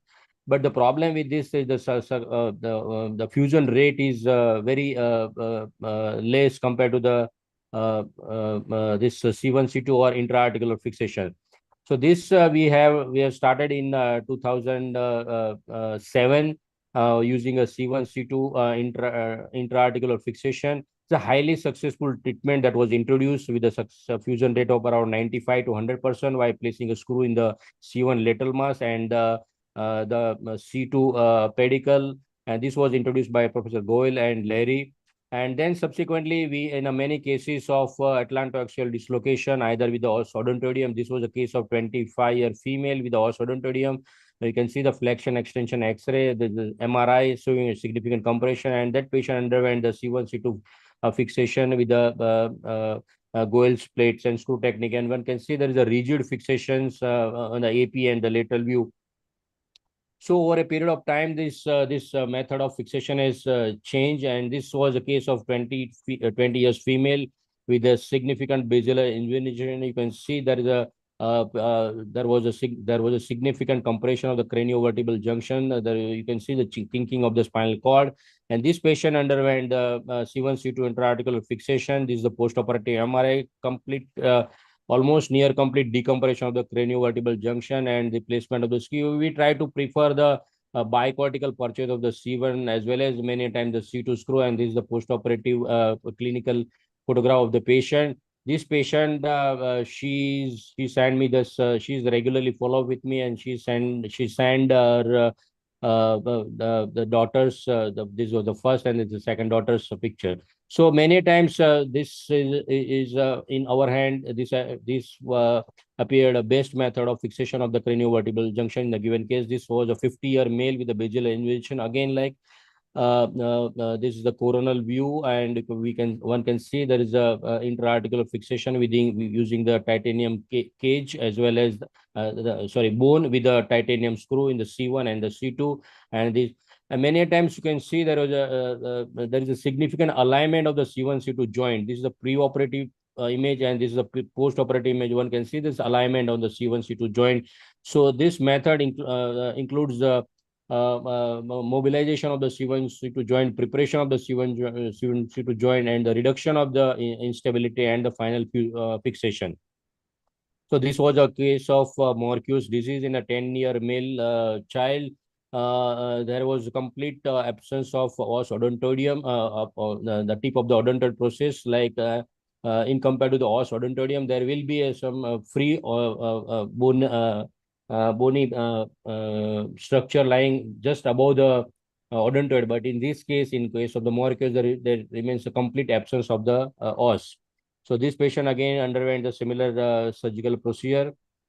This was a 14-year male present with the neck pain and the spasticity. Actually, this patient was in a persistent second intersegmental artery, because when you plan for a C1 C2 fixation, one has to understand the complex anatomical relationship between the occiput C1 and C2, as well as the vertebral artery in relation to the spinal cord and the bony structures. One can see here there was a complete this is artery on the left side was almost arising from coming from the spinal canal.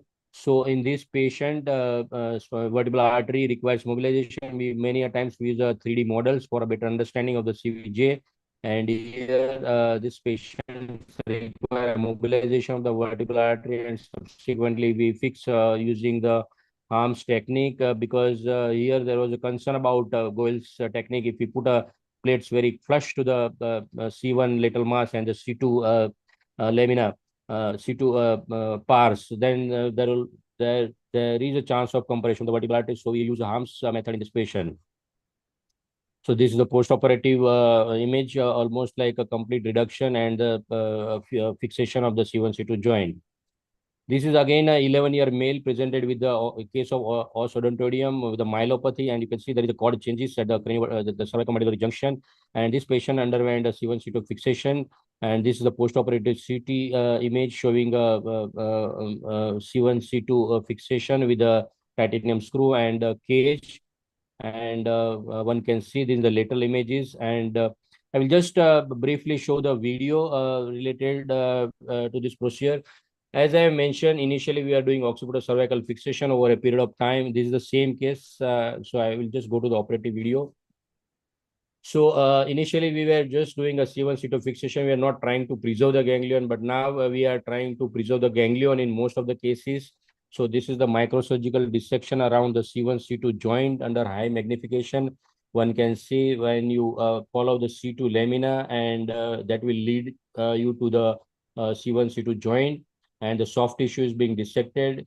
We try to remain and dissect in the subperiosteal plane. If you remain in the subperiosteal plane, you can easily at least prevent the unadvertent rupture of the vein, these veins, because the ganglion is always surrounded by the venous structures. So, and that creates many times create torrential bleeding sometimes. So here, using the microsurgical techniques, dissecting this venous plexus from this surrounding that surrounds the ganglion, and many times I use Liga clips to, because when if you have coagulated this plexus, and if your suction touches to inadvertently touch to this plexus, and it again suddenly start bleeding. So with that experience, I start using this Liga clip. So the ganglion is being dissected from the anteriorly, posteriorly, superior, and finally inferior aspect. And one can see now the C1 lamina. So then the joint is exposed. This is on the right side. This is the microsurgical dissection of C1 C2 joint on the right side. Again, like separating this venous plexus that surrounds the ganglion.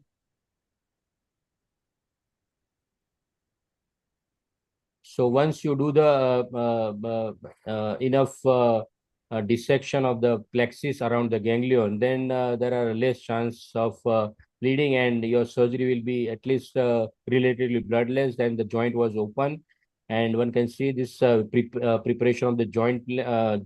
We remove the end plates using a 15 number blade. So that helps in the final fusion of this joint. So after that, titanium cage filled with the bone graft will be introduced inside the C1 C2 joint, and then one can see there's the ganglion on the both the sides, the C1 lateral mass screw placement, and the preparation for the plate, and this is the C1 screw going into the C1 lateral mass. C2 pedicle entry, and then we pass a plate beneath the ganglion. So the ganglion will be above the plates, so it will not be constricted like because in a case of the Harm's technique, there is enough space between the ganglion and this the rod. So there are less chances. So finally, this is the post-operative image of the patient, and one can see the clinical condition of the patient, and the important thing is the long-term follow-up of this patient. You can see the significant fusion at the C1, C2 joint following this microsurgical the procedure. So in conclusion, there are CV junction is a very complex subject we all know about, various technique and the tool available, and there is a constant evaluation is going on. Understanding the anatomy, physiology, and the pathology is the key to success. As I mentioned, specific surgery for the particular patient, and there's a significant improvement in the outcome with the C1, C2 intra-articular fixation. Many a times, many a times one cannot preserve the ganglion, but the conscious effort should be made to preserve the C2 ganglion whenever feasible using the microsurgical technique. Thank you.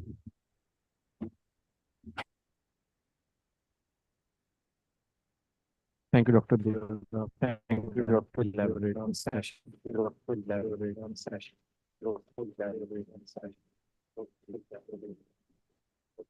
Do we have any questions? Do we have any questions?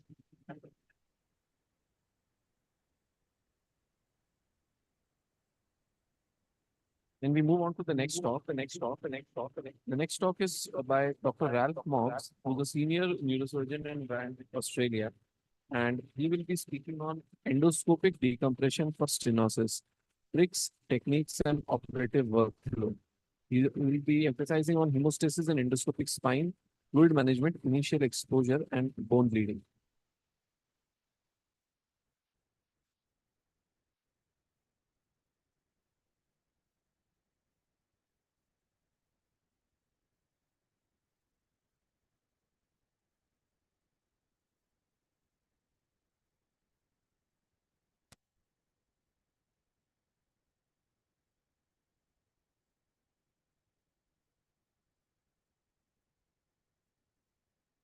Talk by Dr. Ralph Moggs will be a recorded talk.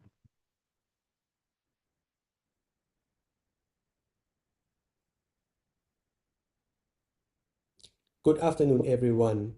I am Dr. Withiwin Kesansap from. Before Dr. Ralph's talk, we are going to have the talk from Dr. Vithivan Personas. He'll be speaking on full endoscopic decompression for spinal stenosis. He's from Ramathi Bodhi Hospital from a university in Thailand.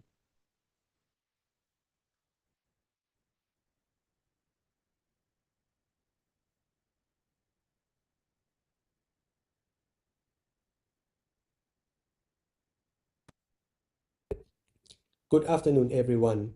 I am Dr. Withiwin Kesansap from Bamrungrad International Hospital. I'm working in Bangkok, Thailand. Thank you very much, Dr. Ashish Tandon, for inviting me to join this esteemed event, NSSA 2024 in Jabalpur. In this presentation, I'll be talking about the full endoscopic technique for spinal stenosis. And by the end of this lecture, I would like you to see the benefit of this procedure, and I hope that I can influence you to start doing this procedure if you are not doing already, so your patient can enjoy the result of this procedure immediately after we finish the operation. They can walk immediately and they can leave the hospital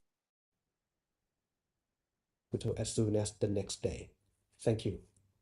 So this is about technical consideration for spinal stenosis. I don't have anything to disclose. As we all know, we are entering aging society. By the end of 2050, the amount of senior people will be like more than twofold. So no wonder we will see a lot more and more spinal stenosis cases. When we talk about degenerative spinal stenosis, we have central and we have lateral stenosis. For the central stenosis, the nerve that is compressed is the traversing nerve inside the spinal canal. And the lateral stenosis, it can be from the lateral the lateral recess stenosis or the foraminal stenosis. And the main symptoms is a neurogenic claudication and is a radicular signs. And that's the indication for the surgery. But the back pain can be from spinal instability or deformity or degenerative disc disease, and that's not the main indication for this procedure. Okay, so I'm going to talk about the interlaminar approach first. For recess and central stenosis, the nerve is compressed, this traversing nerve. So it is more common that it is posterior pathology. It is much less common to be anterior pathology from the bulging annulus or from the disc or the osteophyte.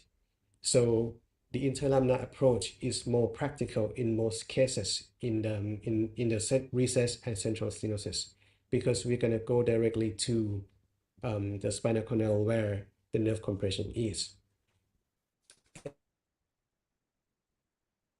And in case of posterior pathology like this, there is limited use in trans and extraforaminal approach.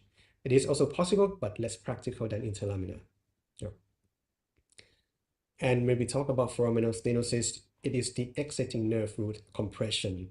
So when we have this kind of pathology, we use extraforaminal approach, and the goal is to decompress the exiting nerve root. Okay, let's review the interlaminar technique a little bit. Okay, so when the patient has one-sided symptoms, we come from the ipsilateral side. We always start from the interlaminar window. We find the tip of the descending facet. We take out the descending facet just a little bit, just to reveal the ascending facet underneath. And we decompress from the up to the upper lamina. We find the ascending facet and we decompress the ascending facet down to the lower lamina. After that, we decompress and we see the nerve. Okay, the next is the example video. This is left L45 recess stenosis plus a little bit of disc herniation. In the video, on your left side, on your 9 o'clock is going to be the lateral side, and the 3 o'clock is medial side, 12 is cranial, and 6 is caudal. Okay, so I mostly used oval shaped burr, and because the oval shaped burr, it is side cutting, so you have to place your drill beside the bone that you want to cut. It doesn't cut at the tip. This is quicker than the ball tip or the diamond burr because it cuts the bone multiple layers at the same time. So now I'm drilling out a little bit of ascending facet. So one of the most common questions I got asked by participants is that how much bone drilling we need to do. So normally it is just a few millimeters. So just you take out the descending facet, just tiny bit, just you can see the ascending facet.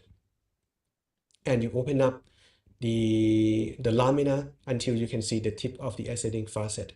That is usually that's the extent of the nerve compression.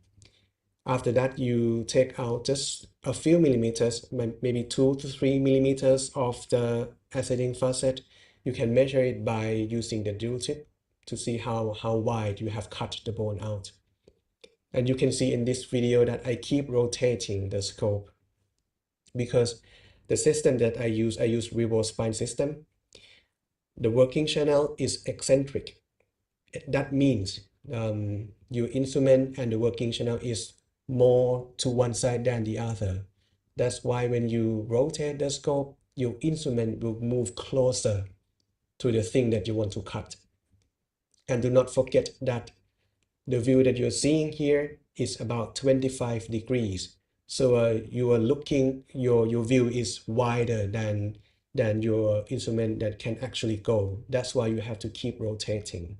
Okay, so after we open up the bone, which usually takes about 10 to 15 minutes, we decompress the ligamentum flavum from its insertion, from the lateral and from the caudal insertion. Now you can see the neural structure moving. So normally I lower down the endoscope and I rotate to see wider, and I see the tip of my instrument all the time before I grab anything. This is to avoid injuring the neural structure like the nerve or the dura. Okay. See in every bite. Be careful of the footplate of the chorizen. In case of severe stenosis, your footplate can press on the nerve and cause nerve injury as well. And one of the most important technique is to remove enough epidural tissue to see the real border of the nerve. In this case, we have a little bit of disc herniation pressing on the nerve from anterior side. So we cut out the PLL, we mobilize the nerve, and we use the tip of the sleeve to squeeze down to take out the disc and protect the nerve at the same time. So now we cut more the annulus and the PLL to free the free fragment out.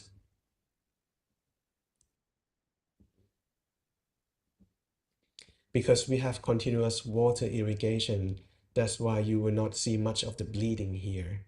Okay, bleeding is one of the most important problems that we see during this kind of bone work and decompression for stenosis. It depends on the source of the bleeding. If the bleeding source is from the muscle, then you have to rotate the scope, find the source of the bleeding and coagulate at the source of the bleeding. But if the bleeding comes from the bone, you can choose to use the coagulation, or you can choose to use like the probe or any curved instrument to press on the cancellous bone to stop the bleeding. And this is the situation after decompression. You can see that the nerve is pulsating along with the water irrigation. So now we're gonna move to the next slide. In case that you have severe central canal stenosis, you can do the over-the-top technique. In case that you have bilateral symptoms. Yeah. So in this case, the patient has severe stenosis at L3-4.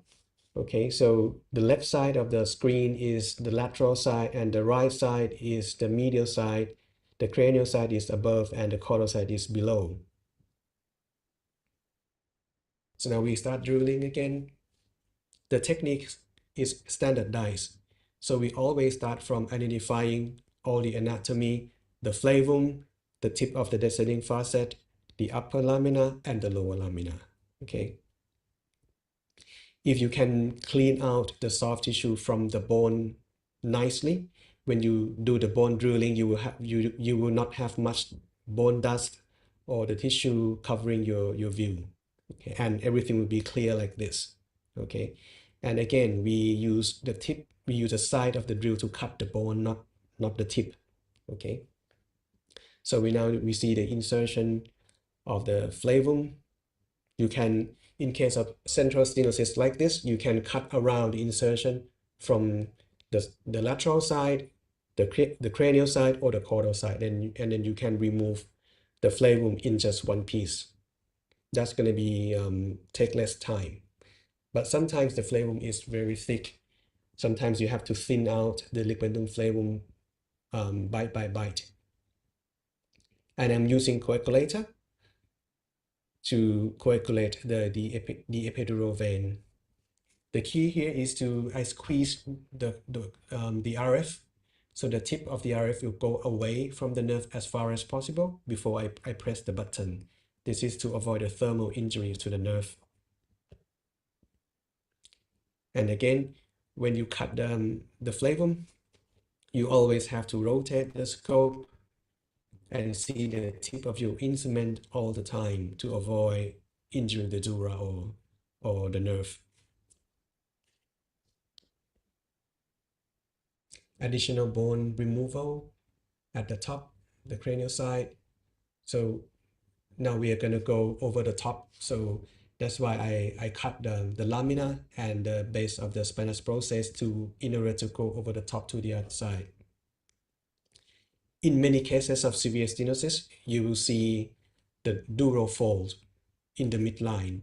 So this can cause dural injury if you're not careful enough. So the key the key to avoid cutting into this dural fold is to always see the tip of your instrument, rotate your scope, lower your scope down, okay? And cut just only the thing that you can see. Do not go too far. And what about dural injury when it happens? It depends on the location of the dural injury. Let's say if it happens in the midline and you can see it clearly. If it's not so big, if it's very small, like just a few millimeters, is something like lumbar puncture. So you don't need to suture it. You just use the glue and some Duragen, artificial dura to plug on that. Okay. But if the defect is large enough for the nerve root to come out, I usually prefer to open up and then suture it properly. But if the defect is small, you can suture it underneath the endoscope. Okay, so now we see the lateral recess on both sides. So now we are sure that the nerve is adequately decompressed. Another case is facet cyst. So this is bilateral facet cyst at the L45. We approach from the right side. The key of facet cyst decompression is that almost always you will see the adhesion between the nerve and the cyst, because the nature of the facet cyst, it causes so much inflammation, it causes adhesion tissue around the nerve.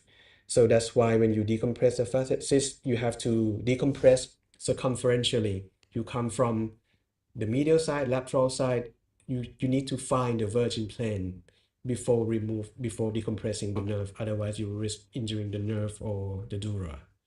Okay. So we take out the flavum in chunk,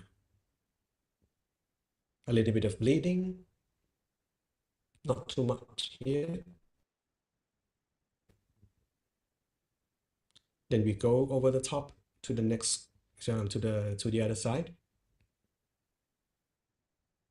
You see the dura fold here. Be careful with that. Again, rotate the scope, see the tip, and cut the cyst over there. In this case, luckily, we didn't have much adhesion. That's the space of the lateral recess on the other side. I use different kind of crescent ronger, sometimes oblique, big, small.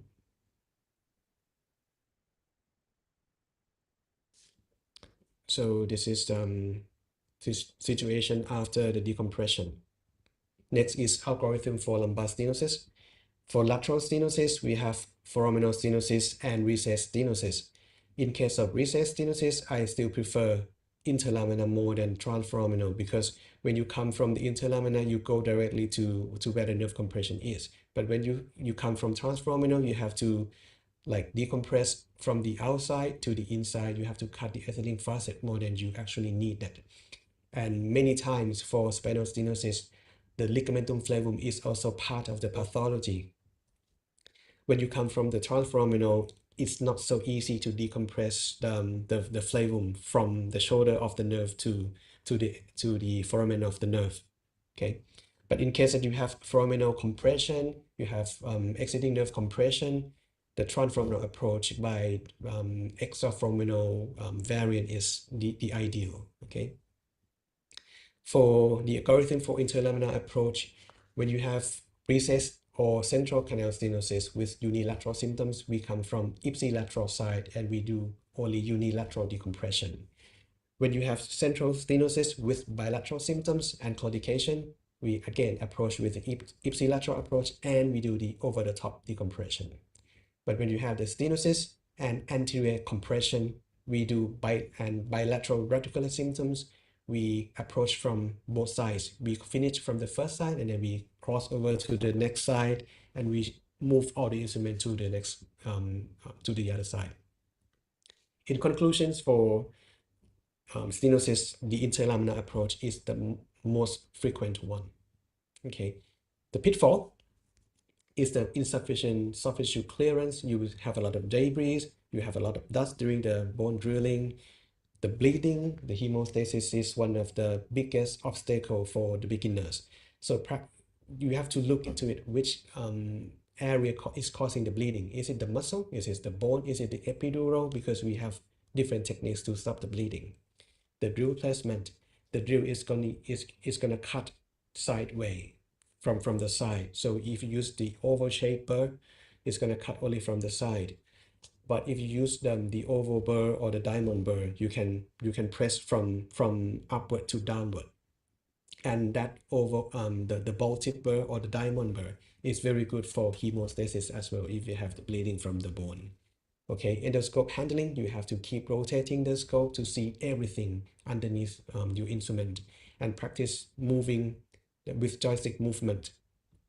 Okay, and try to see the tip of your instrument all the time to prevent dural injury and nerve injury. Okay, let's go to foraminal stenosis. Most of the stenosis is the compression is from the posterior side. So interlaminar is the best approach for this kind of pathology. Only when you have extraspinal pathology, then you do foraminal decompression.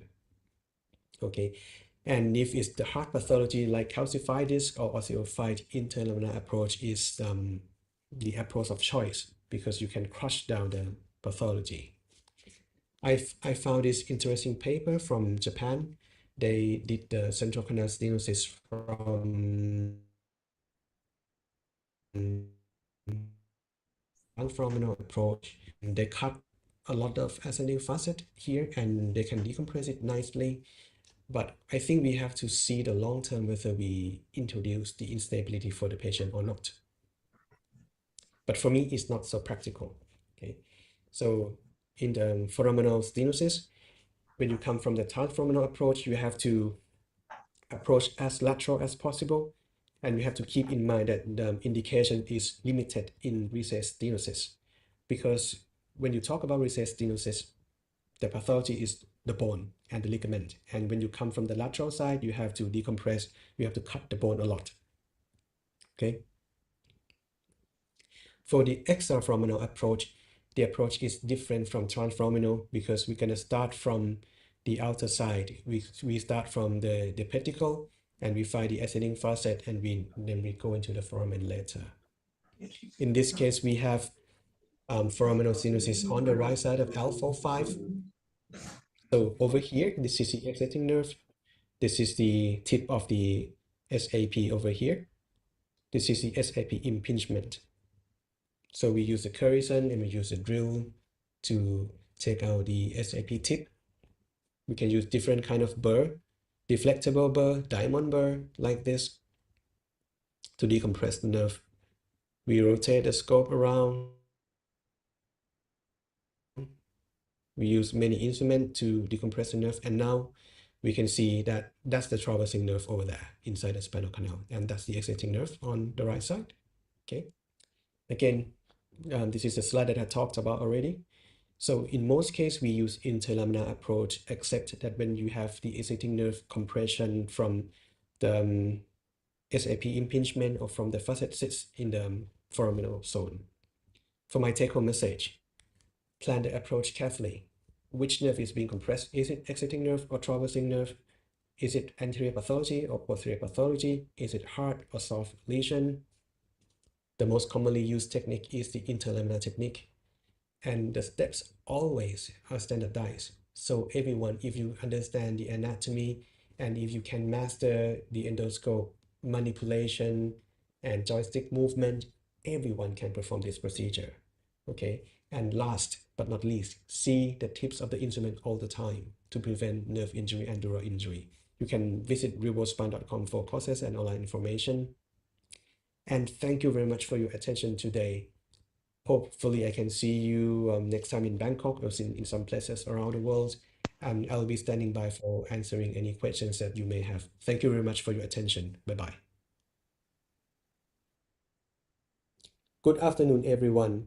Dr. Richard K. Salsak from Bumrungrad International Hospital.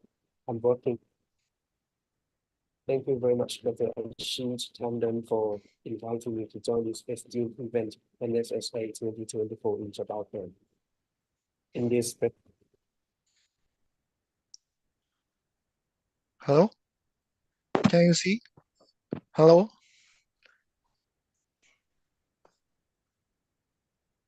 Thank you, Dr. Vikaran, for this elaborate talk and a very nice demonstration of your endoscopic decompression for spinal stenosis. Do we have any questions for Vikaran? Okay, so moving on, our next speaker is Dr. Yasushi Shin. Dr. Shin is the senior Yes. consultant Department of Neurosurgery at Osaka Police Hospital in Japan. And he will be speaking on minimally invasive spine surgery in the hybrid operation room design. We'll be discussing on the workflow and its clinical application. Over to you, Dr. Shin. Thank you very much. I am Yasushi Shin from Osaka, Japan. Thank you very much for having me here. I would like to show the minimally invasive spine surgery in the hybrid OR. Hybrid OR operation room represents an extremely complex working environment that demands careful planning by all stakeholders. Some workflow have been developing about the hybrid operation room. This paper is about screw insertion from Charité in Berlin. I was there, and I'm using Altis Zigo Siemens and Brain Lab navigation.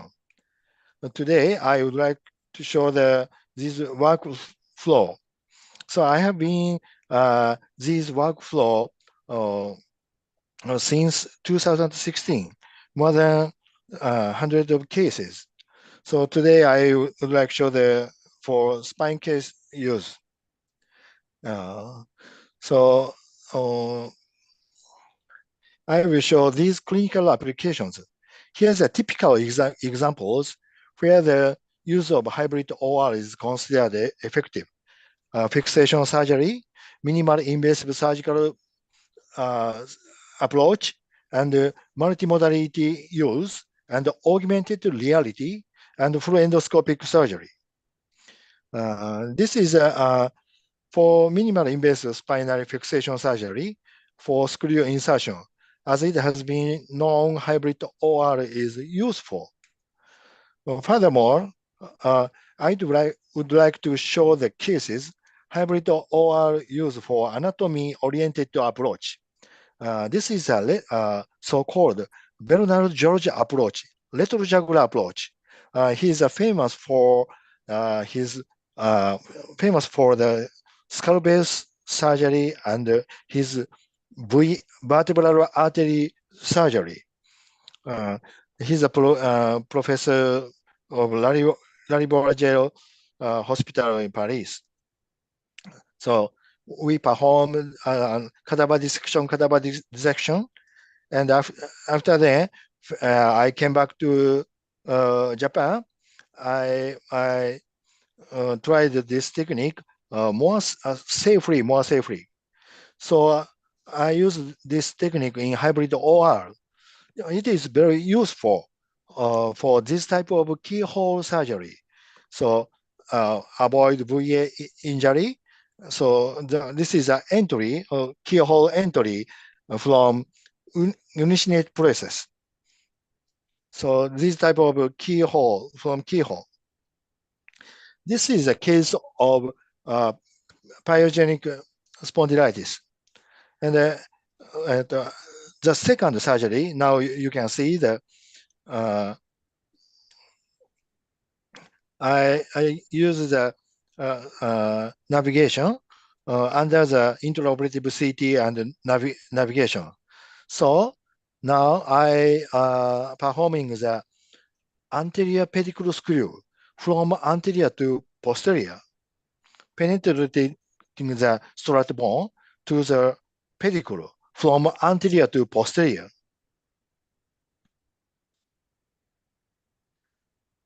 So this is a intraoperative CT.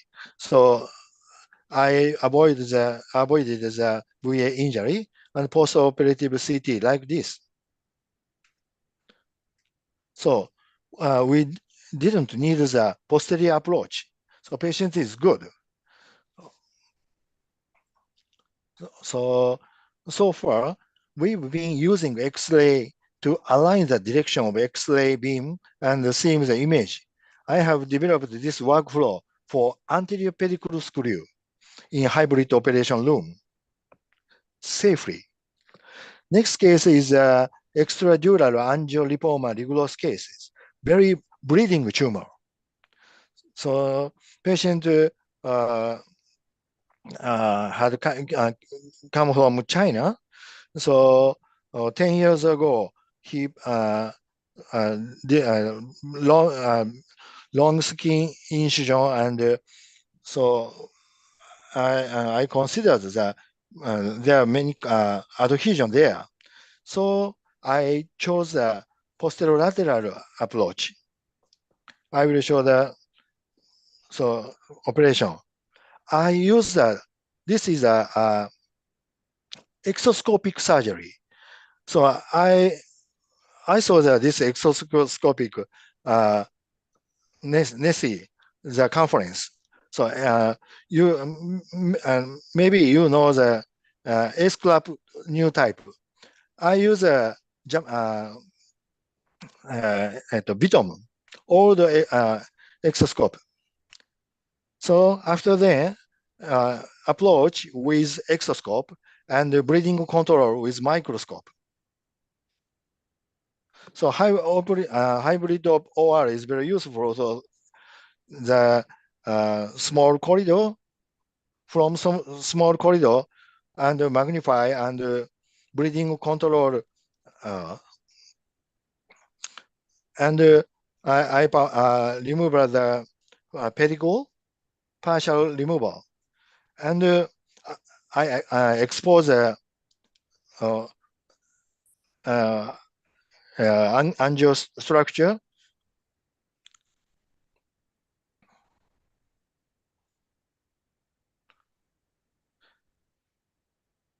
So removal pedicle. So appropriate removal preserves the structure. So now I all the tumor and removal and block fashion. So this is a case of the hybrid use the integration of multimodality, exoscope and microscope and neural navigation. Nextly, I will show the augmented reality. So we can use easily use augmented reality in a hybrid operation room. This is a thoracic pathology. So we can easily recognize the level using the intraoperative CT. So so this is augmented reality. So augmented reality. So I didn't use a simple linear incision. Now I use an interfacial dissection to preserve the anatomy. So small. It may be seems a small corridor, but it's adjusted the surgical corridor. So very small, but so enough. So now I can see the tumor upward and lower part, every part of the tumor, and breathing control feeding and unblock removal, small corridor.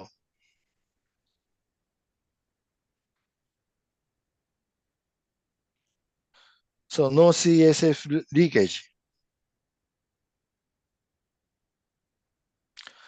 So I could perform this type of surgery, cervical pathology and thoracic pathology and lumbar pathology with AR, augmented reality, and augmented reality and endoscopic combination, and augmented reality and exoscope combination. Lastly, I will show the full endoscopic spine surgery. Full endoscopic surgery has a characteristics of pinpoint surgery. So we can use a hybrid OR. So I plan the surgery, preoperative image. In this case, adjacent segment disease. So I have to avoid the screw head and rod. So appropriate landing is a key technique for full endoscopic surgery. So now I reach the nice landing to the target point, bony target. So to the SAP. And from the small corridor, I could remove the herniation, adjacent segment, avoiding the screw head and rod.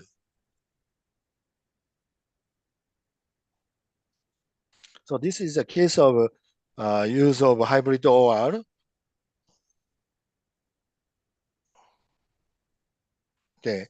Well, Japan is an aging population country, so we need this type of tailored surgery based on the pathology, physiology, and anatomy. I showed this technique in this paper, Journal of Spine Surgery. So hybrid operation room enable us to integrate the multimodality. Thank you very much.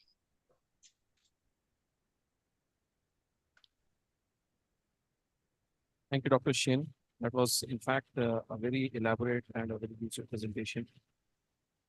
Do we have any questions for Dr. Shin from the audience?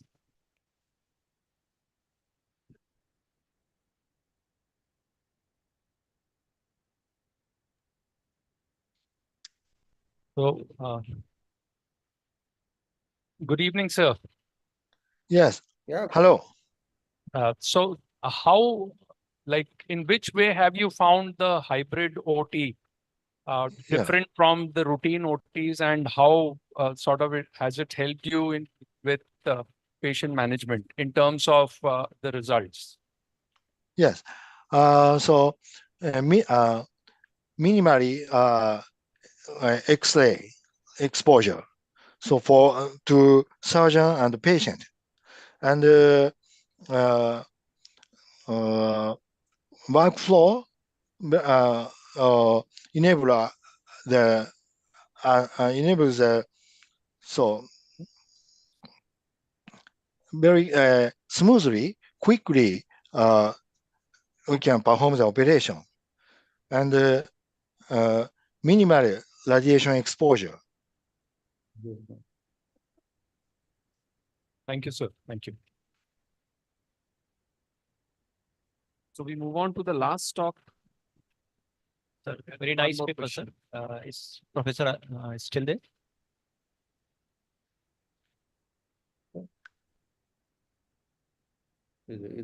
Thank you, sir, for nice paper, sir. Sir, in the anterior pedicle screw for cervical spine, did we connect rods also? Pedicle screw insertion? Yes, sir. Did we connect the rods across the screws? Did it interfere with the esophagus and other things? Anterior pedicle screw about yes, sir. You mean yes, yes. I inserted the screw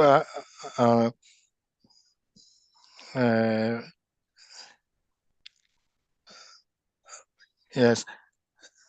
Did we interconnected the rods? Yes. Connect rod. Okay, So thanks. sorry. Sir, the question is, the screws which you had placed anteriorly into the pedicle of the cervical Yes. case, did you use a rod to connect those screws? And if yes, how did you manage the compression caused to the esophagus or the discomfort that would have been caused by About the anterior pedicle screw, I penetrated the bone strut to the pedicle from anterior to posterior. Navigation guide and anatomy guide. Thank you, sir. Thank you, sir. Dr. Parthiban, sir, your experience is so vast in the field. Any comments about this hybrid OT technique by Professor Shin? Yeah, it's very fantastic talk. I was enjoying Thank you very this much. and very much, Dr. Shen. In fact, yeah, there is a lot of technology involvement in that theater. And Yes. as you said, and you have aptly used that in specific cases, because when you merge with exoscope, microscope, Yes. navigation, Yeah. the Yes. last one, AR, was fantastic. And Thank you. that is really unbelievable because, it gives a fabulous approach to the surgeon to predetermine the dissection area to the target area. Yeah. So that is one of the very beautiful. I really appreciate it. I feel this kind of a hybrid theaters. Maybe in Japan, yes, of course, you can have it, but then it may not be possible in all part of the world. But still, Yeah. this can be taken as an example Yeah. how you can frame the theater. I believe that it is not only for spine surgery; it must be for other specialties as well. Yes. That's Yes. what Yes. I understand. So that's Yes. what I feel, Ashish. It's a very wonderful talk from Professor Shin. Yeah. Thank you very much. Thank you, sir. Moving on to Thank you the very much. last talk of the session. This talk is by Professor Lim, who's the president of the Good Doctor Spine Hospital, executive director of International High-Tech Spine Surgery, and director of COMIS and IITS. Dr. Lim shall be speaking on uniportal endoscopic approach to cervical spine. Over to you, Dr. Lim. Hello. Hello. Can you hear me? Yeah, doctor, we can hear you. We can see you. Okay. I'm not in India. I'm in Korea. We are both together. Yeah, So yeah. I'm Indian doctor in my hospital. But I can see all guys, Indian guys. Yeah. Nice to see you all. Yeah. Hi guys. Okay. Very good. Thank you so much to invite me.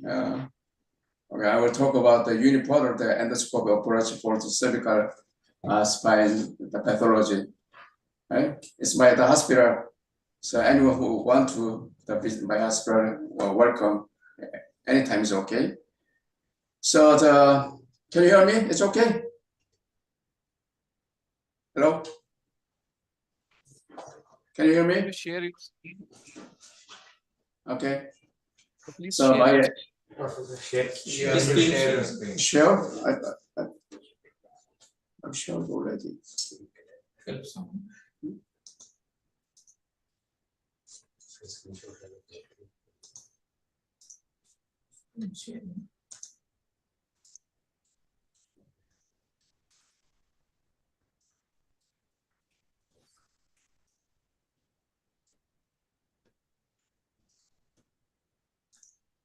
Hello?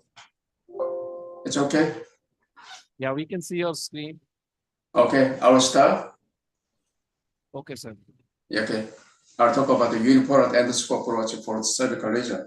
So in my hospital, so we have the Indian doctor, my fellowship together.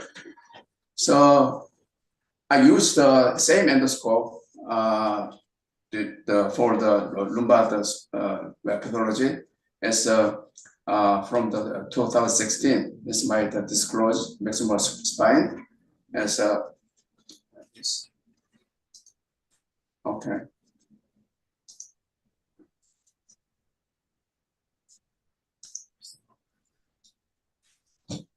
Okay.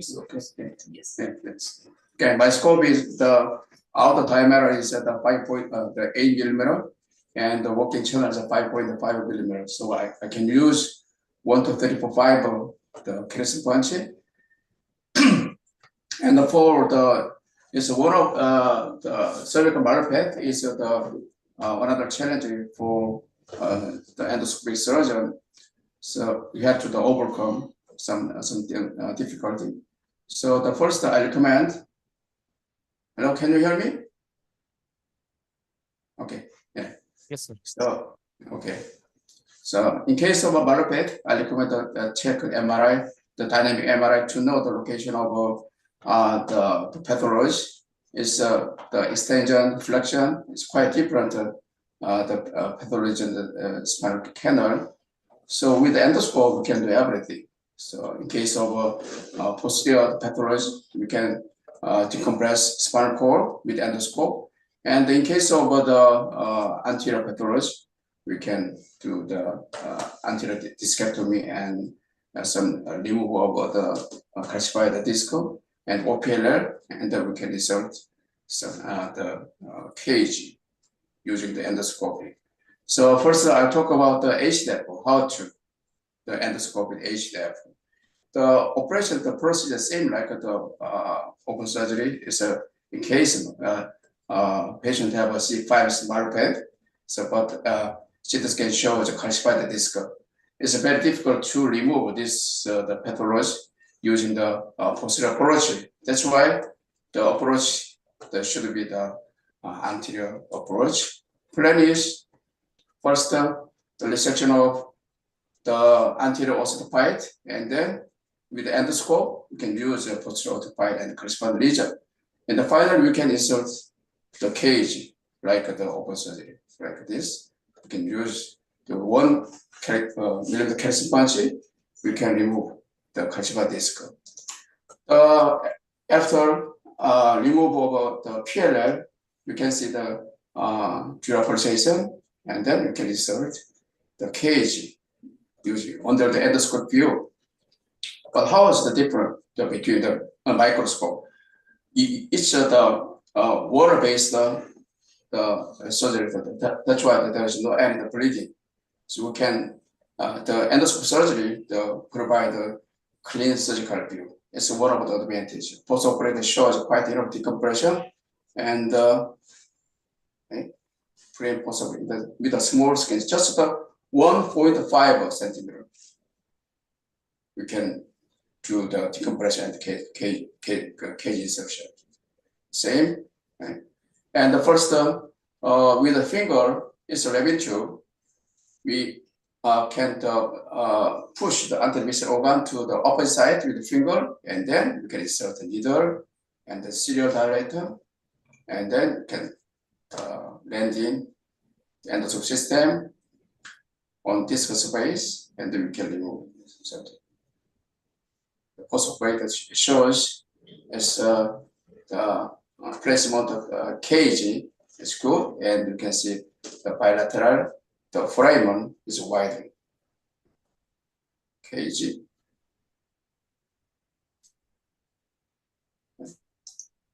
So endoscope view, you can remove disc, and you can use the drill, 3 millimeter drill, and then you can remove the posterior occipite, and then finally you can remove the PLL to expose of the dura under the endoscope view, we can insert the cage. And the case, C566 also, the huge disc, and MRI shows high signal, and post-operative MRI shows quite innovative compressions. And it's a dynamic view, okay, it's quite different. So you can see the posterior, the thick ligament flavum and the anterior disc. That's why first pre-operative, post-operative, right? First we can do the endoscopic posterior approach decompression, spinal cord, and then anterior approach, then discectomy and the fusion surgery cage. And all the male patients have a C34. It's open surgery also, it's very difficult to approach the C34. But endoscope is very easier than I think than microscope. Anyway, the patient has two pathology. The first posterior approach, we can remove the thick ligament flavum, and the anterior approach, we can HDF endoscope. The AP, the diameter before operation, less than 5 mm, but the post-operative, 150, because we can do the posterior decompression and anterior discectomy. Okay.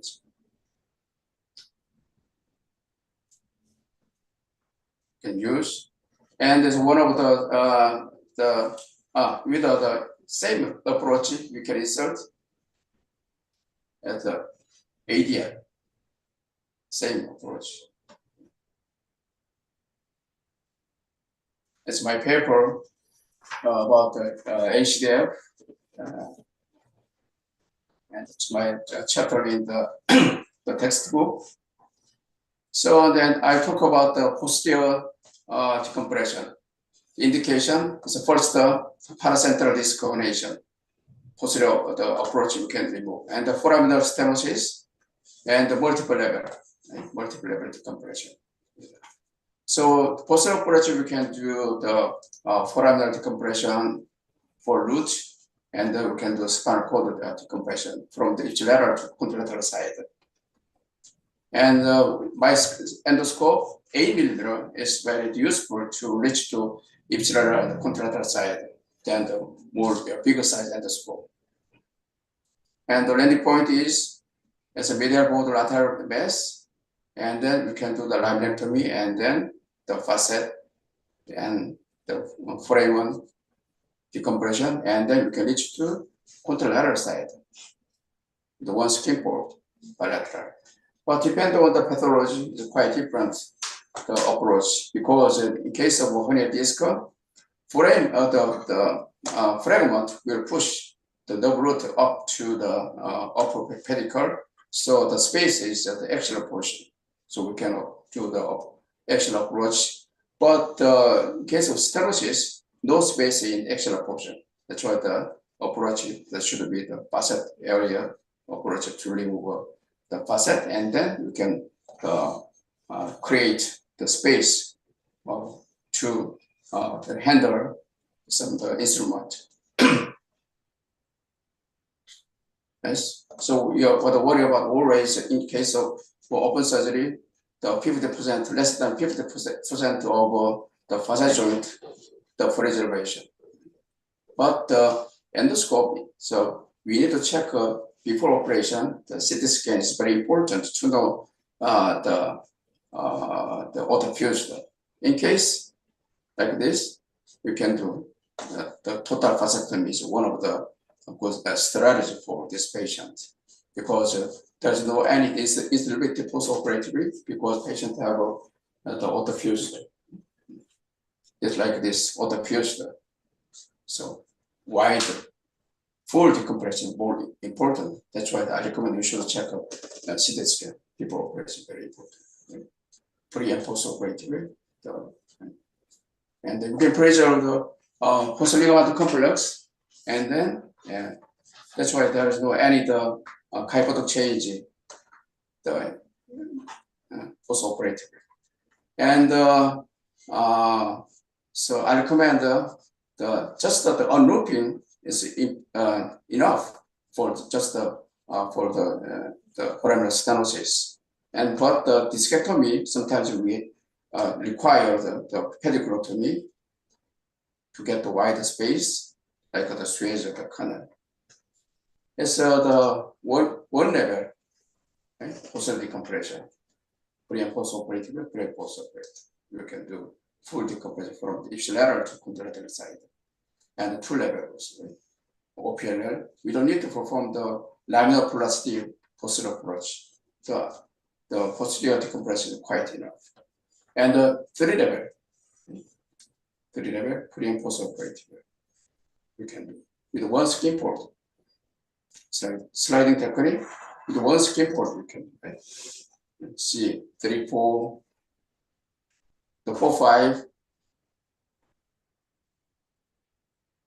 5, 6, okay? Can do.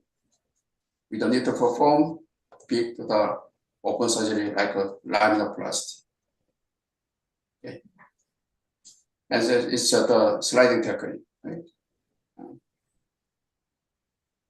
Because each level, surgical level is very close to each other.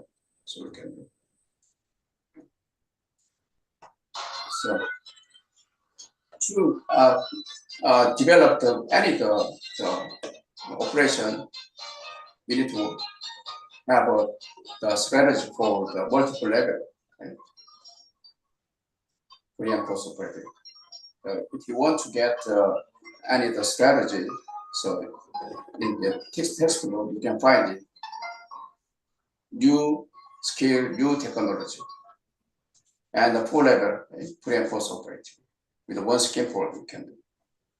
But there is no any hypothetical change in post operative. 1 year later, there is no hypothetical change because there is no any damage of the post ligament complex. That's why we can avoid like this big operation, the laminoplasty. You can avoid. That's in the unipolar of the endoscope. There is no any muscle manipulation required before laminectomy. So very simple. So no muscle manipulation in cervical case. That's why there is no any hypothetical change post operative. So I don't use the skull clamp, and it's very important to not to press on eye, nose. So comfortable position, we can apply it endoscope for the cervical lesion, posterior approach. So to make the flat, the surgical site. And the simple, very simple, unipolar endoscope surgery related to a small number of instruments. Very simple instrument. Right. AP, just a lateral, medial motor lateral base. And this is the space, landing point. Trend surgery very important. Without the left hand, we can hold the instrument. The trend is very safe. And then the high stability period, 60,000 RPM. That's why the lumbar, the operation time is 20 minutes bilateral decompression, and for cervical foraminectomy, 30 minutes is enough. This case, foraminectomy is 6, 7 left side. The first, you can try the upper lamina, C6 laminectomy.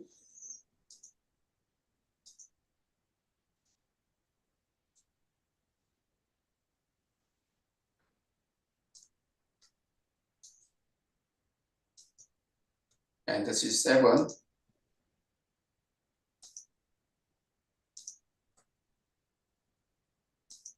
the full lateral direction, you can expose the root. And first we have to remove the axial portion And then to know the exact anatomical structure, we need to remove some perineural membrane. And finally, we can do the full decompression. It's a pediculotomy. So you can see the motor root, sensory root. It's an extra portion, physical space. The operative time that will take 30 minutes for the foraminectomy. If you want to remove a disc, we need to more get the space with the pediculotomy. So as I told you, it's very important the cervical muscle. The lower is very important to maintain the stability and the motion. And the cervical spine allows weight to be the supported skull, the 5 kilograms.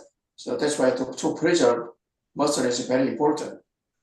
But endoscope unipunctal, just the minimum, the muscle damage. But open surgery, how was open surgery? Too big muscle damage.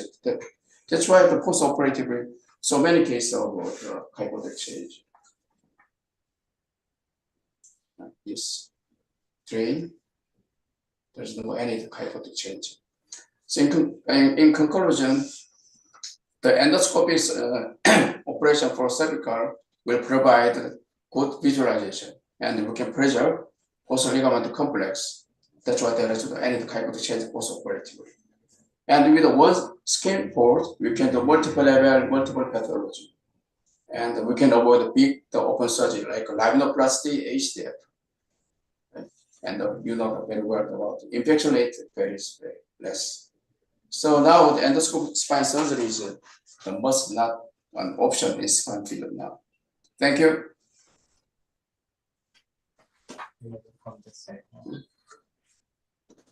Thank you so much. And you all like your Homo endoscopicus, and it will be the future name of spinal surgeons. Any questions from the audience?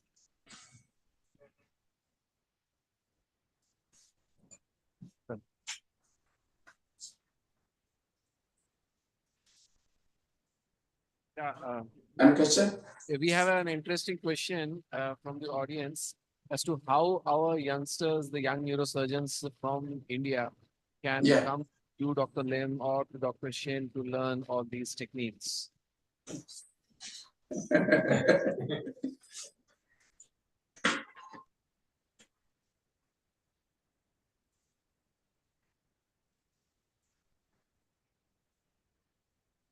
Any questions?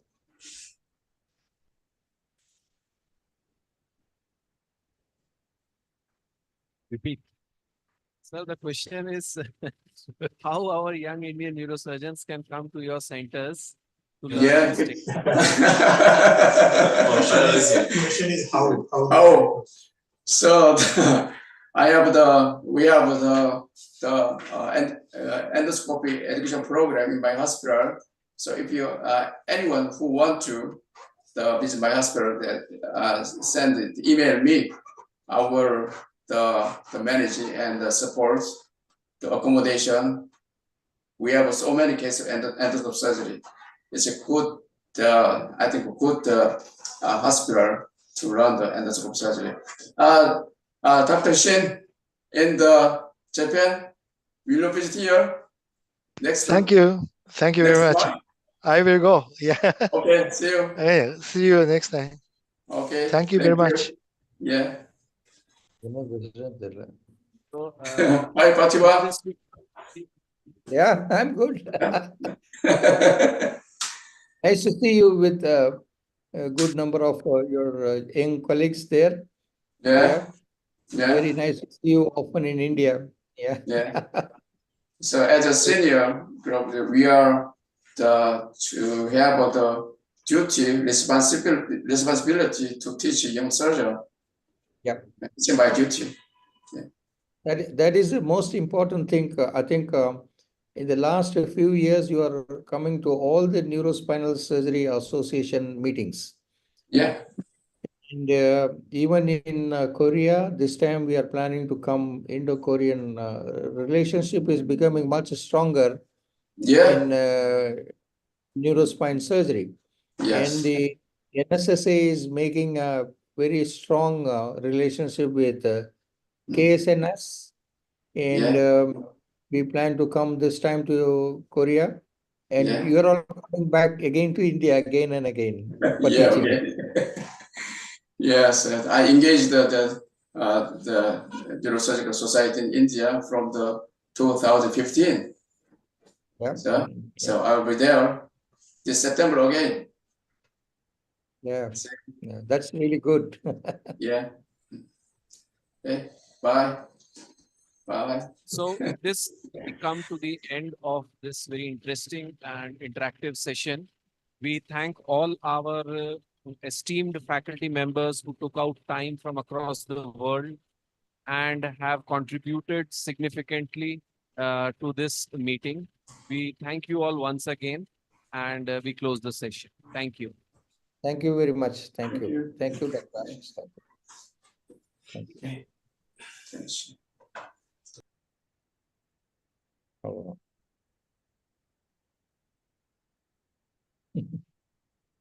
It is a Thank you, speakers and chairpersons. For the next session, fourth session of the day, I would like to welcome Dr. Subodh Darbari, sir, and Dr. Shailendra Atre, sir, to chair the session.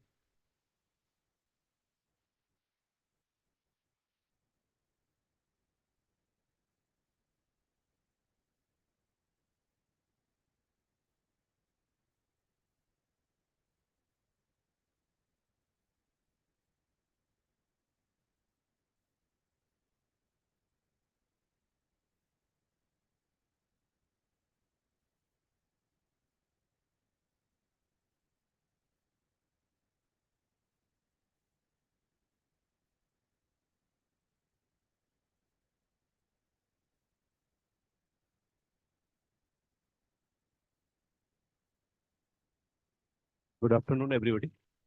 So in the next session, we have 4 talks. For the first talk, I would like to invite Dr. Rupesh Khatri, sir. Sir will speak on the endoscopic anatomy of transforaminal region. And sir is doing lots of transforaminal surgery and sir is practicing it with Jane presently. Sir.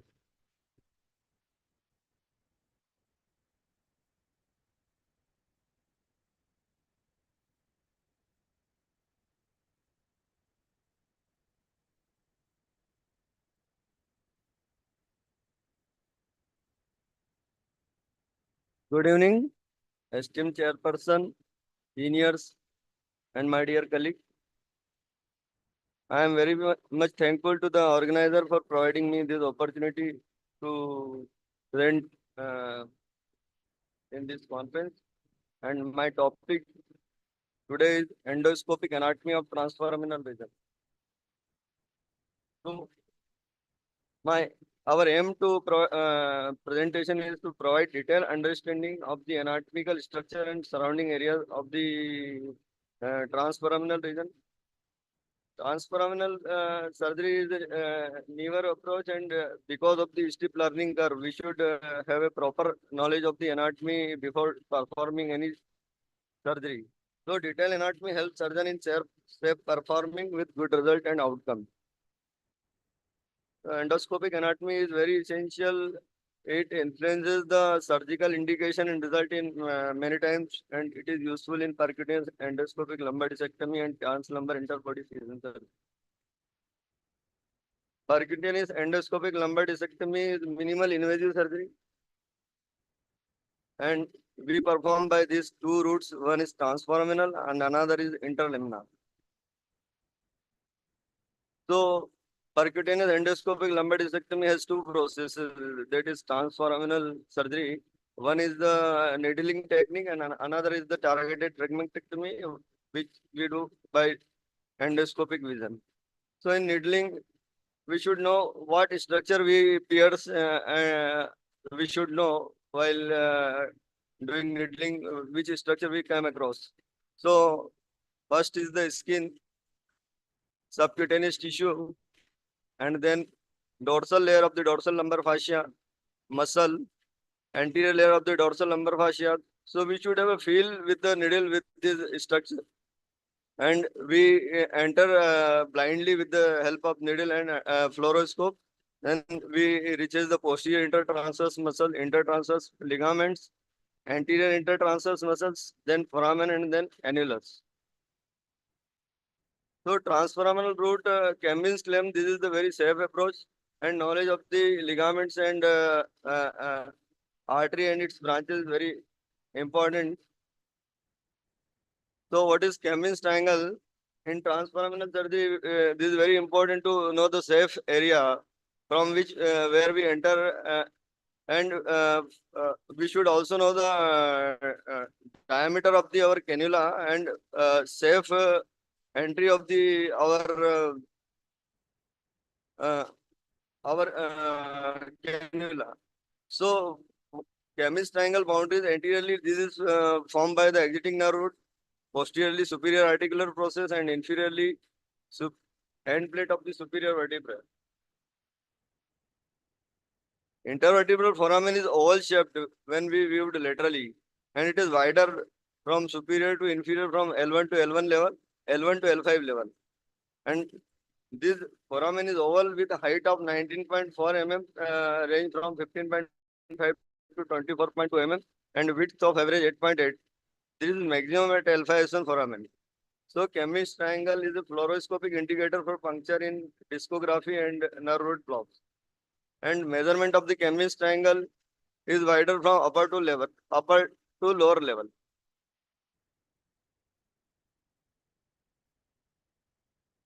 Campbell's triangle is a safe working zone for PLD, and relation between the course of the nerve root, intervertebral disc and foramen become steeper in coronal section towards lower level. In sagittal section, this become more relaxed, anterior shift from upper to lower level. And based on the course of the exiting nerve root, Campbell's triangle become narrower in L5S1 than in L4 L5. So the position of the ganglion will shift from within the intervertebral foramen from spinal canal as one we move from the upper to the lower level. So that is the safest puncture site is the closer to the right angle of the Campbell's triangle. Campbell's triangle become narrower based on in reduction in the height when we become become degeneration and aging. Ligament and vascular anatomy outside the intervertebral foramen. Intertransverse ligament found in the group of muscle on the posterior dorsal side of the lumbar spine towards intervertebral foramen. And intertransverse ligament at the lumbar junction are the lumbosacral ligament. When we remove the intertransverse ligament from the foramen, there will be two layers of the ligament outside the intervertebral foramen. These are the corporotransverse ligament and the extraforaminal ligament. So corporotransverse ligament are two. One is the superior corporotransverse ligament and another is inferior corporotransverse ligament. Superior corporotransverse ligament passes from the superior border of the lower vertebral body to the superior transverse process. And inferior corporotransverse ligament passes from the inferior border of the superior vertebral body to the inferior transverse process. And second layer, which consists of the upper and lower superior and superior extraforaminal and inferior extraforaminal ligament. So extraforaminal ligament improve nerve root mobility from L3, 5 to and maximum at L5. Kegler reported corporotransverse ligament is inverted Y-shaped divided into three compartments. One is anterior lateral, posterior lateral, and middle compartment. Anterior lateral compartment has the anterior branch of the nerve and median trunk of the segmental artery. And posterior compartment has the posterior branch from the middle trunk, and middle compartment has posterior branch of the nerve and lateral trunk. So at lumbosacral junction, superficial layer of the corporotransverse ligament becomes LS hood. Extraforaminal ligament inferior start in L2 to L5 and this anchors in anterior nerve roots, lumbar artery and its branches in the extraforaminal region. So arterial bifurcation is divided from the abdominal aorta. It divided into middle and lateral trunk. Medial trunk after branching to the lumbar plexus and muscular branches. The spinal ganglionic branches bifurcate into the anterior side of the intervertebral foramen. We can see in picture 1, and in picture 2 we see the anastomotic branches which are originated from the middle trunk. From L4 enter the L5S1. So L5 spinal branches black arrowhead and the anastomotic branches are white arrowhead, and they many times they are found in the center of this Kemmin's triangle and can rupture while performing this transforaminal surgery, and this can cause retroperitoneal hematoma. So knowledge of this anatomy is essential to prevent this complication. In PLD, attention to the retroperitoneal organ, kidney and peritoneum is necessary, especially at L1, L3 lesion. And at the time of puncture, right angle near the inferior superior articular process is more safe. There are 7 foraminal ligaments which are found inside the foramen. These are intraforaminal ligament which is fixed around the nerve root, and this we can see while doing this stretch test. And 3 other transforaminal ligament is superior transforaminal ligament, middle transforaminal ligament, and inferior transforaminal ligament, which can see in pale color, and in gray color we see the inferior corporopedicular ligament and superior corporopedicular ligament. And another ligament is the ligamentum flavum. The anatomical caution is required when utilizing this PLD, because we are working in a very small area. So we should aware about minimizing the exiting nerve while doing this surgery. Spinal canal, when viewed through the endoscope, we can see the intervertebral disc, ligamentum flavum, inferior superior articular process, and superior inferior vertebral end plates. Ligamentum flavum, we can see ligamentum flavum adhere to the superior margin of the inferior lamina from the middle and lower 1/3 of anterior arch of lamina, and lateral side it reaches the anterior side of the facet joint at intervertebral foramen and migrate to the joint capsule and pereus. When we see the spinal canal through the intervertebral foramen, dural sac is surrounded by the epidural membrane, and it contains abundant of adipose tissue, and which are connected with the ligamentum flavum and PL. So while doing surgery, we should aware about the tear of this ligament, because this meningovertebral ligament and epidural ligament attach with the dural sac, and we can damage this ligament while doing surgery and can cause the CSF leakage. Anatomy of intervertebral disc is very important while performing this transforaminal surgery and fixation fusion surgery. And in intervertebral disc, we should, with Kemmin's triangle, we should aware about this base of the triangle, which is seen in this diagram A, and disc height is B, and C is the upper intervertebral disc distance, and D is the dural height, which is the disc and upper vertebral level.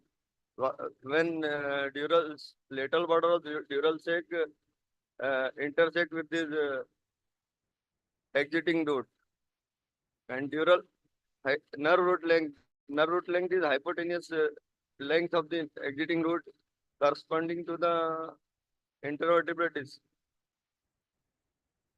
So the base of the triangular working zone is gradually increased from L1 to L5S1 level, except at the L2-3 level. The greatest length of the base was at L5S1 level, and narrowest is at L2-L3 level, which is 12.4 mm. Disc height is also increased gradually from L1 to L2, and greatest disc height at L3, L4 level, and then decreased up to L4. This increase, and at L5S1 this decrease, and remain 6.61 mm.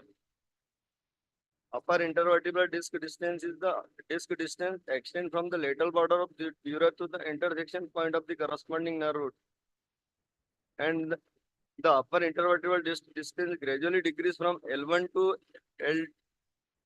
L3-4, which is 9.622 and 8.85, and then gradually increase from L5S1. So the greater upper IVD distance was at L5S1 level, which is 12 mm, and the narrowest is at L3 L4. Dural height of the triangle. Height of the triangle is increased from L1 to L4 L5 and decrease at L5 S1 level. So the greatest distance is at L4 L5 and narrowest is at L1 L2. Nerve root length, which is hypotenuse of the triangle, and the distance of the hypotenuse of the triangle increase from L1 to L4 and it is decreased at L5 S1 level. So the greatest distance of the hypotenuse at L4 L5 and narrowest at L1 L2. So we should aware about the intervertebral disc height because we are inserting we should know about the cannula diameter and where we should insert the cannula in intervertebral disc so we can prevent our damage to the nerve root in the surgery. So knowledge of the anatomy while doing percutaneous endoscopic lumbar discectomy and translumbar interbody vision is necessary. Preoperative imaging is important for preventing complication and better diagnostic and therapeutic outcome. Thank you. Thank you, sir, for elaborating this anatomy of transforaminal region. Any questions? So we should now, thank you, sir. We should now. Thank you.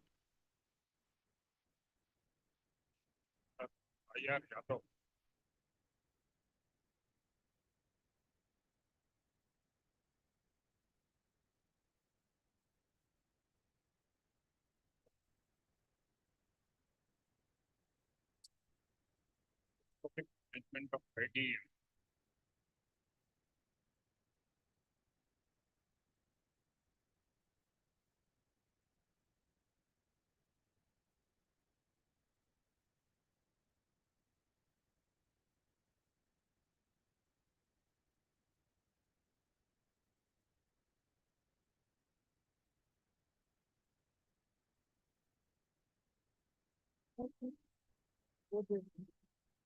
ठीक है जी।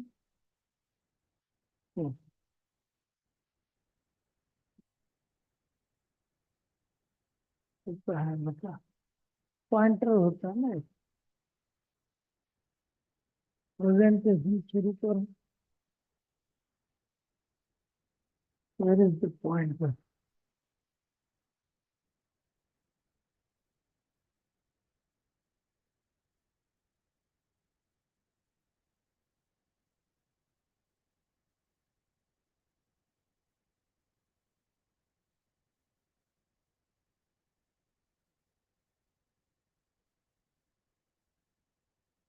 चलो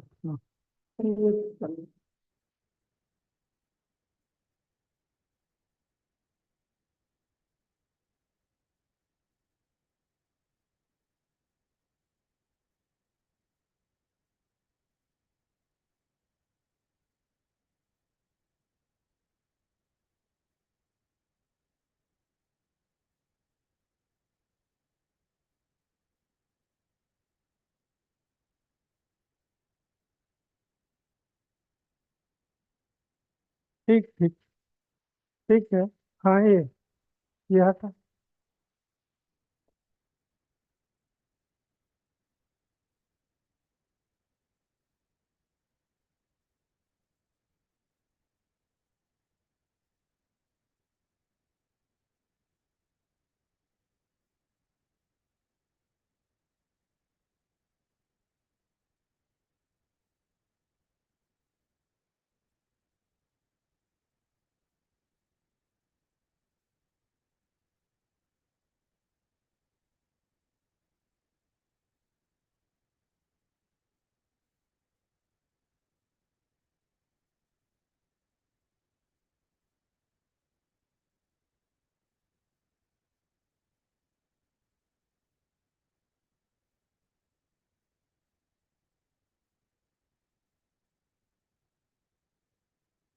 ठीक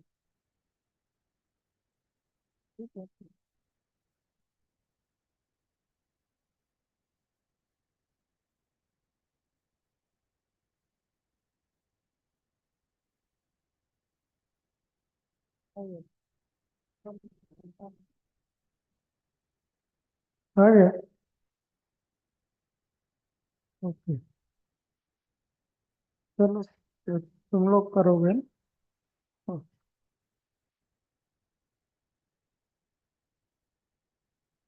मैं कर दूँ।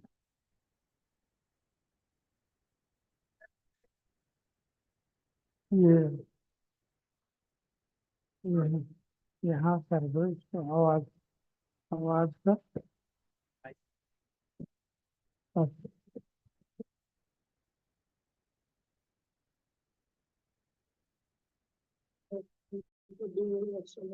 Spinal tumor. There can be two approaches of the extramedullary tumor. One is the open line approach. The disadvantage of open approach is that there is more risk of post-operative spinal skin instability and deformity in long-term follow-up due to more muscle stripping. Various muscle stripping is required, extensive laminectomy and partial hysterectomy. There is also more pain and more chances of neurological deterioration. There is an increased risk of CSF leak and wound infection due to more dead space. There is also difficulty in opposite side visualization. On the other hand, in surgery, there is no risk of postoperative spinal instability and deformity, and this is because there is only limited unit muscle unit development.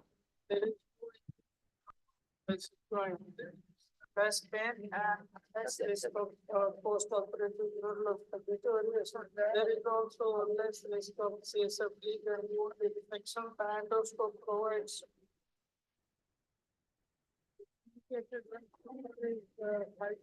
unless it is best suited when tumor is placed posteriorly.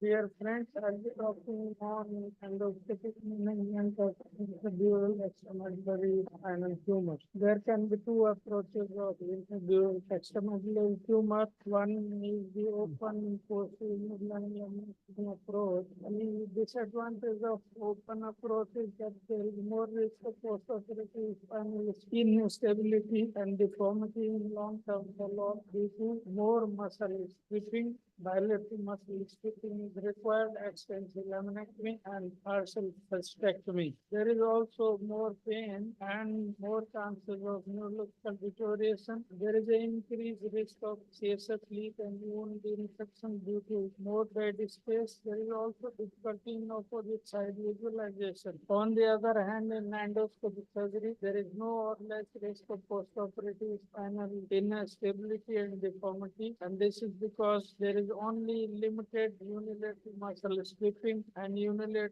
laminectomy. There is no injury to the opposite facet joint. There is less pain and less risk of post-operative neurological deterioration. There is also less risk of CSF leak and wound infection. The endoscope provides panoramic view. It is indicated when tumor is 5 centimeters or less. It is best suited when tumor is placed posteriorly or posteriorly to the cause. Anterior-lateral location lesion also can be approached after gaining some experience. There are also difficulties when the tumor size is long, if the length of the tumor is more than 5 centimeters, but the exception is when there is a limited attachment or the origin of the tumor is only of a small length. In that case, even larger tumor can be done. It is difficult when tumor is strictly anterior to the cord. In surgical procedure, patient is placed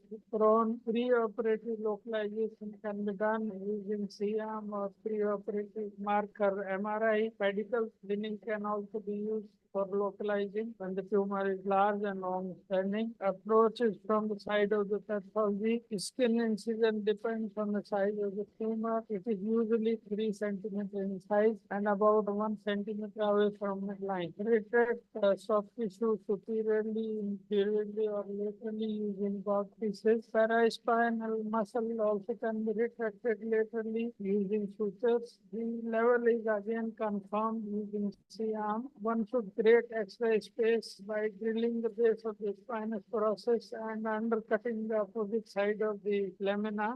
Scope is placed at the corner. Good hemostasis should be achieved before dural opening using Abzel, pottery, or bone wax. Retract dura using sutures. Use thin suction and thin needle holder. Tumor decompression should be done when the tumor is large. Retraction of the nerve root from the tumor can be performed by using patties placed superiorly or inferiorly in the lumbar region. When the tumor is large, one can use the sliding delivery technique as described by Dandapani, in which the cranial tumor is gently pulled down caudally. The caudal tumor is gently pushed cranially. Tube is retracted slightly backward for dural suturing to create more space. First suture knot is given at the end of the suture using dural substitute or muscle piece. Knot can be applied outside and it is slide inside the field using the hook.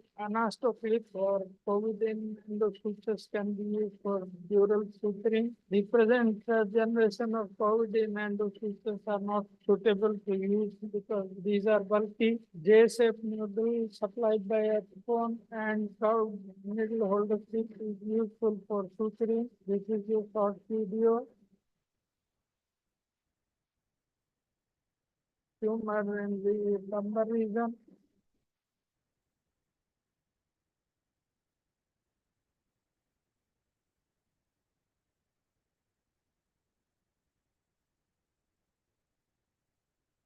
This is incision parasternal. This is the arrangement cranial medial lateral. After marking the lamina, drilling is done, and after the axial drilling, the hemilaminectomy is done.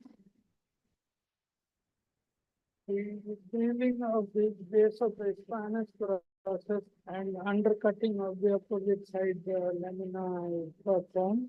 Dural incision is given.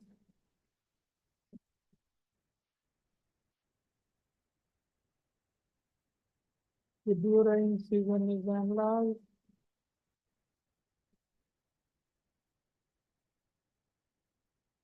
Patties are placed to retract the nerve root from the tumor. Tumor decompression is initially achieved to make it small.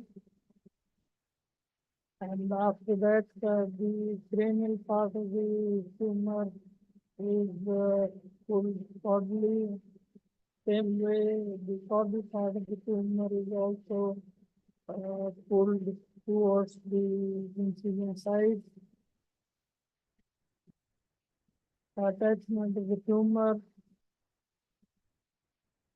is coagulated and then cut.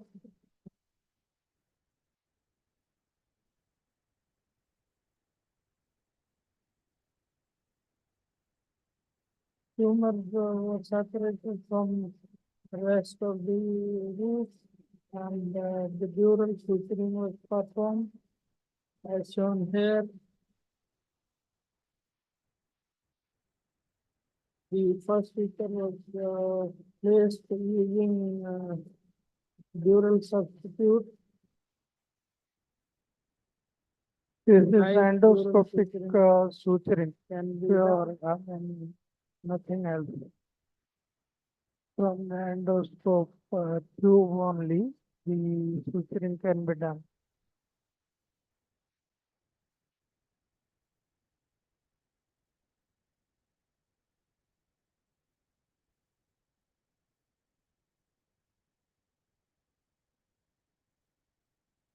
Knot is applied with the hook.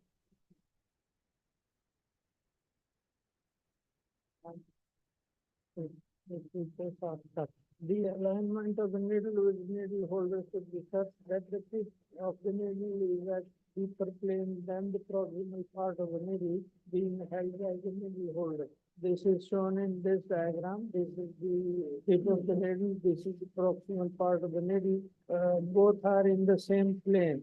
This is the needle holder. This is the wrong alignment. For correct alignment, the needle tip should be at the deeper plane towards the dura. The proximal part of the needle, which is being held by the needle holder, should be at the proximal depth. This is another diagram showing that one could use rotation of the needle. This is the needle.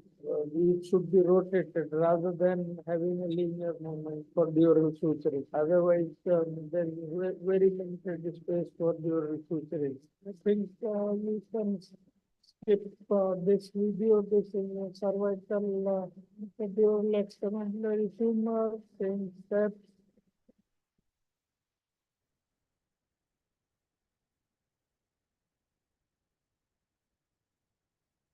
Tumor removal, dural closure. We have closure. These are two important steps. One is the needle should be at a deeper plane tip and there should be rotation. The pathology was found on recognises total excision of tumor was done in all cases. Average duration of surgery was 140 minutes. Average blood loss was 60 ml. There was no instability, CSF leak or infection. Post-op stay ranged from 3 days to 7 days. This is pre of MRI and this is the post-op MRI showing a small bony opening and complete excision of tumor. This is another case of dorsal region, pre-operative MRI, post-operative MRI showing complete excision. This is pre-operative MRI showing EVON capsule at the level of tumor. The advantage of endoscopic approach are it is minimally invasive, it is safe and effective. The operative time is comparable and there is less blood loss. It can be done in all tumors of different location of cervical, dorsal and lumbar region, posterior and anterolateral tumor can be removed. It significantly decreases the dead space and chances of CSF leak. There is a preservation of facet joint in muscle and therefore there is improved stability of the spine. There are limitations also. There is a difficulty in removal of large tumor when it covers more than 2 vertebral segments. There is a steep learning curve. It is difficult to remove many tumors with broad dural attachment and lesions which are purely anteriorly placed. There is also difficulty in dural suturing, especially in the beginning of learning curve, but you can use dural substitute and the figurine glue. The tubular effect can be reflected slightly back and this helps in suturing. Anastoclip can be used for dural suturing. Covidine and the suture also can be used. For detail, you can refer to our article published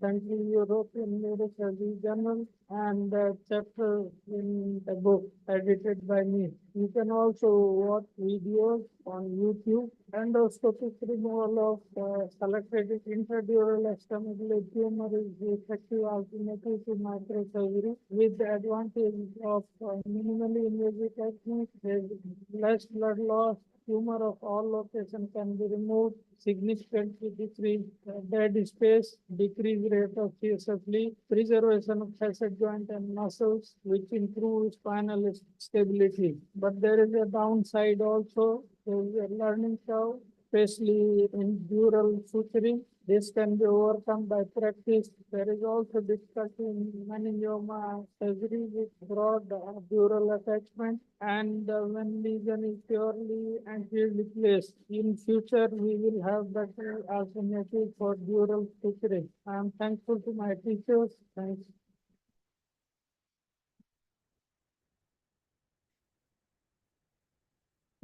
Thank you, sir, for this nice presentation. And in spite of lot of difficulties, sir has presented the talk. And this is the dedication of Yadav sir for the field of neurosurgery. Thank you, sir. So, any questions?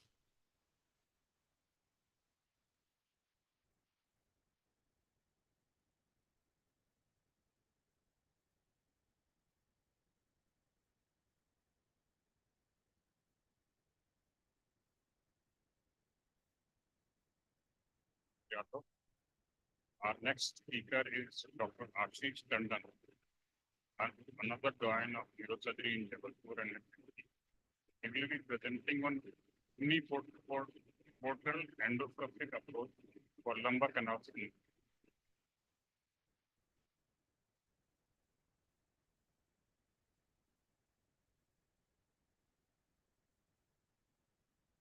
First of all, let me present my sincere appreciation to one and all. But before I jump onto my lecture, I want to sincerely thank all the faculties and delegates. But more than that, I want to thank the neurosurgical community from Jabalpur. Each and every neurosurgeon has participated and got involved in this course. And perhaps that is the strength of neurosurgical community in Jabalpur. And we are extremely thankful to our seniors for bringing us all together. With this, I would like to start my presentation on endoscopic lumbar decompression and discectomy. I think this course sort of pushes it very hard that we as the younger generation need to move to full endoscopic decompression. And as this demonstrates, it's the first step that is always the hardest. And perhaps you all have already taken that first step to move towards full endoscopic surgery.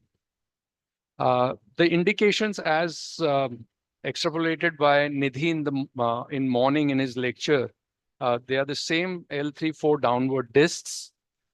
We can handle calcified disc. We can handle highly migrated disc. I would be focusing more on central canal stenosis today, lateral recess stenosis, and spinal canal cysts as well. So this is the instrument that we use.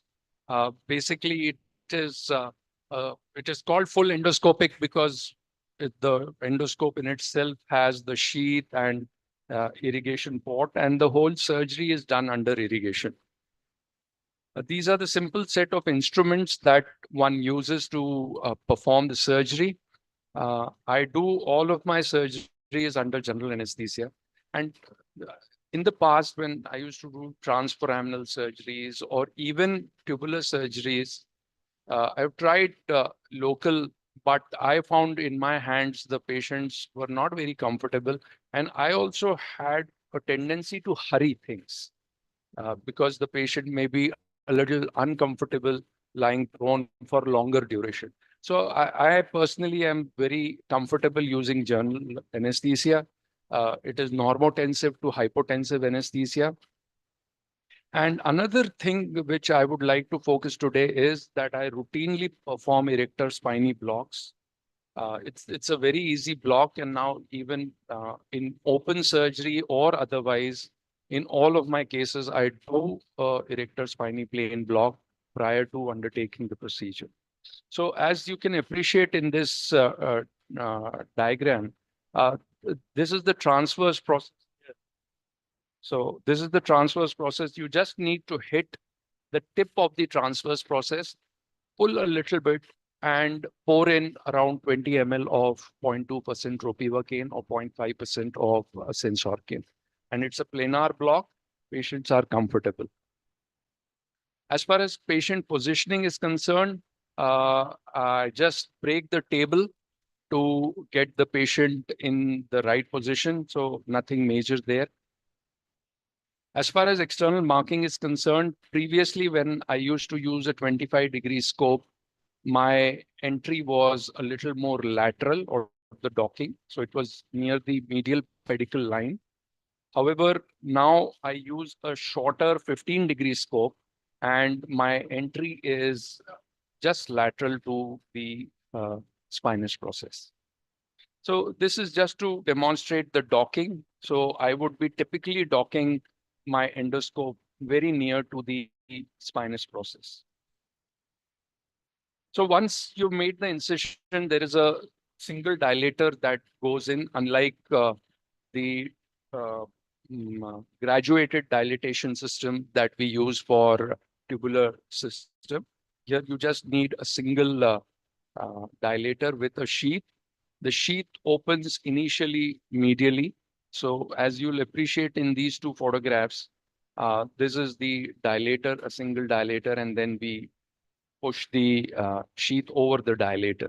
And thereafter, the instrument handling is, truly speaking, the only learning curve in this sort of procedure. Because like in microscope, if we are holding the instrument like this, in endoscope, most of the times we hold the instruments like this. So as you'll see, if you focus here onto my hand, the instrument is in the reverse side. So there are smaller differences.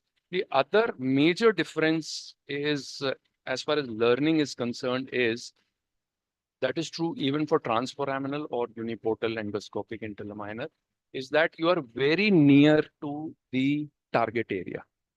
So in microscope, your vision is from top. In tubular, your vision is from top. Even in tubular endoscopy, you're looking from a little higher up. Whereas here, the scope, you're like bang near the root or the disc. So this is a case of L5-S1 discectomy. Patient presented with left-sided lower limb pain. Here, the docking is shown.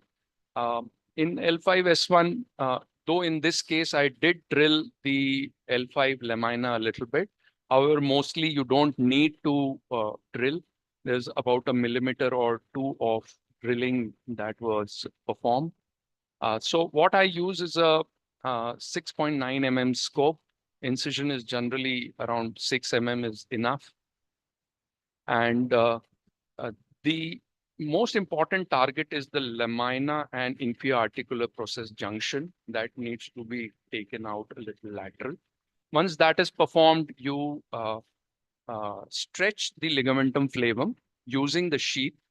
And once the ligamentum flavum is stretched, you can sort of remove around 3 millimeter of ligamentum flavum to reach to the disc. Now, as you are appreciating, the disc is dying to come out. And here I haven't rotated the sheath. So no, I haven't pushed the dura to the opposite side because they just wanted to come out on its own. So at this stage, I've removed the disc here. Now, once this fragment is removed and the root is a little free, I push it more medial and then rotate my sheath to sort of protect the root. So here you'll see that you won't be able to see the root because the sheath has pushed it onto the opposite side. And thereafter, we do discectomy as for any, be it microdiscectomy or tubular discectomy or easy go or any which way. So this sort of completes the procedure, and thereafter you'll appreciate the small, very small opening of the ligamentum flavum because it tends to fall back again as you are removing, because there's a very small opening that you make in the ligamentum flavum. As far as lumbar canal stenosis, again, this picture has come about 2 or 3 times the whole day. This is to show the flow of surgery as far as stenosis surgery is concerned. So we start, once we have docked, we start with drilling of the lamina, the upper lamina of the ipsilateral side. Then we drill the base of the spinous process. So suppose if I am doing a L4-5 stenosis, I drill the lower part of L4 lamina first. Then I drill the base of the L4 spinous process. Drill the opposite side over the top lamina. And then once the bone work is completed, I would then do a decompression of the opposite root, and then finally ipsilateral root and discectomy. So I'll show you in this short video. This is a case of severe canal stenosis with no sort of instability. So we took up for lumbar canal decompression as well as discectomy. So here I'm using a 10 mm scope. So to orient you, this is medial, this is cranial. I'm standing on the right side, and this is the L4 lamina and sort of base of spinous process. So this is the L4 lamina, which I have drilled. Then do a laminotomy of the drilled part. So this is all ipsilateral. So I'm doing the right-sided L4 lamina right now.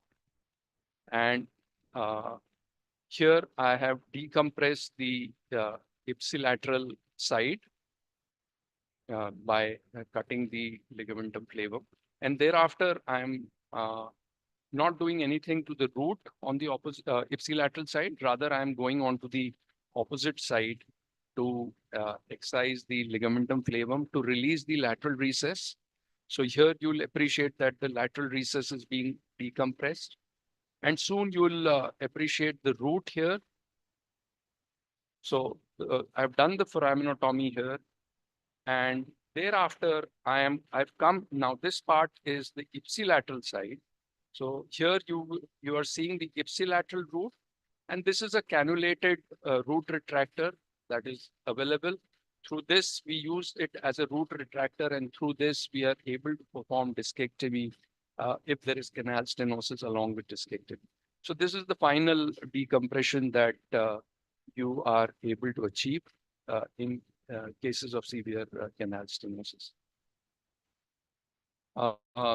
These are the post-op CT to demonstrate the sort of, here you'll see the amount of lamina, the base of the spinous process which has been drilled and ipsilateral lamina. And this is to show the bony decompression on CT scan. And these are the post-op MRI. It's the post-op axial, same patient. I'll skip this. So as far as hemostasis technique is concerned, this is very important.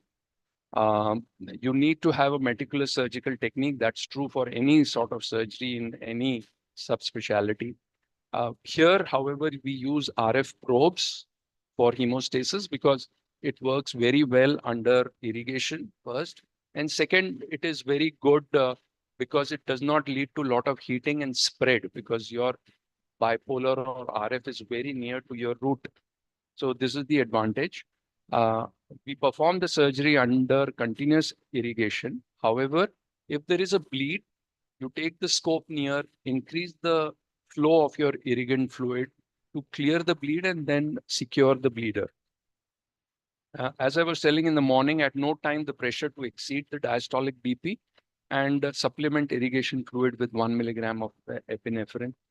To quickly show some comparative studies, this is comparison of two endoscopic spine surgical techniques, transforaminal versus interlaminar, and it does suggest that for 4-5 and 5S1, interlaminar would be better. But then I would like to sort of stress that as endoscopic surgeons, we need to also learn transforaminal because you cannot use this technique L3 above. So for that, you need to know L2, L1 anatomy and dorsal discs. Transforaminal endoscopy is an excellent approach as far as thoracic procedures is concerned where you can't use this. So this is a short meta-analysis on interlaminar uniportal endoscopic system. There's definite shorter hospital stay, lower rate of back pain, lower rate of lower limb pain, and even the biochemical markers are lower as far as interlaminar endoscopy is concerned. Now, a comparative study between uniportal endoscopic interlaminar decompression in lumbar canal stenosis, that also sort of establishes it to be a great procedure. The mean operative time and fluoroscopic time is much less in the interlaminar group. To show you, before that comparison between endoscopic and microscopic surgery, I strongly follow routine, not just for interlaminar, but transforaminal as well. There's decreased post-op pain, less requirement of analgesics in the endoscopic group, reduced post-op work disability, and there's similar rates of recurrence, be it microscopic or any form of endoscopic. Now, to compare here, if you look, this is the tubular system where the tube is outside, the pathology is here. If you look here, the endoscope has gone in.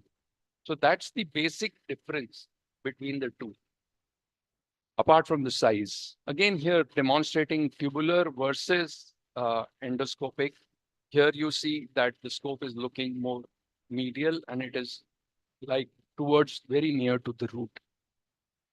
So to quickly conclude, interlaminar has its advantages because we know the anatomy in and out. We have been doing it for years together. This is in comparison to transforaminal, where you need to relearn the anatomy. Also, in transforaminal, the endoscope angle is 25 to 30 degrees. So, you need to reorient. The learning curve for handling the instruments is steep because you're using just one hand to, it's a joystick and you're doing everything with one hand. So there is a learning curve to this technique. However, you can do all types of disc herniations as well as lumbar canal stenosis. I personally use two different types of scopes and sheaths and instruments for lumbar canal stenosis and disc surgery. It's an evolving technology, and over the last 5 or 6, 7 years, we have seen a rapid progress in the quality of instruments. Previously, my instruments used to break every 4 or 5 surgeries, and they are costly instruments. However, now the build quality is much better. And the technology that we have, the shavers, the drills, the RF, everything is far superior now. Thank you.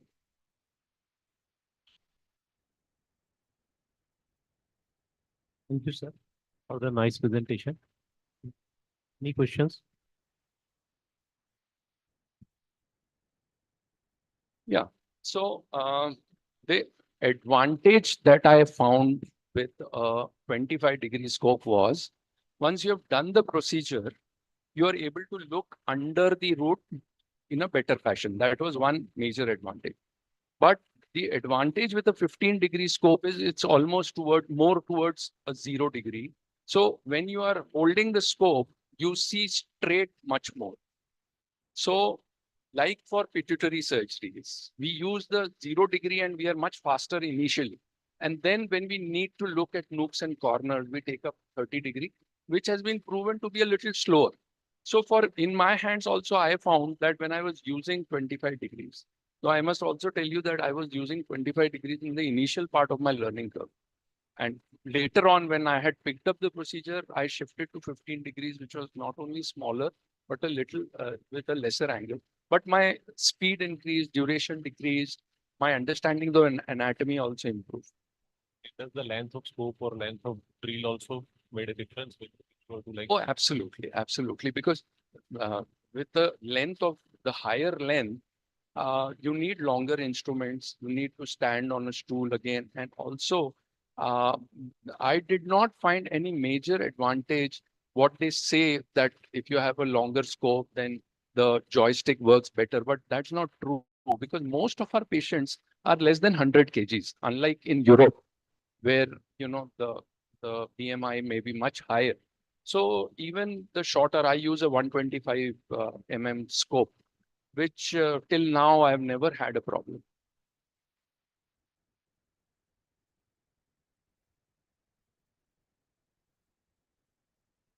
Okay, so this is a good question. As far as I am concerned, with one incision and one docking, I just do one level. Okay, now I'm not saying incision. There could be a single incision, but my docking at one point is just at one level. So if I have to take it to the second level, I may use the same incision, but I'll take it out and then get to whichever place I want. It's easiest for L45 and L5S1 when we are dealing because they are more closer, the angle is much easier. However, higher up, say L34 or L45, you may require to make another incision as well. However, there are surgeons who are with same docking also they push, but I feel that you're doing a lot of muscle dissection with one docking. Sir, sorry, one more question.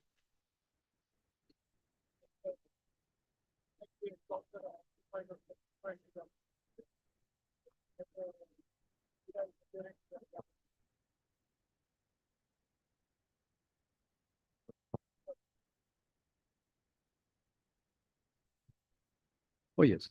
So, yeah, it's the same set of problems that we face with open, you will face here. But the advantage of sort of this procedure is that if once you've made a opening, even a small opening, there is irrigant fluid which is pushing your dura down, and it is with the pressure. So there is some more space that is created. And so injuring the dura is less. In my early cases, the dural injury was not that much. The injury to the root was higher because I was not drilling that much lateral in fear that the facet may get injured. Sir.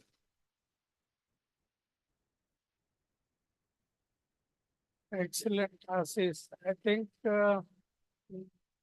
excellent presentation and good work. But the only comment I want to make is that why it is not possible L1, L2, L2, L3.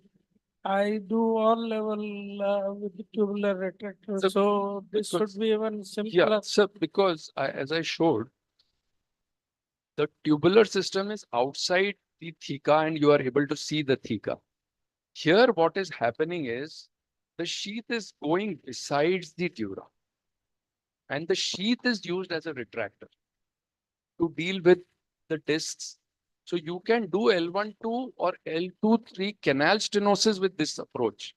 But as far as disc is concerned, how will you cannot sort of retract the dura. So it's not that it is not possible. It is possible. But then the easier way might be if the indication is correct to go transforaminal. However, suppose if you are bent on doing it, then obviously your sheath remains above and then you take a hook and try to remove, but you cannot retract. What I tell you is that L1, L2, the lamina is oblique, vertical, as against lower level where it is horizontal.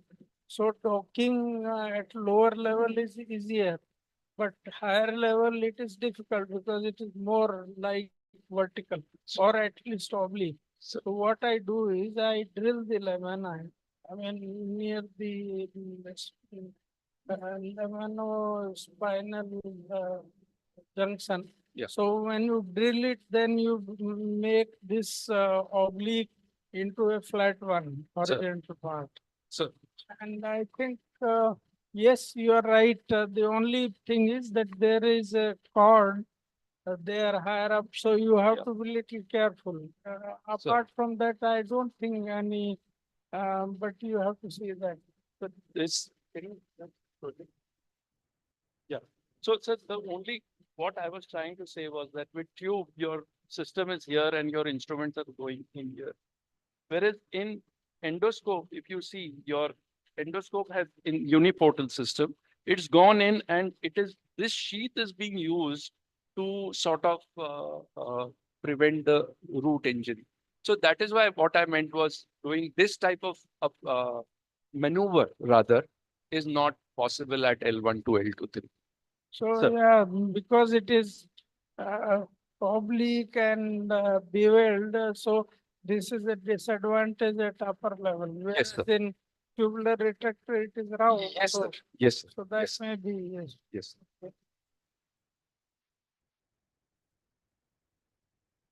Thank you, sir.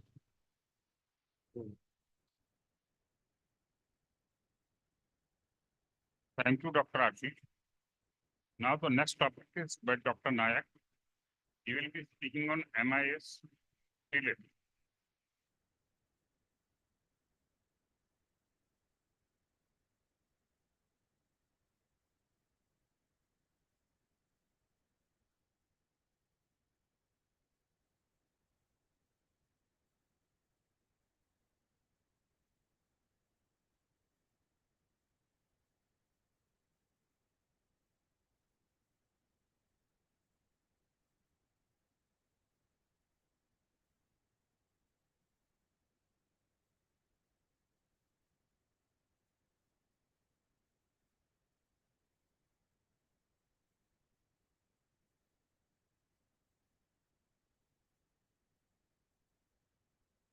Yeah. Thank you, Ashish sir and NSSA for giving me the opportunity. I'll be talking on MST leaf. Is it becoming gold standard nowadays? So everywhere is in the town now, the talk is MIS, MIS. So in MIS, vision is the matter. Most important thing is the vision. Whether you look through a tube or open eye or through a microscope, vision is the matter. So also the technology. When you use the technology, your vision improves dramatically. So you can see the open sky by your naked eyes, but when you use the scope, you see the galaxy. In the technological part, we are not far behind. This is the chart showing development of MIS surgery in Asian countries. We are almost as far with other Asian countries like China, Japan, South Korea, and Taiwan. They might be little developed. Some technology they are following within 2 to 3 years. In India, we follow the same technology. So we are not far behind them. Then why MIS delay? MIS delay we use because the 80 millimeter opening incision become almost 4 to 3 centimeter. 8 centimeter, 8 to 10 centimeter in open incision that reduced to 4 to 3 centimeter incision. And that is the advantage of the MIS. So lot of tissue respect is there. Tissue damage is very minimal and protection to the tissues. This is one of the most important slide. Why the what is called held back syndrome? This is one of the most important syndrome. This man, Norman Marcus, he is a clinician. He is the director of a clinic in New York University, and he designed this diagram. When there is a compression, let's in the arrow, in the point, the triangle side, there is a compression. The compression causes action potential to develop. The action potential goes antegrade and retrograde. In antegrade direction, it goes to the posterior horn cell, to the thalamus, to the sensory cortex, and other part of the brain. To perceive it as a pain. But some amount of action potential travel retrogradely to the muscles. And from that area, again, similar kind of pain possession also felt by the brain. So the retrograde impulse, the retrograde action potential is one of the most important cause of held back syndrome in any kind of open surgery. During tissue destruction in open surgery or even in MIS, there are some noxious chemicals secreted at the muscle fibers, near the muscle fiber, that travels through the blood vessel, then through the nerve ending, again to the brain. So even though the postoperative pain is less in MIS compared to open procedure, in the past 6 months, there is a significant number of patients still experience mild to moderate pain and disability 5 years after surgery. This raised the concern that regardless the surgery, some of this pain have been present before as muscle generated pain, MGP. Muscle related back or neck pain may exist even after perfectly done MIS procedure, particularly due to the muscle damage that causes the secretion of the toxic chemicals. So we have to be very careful during the dissection. Minimal invasive surgery is equal to minimal damaging surgery. Minimal invasion doesn't mean that you do whatever you like in a small incision. This is not permissible. So be careful while choosing a patient, while examining the patient, while inserting the screw, and while introducing the rod in MIST limbs. So as a neurosurgeon, what do? We go through the skin, muscle, ligament, bone before we reach the nerve. The nerve is the last part. Before reaching the nerve, we have to cross through these structure. So we have to give respect to this structure first, then we will respect the nerve. So there are few exercises that is called cross waiver test. These exercise will tell that whether your muscles are okay or not. We are seeing the MRI, we see the facet is okay or not, we see the disc is okay or not, we see the canal is okay or not, but we cannot say that muscle is okay or not. To see the muscle, to feel, to know the muscle is okay or not, we have to do the test, cross waiver test. Okay. Then after properly examining the patient, proper evaluation, we will go for surgery. Then whether you will go for open surgery, traditional method, or minimal invasive surgery. In disc herniation, in this graph, I have plotted the complexity of surgery in the x-axis and invasiveness in the y-axis. Disc herniation is the least complex surgery, and complex deformity correction is the most complex, one of the most complex surgery. The complexity gradually increases and invasiveness also gradually increases. There is a MIS benefit zone. MIS benefit zone is particularly in the MIS level, MIS TLIF level. In disc herniation, the gap is minimum, means almost similar type of region. In deformity correction, almost similar type of invasiveness and similar type of result in both. But there is a clear-cut MIS benefit zone when you are going for MIS canal decompression, MIS TLIF, single level or 2 to 3 level. So life begin at the end of your comfort zone. So we have to slowly move towards the MIS procedure rather than our conventional open procedure. Then you have to decide that you will do an MIS and you will next morning you will find this kind of MRI. There is severe canal stenosis. The spinal thecal sac is very badly compressed. Then what you will do? And beginning is the most difficult thing. Somewhere we have to begin.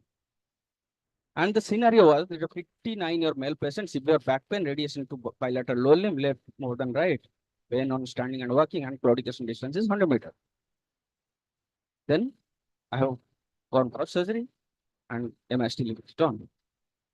This is the photo, this is the incision site, and this is the scar mark after say 2 to 3 months.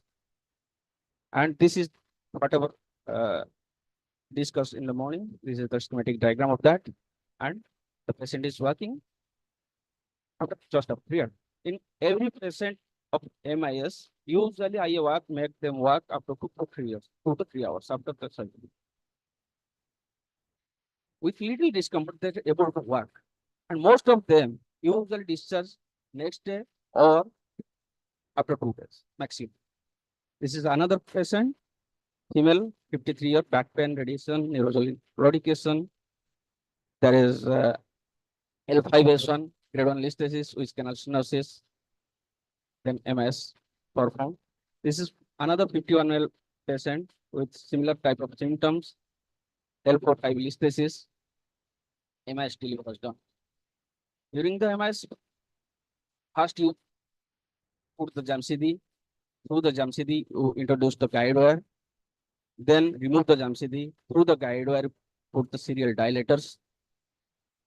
Through the dilators, you put the screws by tapping. Then all the screws, then decompression, then discectomy, then cage fixation. This is a small video.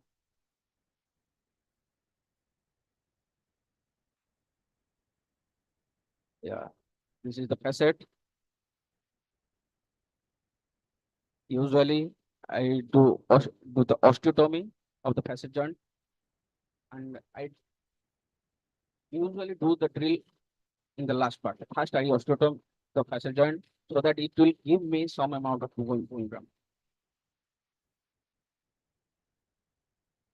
The decompression, it continues.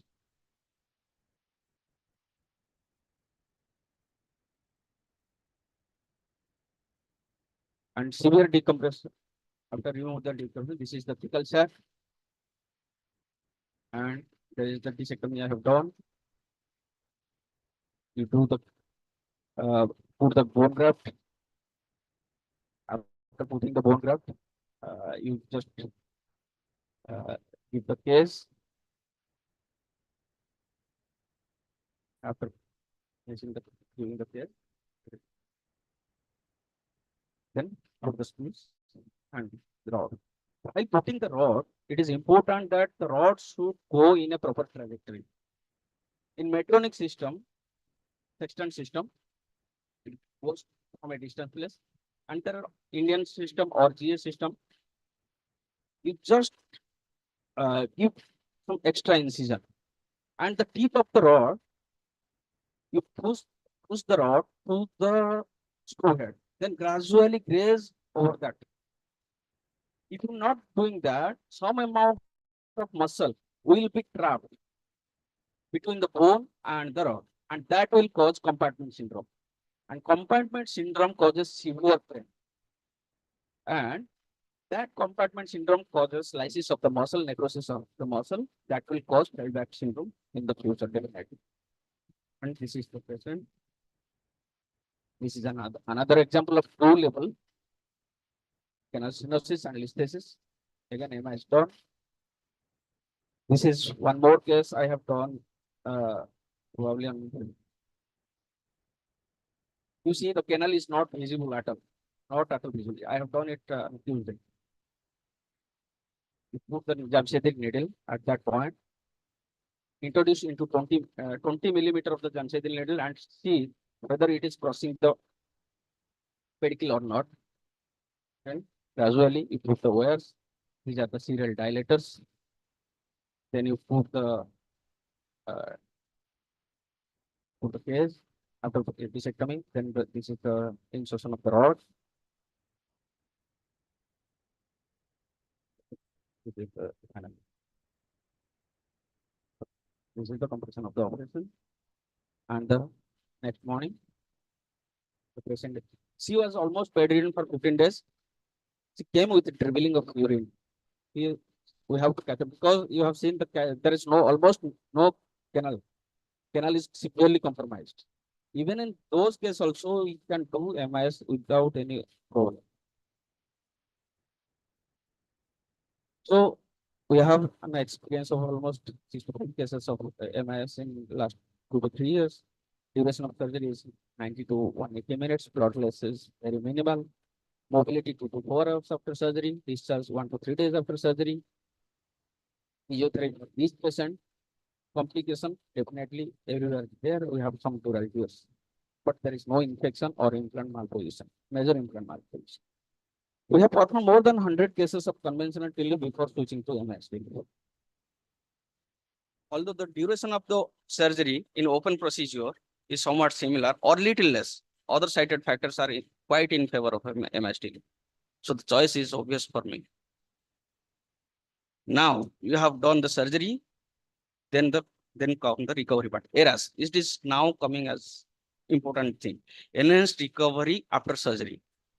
For ERAS, you have to see the pre-op status, what you will do pre-operatively, what you will do intraoperatively, and what you will do post-operatively. These are some important things. Like pre-operatively, you educate the patient. You make the patient to talk with the patients who you have operated successfully before, so that the patient will gain confidence on you. And intraoperatively, you give transverse process block, you give whatever analgesia, proper analgesia, you give in post-operative period, you do early mobilization, early physiotherapy, early patient discharge. This will cause good ERAS, enhanced recovery after surgery. They say, seeing is believing. What opposite is also true. Believing is seeing. Means I believed MIS is a good concept. Now I am seeing the result. Then what are the evidence and literature says? Everybody talks about evidence. Now this is just came in a newspaper. University of Zurich withdraw from international university ranking. Why? Engaging in this ranking would pressure universities to publish useless research. How much? Not how. How much you will publish? 110 50, 1000 publications. But it does not say how we'll publish good reports. And debunking the scientific research principles. They found that the university staff turned to be publish messing, doing unnecessary, doubtful publications just to gain name and fame. This is the truth nowadays. University of Zurich, from where Albert Einstein has done his PhD. It is not a small university. However, we have to give some data. And I have also assembled a couple of data which says MIS relief is better somehow, at least not worse than the open conventional process. But my evidences are with me. This is a patient I operated maybe 1 month back. I was confused. There is a 2-level TLIP, whether I should go for open procedure or MIS procedure. Then Ashish sir called me, you come and take a lecture about MIS TLIP. So then I thought I go through the hypocrisy. I will do open surgery here and I'll tell about MIS TLIP there. So I went for both level MIS TLIP in this patient, and you just see the comfort level. Even if you do two-level TLIP MIS, just after 15 days while he's coming for a stitch removal, he's walking with so much comfort. And this is another patient. She came to me after 6 months of follow-up for a single level TLIP. You just see the type of movement they are doing. Absolutely pain-free and absolutely normal. So, thank you for tolerating me. You want something you have never had. If you want that, then you must be willing to do something you have never done before. Thank you.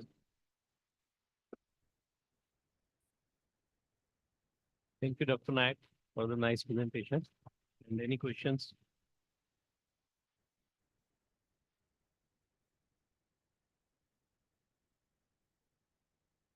Thank you very much. So this is the end of the session. We are thankful to all the speakers.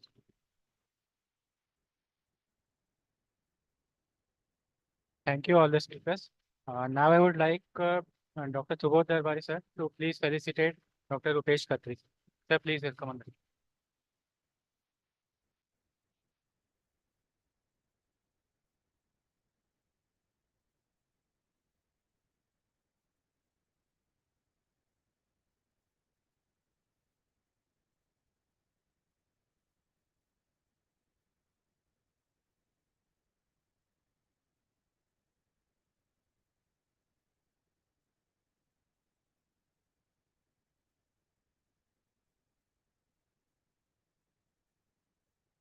I request Dr. Shailen Ratri, sir, to please felicitate Dr. Bhaiya Yadav, sir.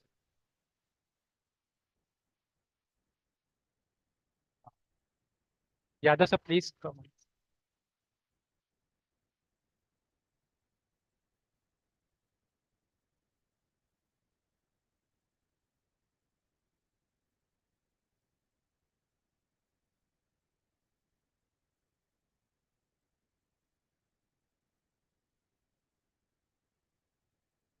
I request Dr. Subodh Darbari, sir, to please felicitate Dr. Ashish Tandon, sir.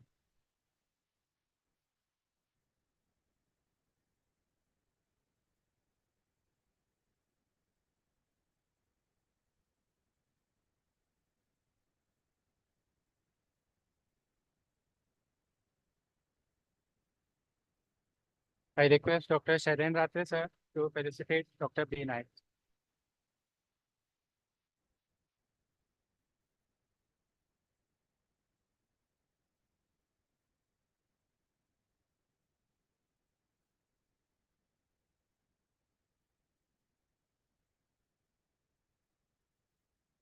Thank you, Chairpersons. Now I would like to invite Dr. Alok Agrawal, sir, and Dr. Harsh Saxena, sir, to chair next session.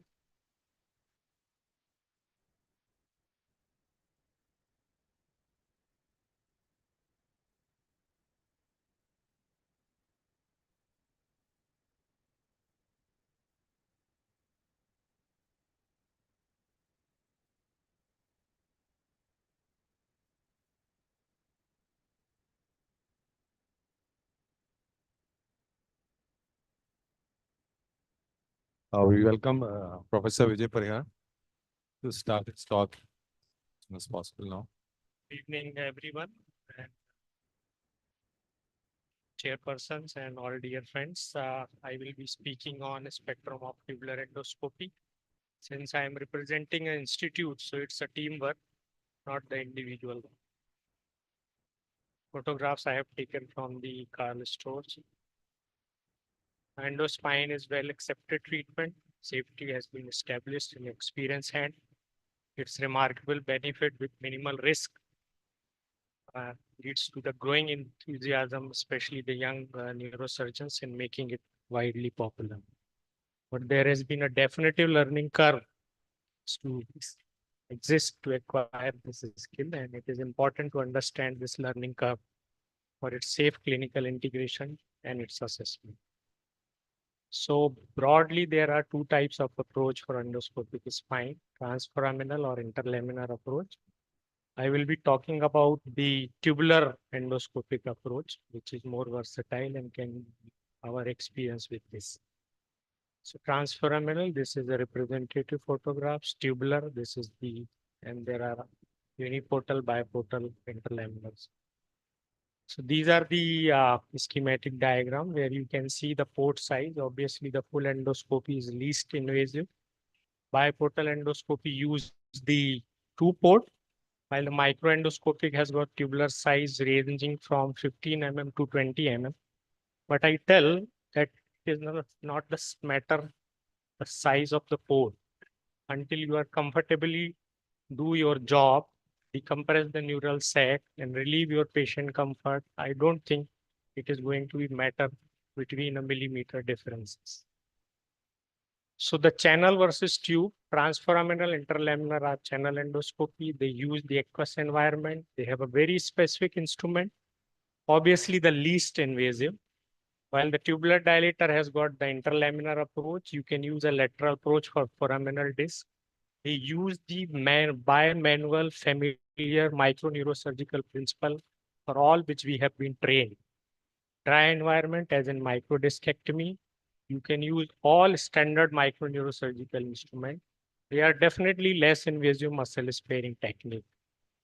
As far as versatility is concerned, you have a very tight patient selections with the channel endoscopy. You have a steep learning curve. You can use only for decompression. A very experienced person use for the fusion and the intradural surgery. While the tube can be used from the disc, stenosis, unilateral, bilateral, from lumbar disc to craniovertebral junction. Easy to learn and can also be used in the tumors. And literature hasn't supported any technique which is superior to the anyone. Still, the microdiscectomy is considered to be the standard. So these are the instruments for the channel endoscopy, and these are the simpler instruments for the tubular endoscopy. There are many spinal endoscopic system is now coming to the market, which is very difficult to apply and handle, especially for the young neurosurgeons. An endospine system should be versatile enough, which has been applied for many indications. It should have easy intraoperative handling. It used bimanual microsurgical technique. It should avoid the prolonged learning curve, and it gives an easy surgical performance. I found that the tubular endoscopic system, which I have been using EasyGo, is quite near to that. It has been consist of gradual dilator. It has got a trocar, endoscopic holder, holding arm, and Hopkins 4 mm 25-degree camera monitor light source neurodil spine instrument can be applied of anyone. This is an EasyGo setup. Here you can see the bimanual dissections has been done easily. We are applying it from the lumbar disc, canal stenosis, single, multiple label, cervical, anterior and posterior approaches to the transoral and even the transcervical craniovertebral junctions, and even the intradural surgery and all sorts of the pathology, these tubular endoscopy system.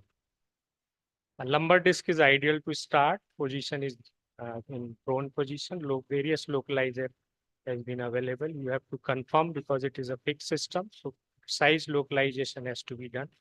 And skin and facial incision has to be given. Around the finger breadth incision is sufficient. And then you put a sequential dilator, dock on the correct level, check again, orient yourself. This is the first picture probably you will get. Orient yourself, midline, cranial, caudal, left. And then you remove the soft tissue. You will identify the lamina, superior lamina, and do the laminar fenestration. Make a laminar window. Phlebectomy has been done. You can see a very good thecal sac and a root. Retract the root with the same sort of instrument which you are using in microdiscectomy. Remove the disc. See the decompressed root care adequately, and then you. And this is the usually area which needs to be drained. This is the one of the video which we have been operated in a live workshop. L5S1 central disc. Localization has been done. A finger breadth incision. Gradual dilatation, endoscopic setup. Sorry.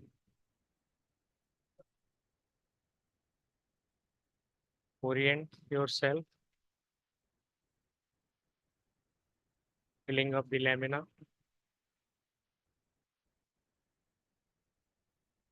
Laminar fenestration.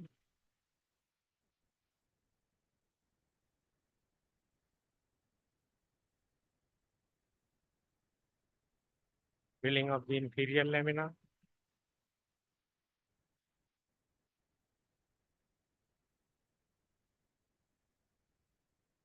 Taking out the disc.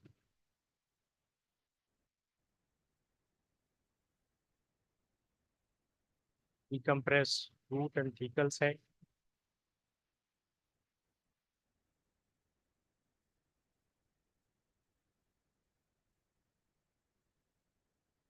And this is just a muscle sparing, only facial incision is there. This is the post-operative MRI.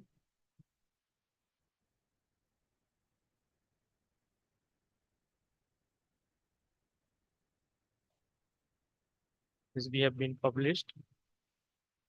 And then you can start as you gain the experience to the canal stenosis. Single level canal stenosis. In approach where the symptom is more. Drilling of the ipsilateral lamina. And you can see there is no significant difference in the vision. You see as good as seen in any other endoscopy.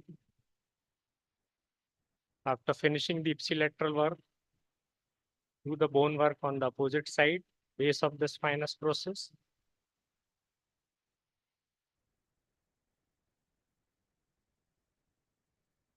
That is the under surface of the lamina, drilling of the under surface of the lamina.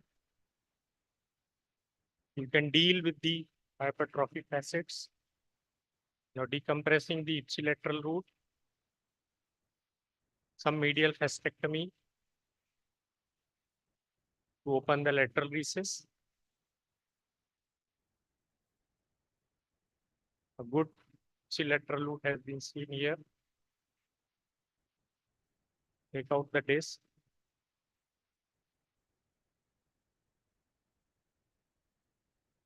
And then remove the contralateral ligament.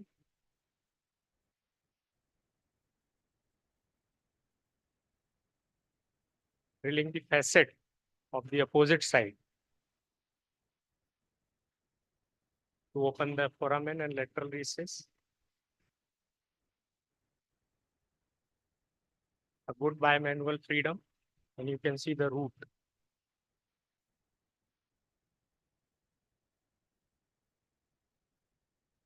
We have published this paper and seen that the significant improvement of the angle and height of the lateral recess post-operatively by using the single approach. Anterior approach, oncoforam anatomy for radiculopathy. This is right side C6-7. Same tube was used. Again, the operated in the workshop.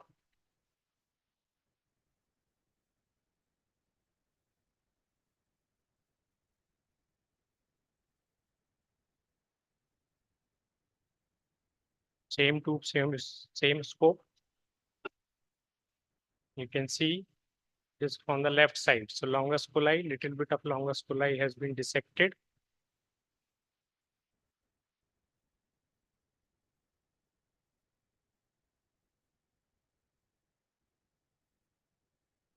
Two mm burr and 2 mm suction has been used. Drill the lateral most portion, lateral 1/4 of the area.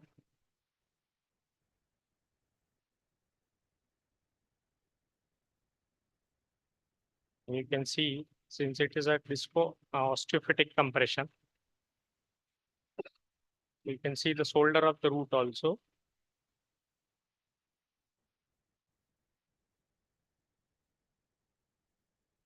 No significant collateral damage.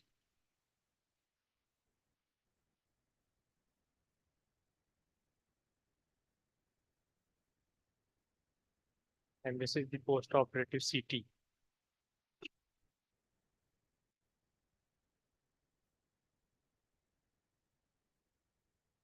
You can do the disc preserving surgery also. If it is a central disc, you can remove the offending portion and rest of the disc has to be preserved to avoid the fixation. Even if you want to do the fixation, take out the disc, same tube.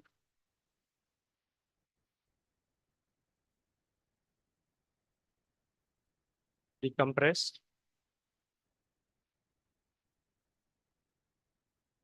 Tube has adequate space to give the conventional cage, which we commonly use locally made, available here in medical college. And that's just rotating the tube cranially and caudal.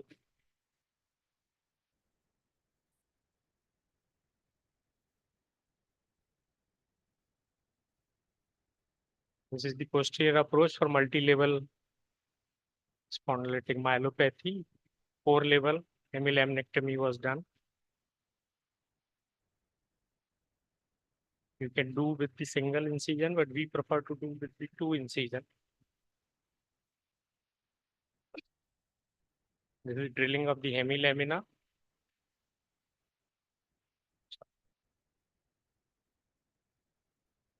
Drilling of the base of the spinous process. Picking out the ligamentum from the opposite side.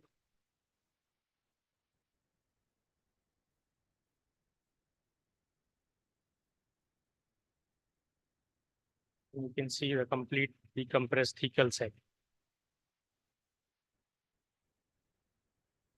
Carry. We use the hybrid technique. We'll tell about the exoscope tomorrow. Initial bony decompression was done with the exoscope. The tube was placed in the craniovertebral junction and then the exoscope was used, VTOM.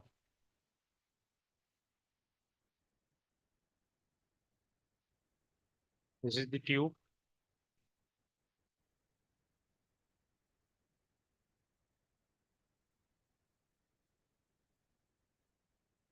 This is removing the C1 arch.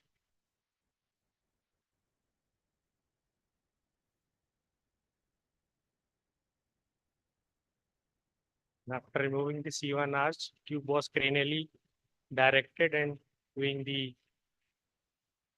foramen magnum decompression.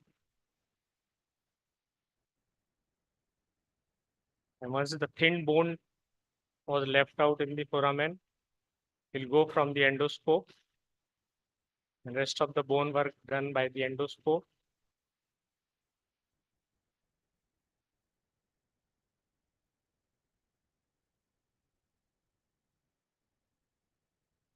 Did the partial splitting of the dura.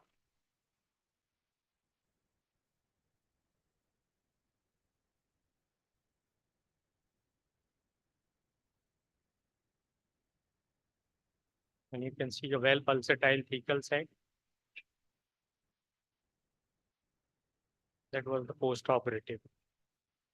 CT as well as MRI, you can see the syringe has been decreased. We have described the endoscopic training transoral approach for odontodectomy published in Video Atlas of the Surgical Technique. I'll skip the video in interest of time.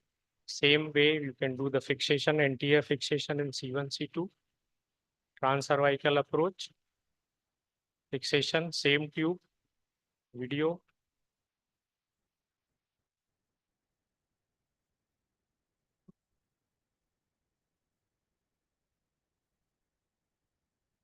Drilling of the joint, putting a graft.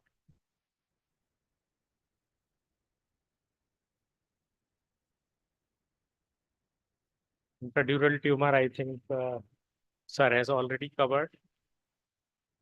So one should start from the simple to complex case, do the practice on the model hands-on, attend the cadaveric workshop, workshop-based environment, adequate assessment of skill before proceeding directly to the unsupervised clinical practice. There are many industry-sponsored courses, but one should choose carefully. You don't need fancy model. We have made good indigenous model, which you can practice it. And there has been a significant role of an exoscope once you switch from the microneurosurgery to the endoscopic neurosurgery. The basic remains the same. To learn from microsurgical skill. Simple tricks and tips may avoid the complications. So perseverance, patient selection, right training, attend live cadaveric workshop, model training, use exoscope and supervise with the mentor. Thank you.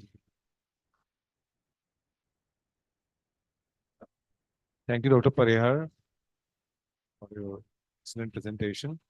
And as we are running short of time, I would request all the delegates to, you can actually ask the questions later on. I think during the transoral, the size of the tube, length of the tube was same or it is different? In Indian patient, there are 3 types of tubes available, 4, 5 centimeter, 7 and 9. So if it's 7 centimeter tube is relatively fair enough for the transoral. Thank you. Thank you, Dr. Parihar, once again. Welcome Dr. Jamedi Jamdar for this presentation on transforaminal approach.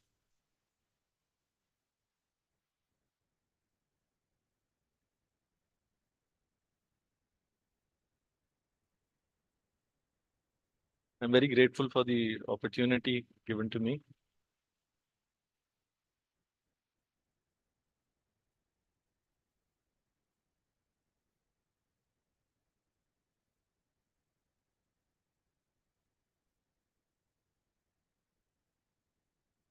So I'll be talking about dealing with the migrated disc herniations via transforaminal endoscopy.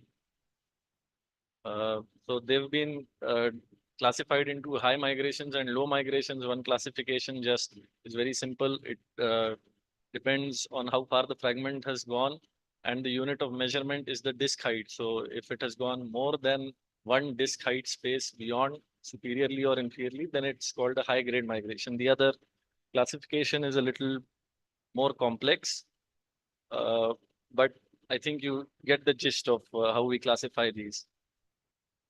So it is very important if you are operating such patients transforaminally to understand the basic pathology. And with migrated disc herniations, usually the annular tear is, for cranial migration, the tear will always be found in the superior half of the annulus.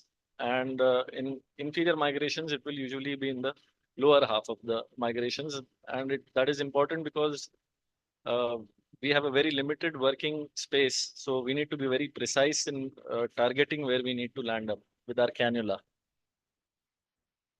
So the obstacles to access in case of cranial migrations is there is a knot of tissue at the SAP tip. So at the superior articular process inside the foramen, at the tip of the SAP, there is a knot of tissue. It is basically an amalgamation of the ligamentum flavum, also the facet joint capsule, and some other foraminal ligaments. All these come together and they prevent your access to a cranial migration. Then you also have an exiting nerve and the DRG with its DRG. So obviously there is nothing that can be done about that. In case of caudal migrations, the main obstacle is the superior articular process and also the superior part of the pedicle of the caudal vertebra at that level, as well as the lateral edge of ligamentum flavum. So ligamentum flavum is a common obstacle anywhere. And from person to person and also from level to level, the anatomy of the ligamentum flavum will differ. So what are the variations that we need to follow when we are inserting the needle for a transforaminal entry? So usually for a skin entry, it is shifted cranially for caudal migrations and vice versa for cranial. So caudally for cranial migrations. How much shift I usually tend to limit my shift so that my dilator is not at more than a 30-degree angle to the end plate. Otherwise, you can accidentally damage the end plate with your dilator when you hammer it into the disc space. Disc entry is always, like I said, you have to target the annular tear. So for caudal migration, it has to be towards the lower part of the disc space. For a cranial migration, it has to be towards the upper part of the annulus. So this is just a good representation of what we are trying to do. For example, this is a caudal migration. So the entry is cranial and the direction is caudal.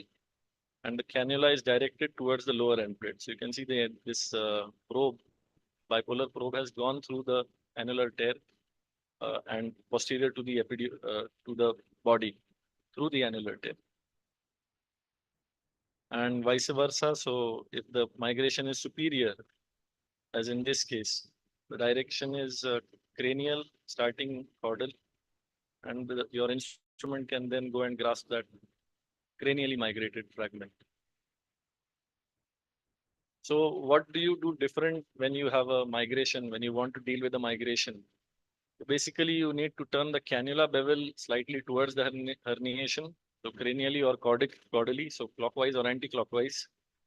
You need to do an adequate release of the annulus because without that, usually these migrated herniations will be very big. So they will not come back through that annular tear through which they went out.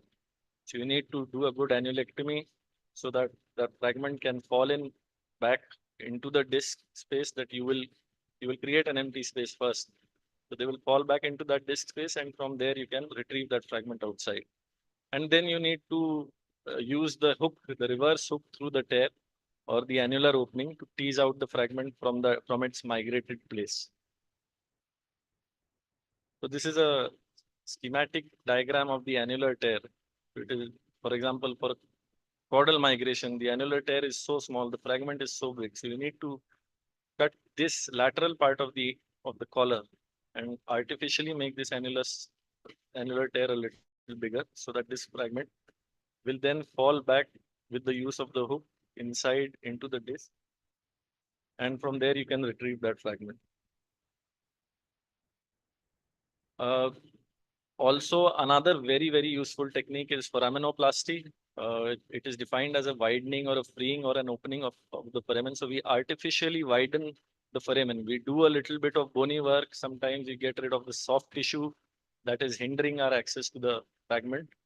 And that is what is known as foraminoplasty. So how do you widen the foramen? Usually you need to drill the SAP. And this is the non-articular part of the SAP. So we are not destabilizing the spine in any way.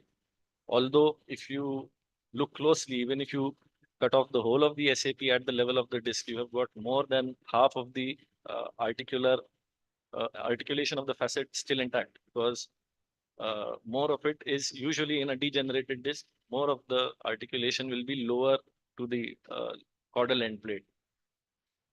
So for cranial migrations, you have to get rid of that soft tissue at the knot at the tip of the SAP. And also you need to drill the SAP tip, only the tip, so that you can access those up migrated herniations. And I will try to show in a few surgical videos. For caudal migrations, you need to undercut the SAP. So it is not so much of a cutting as it is a shaving.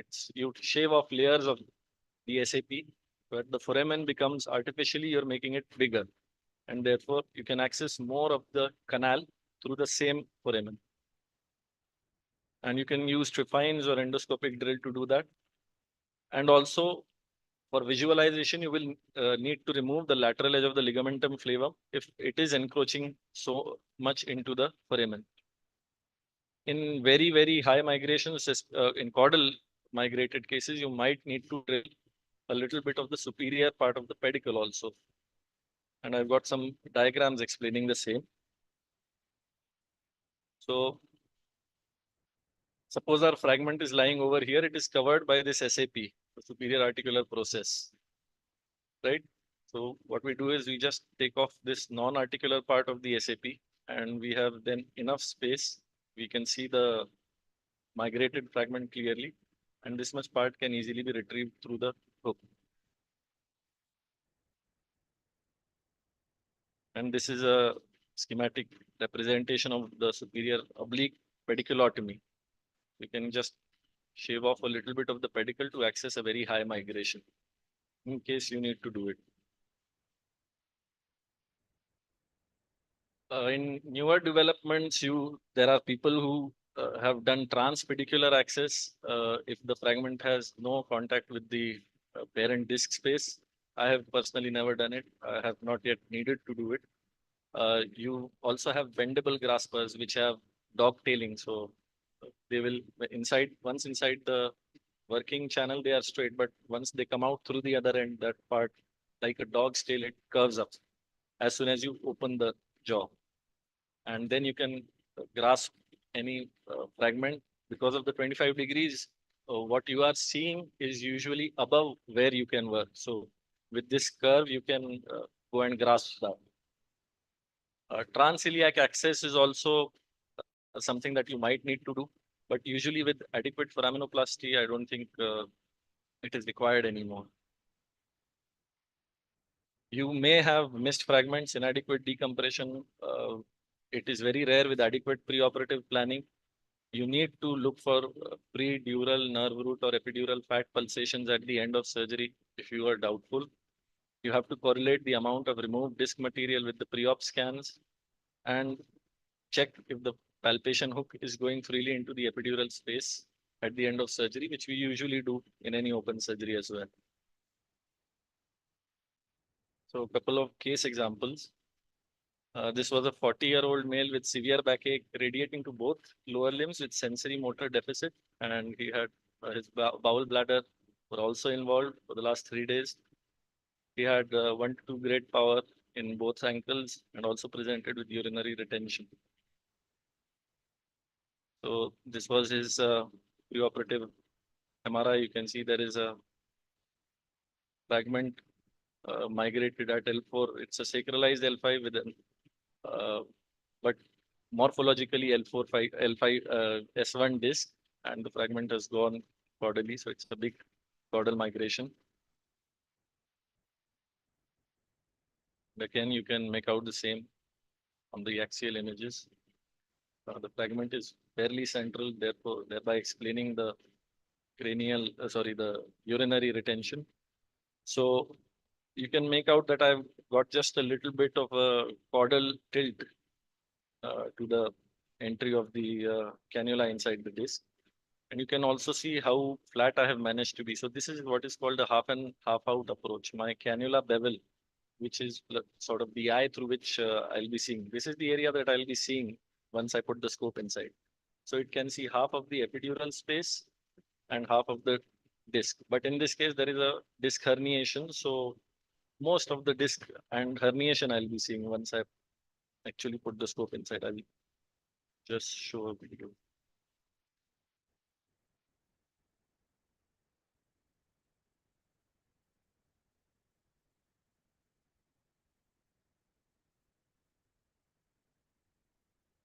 So once I've done the initial disc decompression, I straight away go to the SAP. So you can see this is the border of the SAP.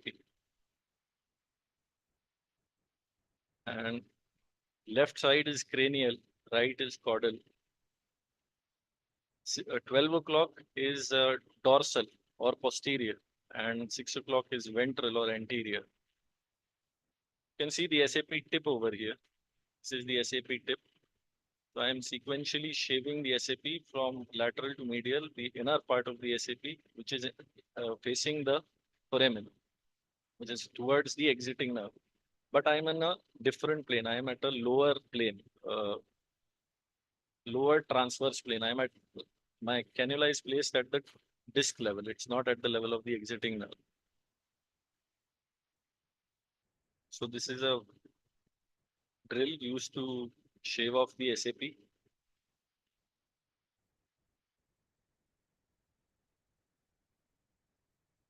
And I've taken Siam pictures so that you are well oriented. So you can see my burr has now just entered the canal.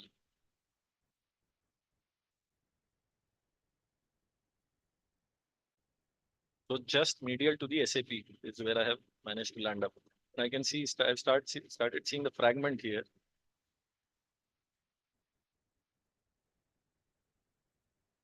So what you're seeing over here is the bulging disc.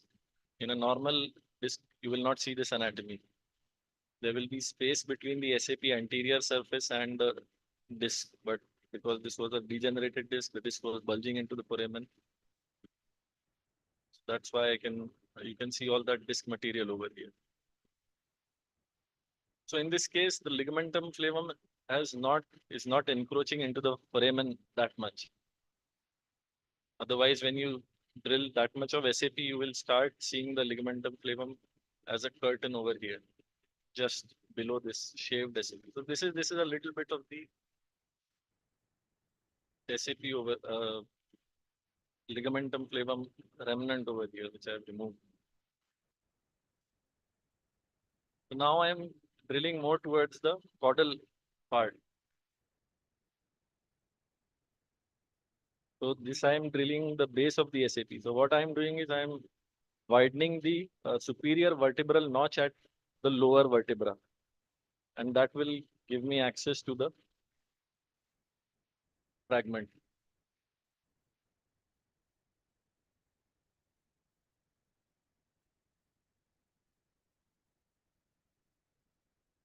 These are a few. These are the ligamentum flavum. Now I have started seeing the ligamentum flavum, and I need to remove those so that I can adequately visualize inside.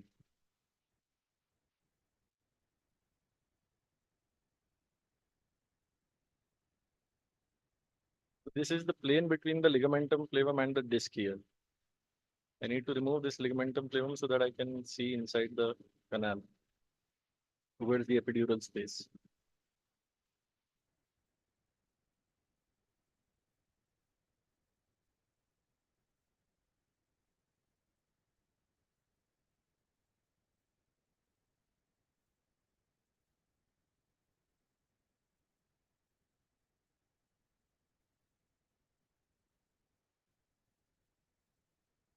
Now I've gotten rid of that ligamentum flavum. Now you can see, well, this is the disc and it is herniating into the canal. This is the dura over here. This is the remaining ligamentum flavum. This is the margin of the SAP.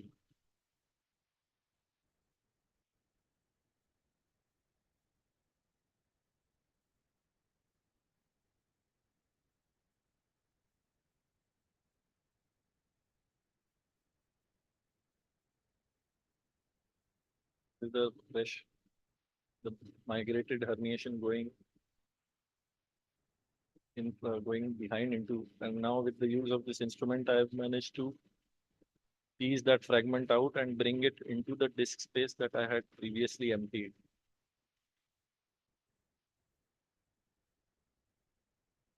So I realized I needed to drill a little more. I needed to be able to see a little more.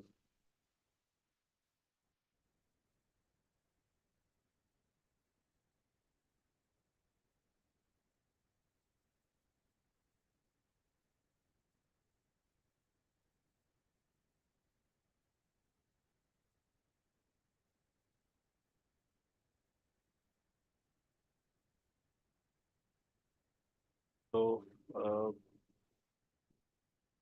once I felt that the SAP was drilled adequately, I had enough space, then I will go further in and try to tease the remaining fragment out.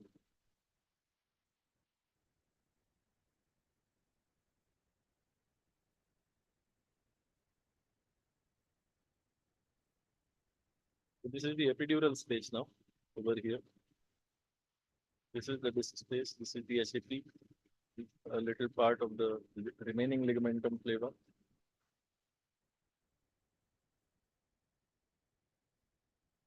That was the dura. My instrument goes under the dura and tries to pull out those fragments.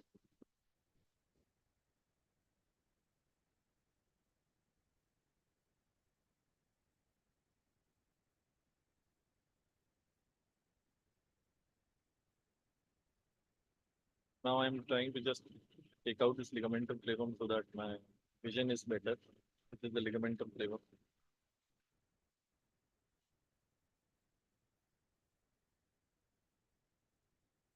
So now the view is very clear. This is the fecal sac. Can we have you short of time now?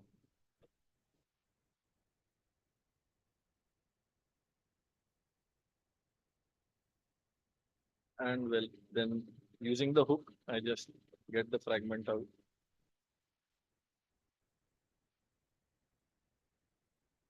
That is the final picture now. You can see the read the nerve now. The fragment comes out.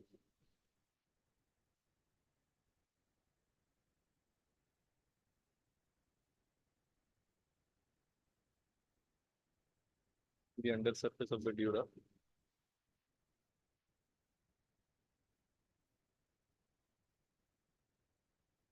And the free pulsations of the dura, because we've dissected, gotten that fragment out from the epidural space where there are a lot of venous channels, so a lot of bleeding starts coming.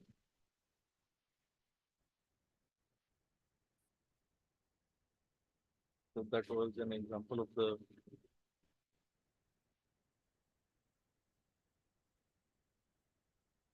this was the post-op MRI, and as you can see, although it looked as if a lot of the facet has been drilled, you can see that actually only a few millimeters of the facet had been shaved from here. Is there time for another video? Okay. Thank you.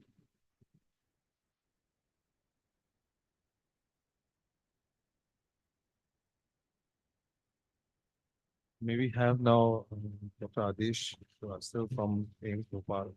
He will be talking on CV junction. For all of us, and I'll try to finish my talk as early as possible. Thank you so but much. at the same time, trying to justify with the task that Ashish sir has entrusted upon me. So we have been talking about CVJ anomalies. I discussed about how to place CVJ screws, and then we had discussion on management of aberrant vertebral artery.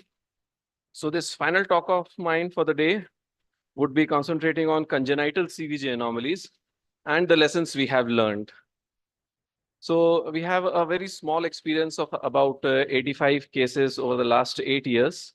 And almost 50% of these cases have been congenital CVJ anomalies. Now, the challenge that one faces with these congenital AEDs is that often the bony anomalies have assimilated OC1. There is associated BI and platybasia. There is a differential hemiatrophy of either C1 or C2 or both, or even the occipital condyles, which leads to torticollis. And often the subaxial spine is also fused. There is clipple anomaly or a C1, C2, C3 fusion. So broadly, when we talk about congenital CVJ anomalies, there are a few pointers, management pointers based upon the preference. The first thing is one has to decompress the cervicomedullary junction. because neural compression is what with which the patient came to us. So the most important thing being decompress the cervicomedullary junction. Second, reduce and fix the AAD so that there is no further compression. Aim for a strong, stable bony fusion. And finally, if possible, correct the associated torticollis. With these 4 pointers, we plan our management. Some lessons which we have learned is make liberal and extensive use of imaging adjuncts as much as possible. We talked about this in the morning as well. One has to use, there are so many open source free softwares available. Every patient now comes with a CD, or you can get a CD. CT angio is available just at the click of a button. And you should use that information using these freely available softwares with optimal use of multiplanar reconstructions, volume reconstructions, and 3D modeling, both on iOS and on your Windows system. They are available. This is an example where during our pre-operative planning, we make extensive use of these imaging modalities so that we can pre-calculate the length of the screws, the trajectory, the direction. Using the volume reconstruction, we can actually map as to what will be our entry point intraoperatively to see. You can take out the printouts and paste it on the notice board within the OR so that you know what is the plan.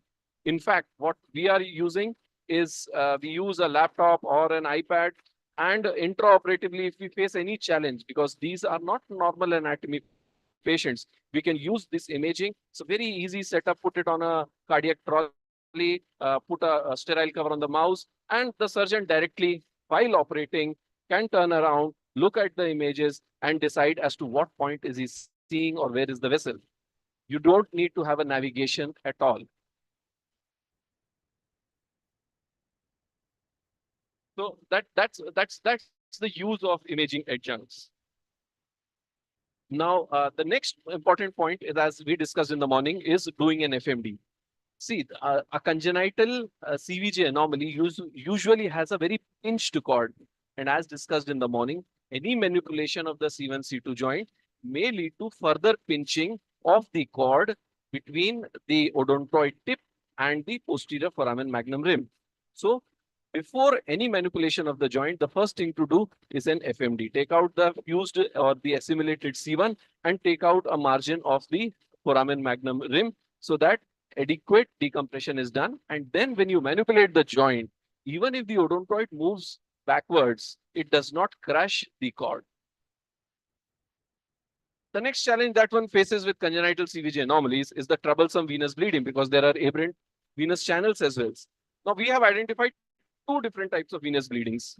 First, which is along the C2 ganglion and the central dura, the dura which is covering the spinal cord, and from under the bony edges, especially the bony overhangs of the C1. To control the venous bleeding along the C2 ganglion and the central dura, this is especially important in small kids, is most important thing is do maximum subperiosteal resection and keep releasing the dural tension. Just coagulate and keep releasing, coagulate and keep releasing. I think Dr. Batuk Deora showed a very good presentation today where he showed how he is also releasing subperiosteally, putting Liga clips and then dividing. So that reduces the bleeding a lot. The second thing which we have, we all have experienced, I mean, this is nothing new, just for the sake of revision, is we make gel foam balls and place them over the bleeding points, put a cotton patty over it, and then switch to the other side. Keep alternating between sides so that you don't waste time on one side, don't waste your energy on one side. If it's bleeding, just cover it with a gel foam, put a cotton patty over it, and mind it, keep 2 gel foams, one on the medial and the other on the lateral aspect of the facet, so that when you take off the patty, the gel foams remain stuck and you need not remove those gel foams once you have to start working on the joint again. Now, controlling the venous bleeding under bony edges. Again, use of very small size gel foam balls. Our staff usually puts a little bit of water and makes around 10-15 gel foam balls and lets them dry in the on the operation table itself. And these are then pushed under the bony edges where this bleeding is happening. Small gel foam balls in tandem, when put inside, they swell and they will stop the bleeding which is coming from under the bony edges, which otherwise is almost impossible and very frustrating to the surgeon. The advantage of using small balls is that if by chance your suction sucks the gel foam, if you would have used a strip of gel foam, the whole gel foam will come out and again it will start bleeding. But when you use small balls, even if your suction sucks, it sucks only one ball at a time. So at least the other gel foam balls remain there. Can C2 ganglion be saved? I think we discussed in the morning. It should be saved wherever possible, but not at the cost of the safety of the vertebral artery, especially in those with anomalous vertebral artery. Now, if you see this first case on the left-hand side, I think it's very difficult with the overhang of this occiput and this very reduced space between the occiput and the C2 to save the C2 ganglion while preserving the vertebral artery, which has anomalous course. Whereas on the right side, one can see there is enough space and the C2 ganglion can be saved well. Finally, the fusion, which is the most important thing. And we all know that the implant will work for only 18 months. It is the bony fusion that is going to hold and give long-term stability to the patient. There are excellent spacers available, but we all know that minimum of 30% area should be given for bony fusion. We always try to use, especially when we don't need much distraction, we try to use the iliac crest bone. And mind you, it can be a very good spacer. An iliac crest bone can be made into a very good spacer if you plan it well. So as much as possible, please use maximum bone. Again, this point was discussed during discussion in the morning, whether we should use occipital plate or C1 lateral mass screws. Obviously, C1 lateral mass screws, since it creates a shorter lever arm, is biomechanically much stabler. But you will be faced with situations, you may not have a navigation machine with you, that you and you have an assimilated C1 along with hemiatrophy or bilateral atrophy, where you hardly find C1 facets like the middle image if we see, it's very difficult to put in a screw in this occipitalized C1 condyle. The condyle with occipital condyle and C1 lateral mass, which is already fused. And the overhang of the occipital bone won't allow the polyaxial head of your screw to go inside. So in these cases, difficult cases, we still believe that occipital plate should be used. Are all CVJs amenable to posterior C1, C2? Again, we think that a neurosurgeon should be versed in both transoral as well as C1, C2 approach. Not all of these cases, like the one which we are seeing in the middle, are amenable. The one which you are seeing on the left side, just look at how the odontoid and C2 has subluxated inside the foramen magnum. These cases cannot be justifiably dealt with just a C1, C2 fusion. And to decompress the cervicomedullary junction, to remove the kinking odontoid or the os odontoideum from the cervicomedullary junction, one has to take the anterior approach. Dealing with anomalous vertebral artery course, we discussed in the morning, so I'll skip for the sake of time. Dealing with coronally oriented joints, where you can see that the joints are coronally oriented and you cannot just distract them as much as possible. There is a very good article with video technique presentation by Salunki et al. From our own country, where they have given a very good technique how to create the shelves, try to bring them in the transverse plane so that distraction can happen. And finally, as I discussed, that when one is using the occipital plate and there is a feeling that there may be the fusion may not be biomechanically stable, as stable as a C1, C2 fusion, please use maximum adjuncts, bony adjuncts, as has been done in this case. I mean, after the occipital plate, we have also put in an iliac crest bone from the raw occipital margin and drilled out the upper edge of the C2 lamina spinous process region. And the final thing which we said was dealing with hemiatrophy induced torticollis. So these are some of the very challenging cases. We have done a couple of cases where we found that using differential size of spacer definitely helps. Now, in this case, the previous case which we discussed, the C2 is not only going inside the foramen magnum, there is also a rotational subluxation, and the C2 seems to be subluxating into the foramen magnum.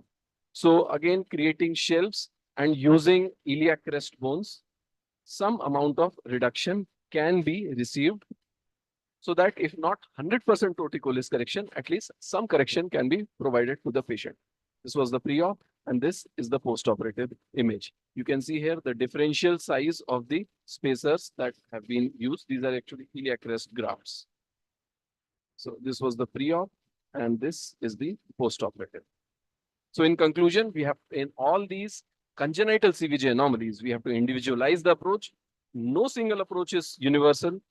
We have to adequately decompress the spinal cord, the cervicomedullary junction, and stabilize the joint. Often doing less serves the purpose, and one should treat the patient, not the scans. Thank you.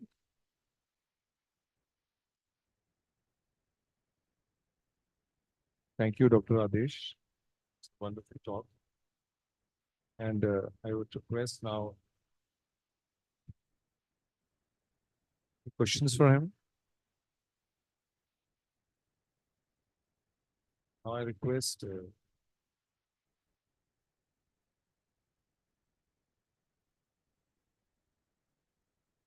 Dr. B. Nayak will be speaking on MISS fixation of thoracolumbar spine, his procedures and all.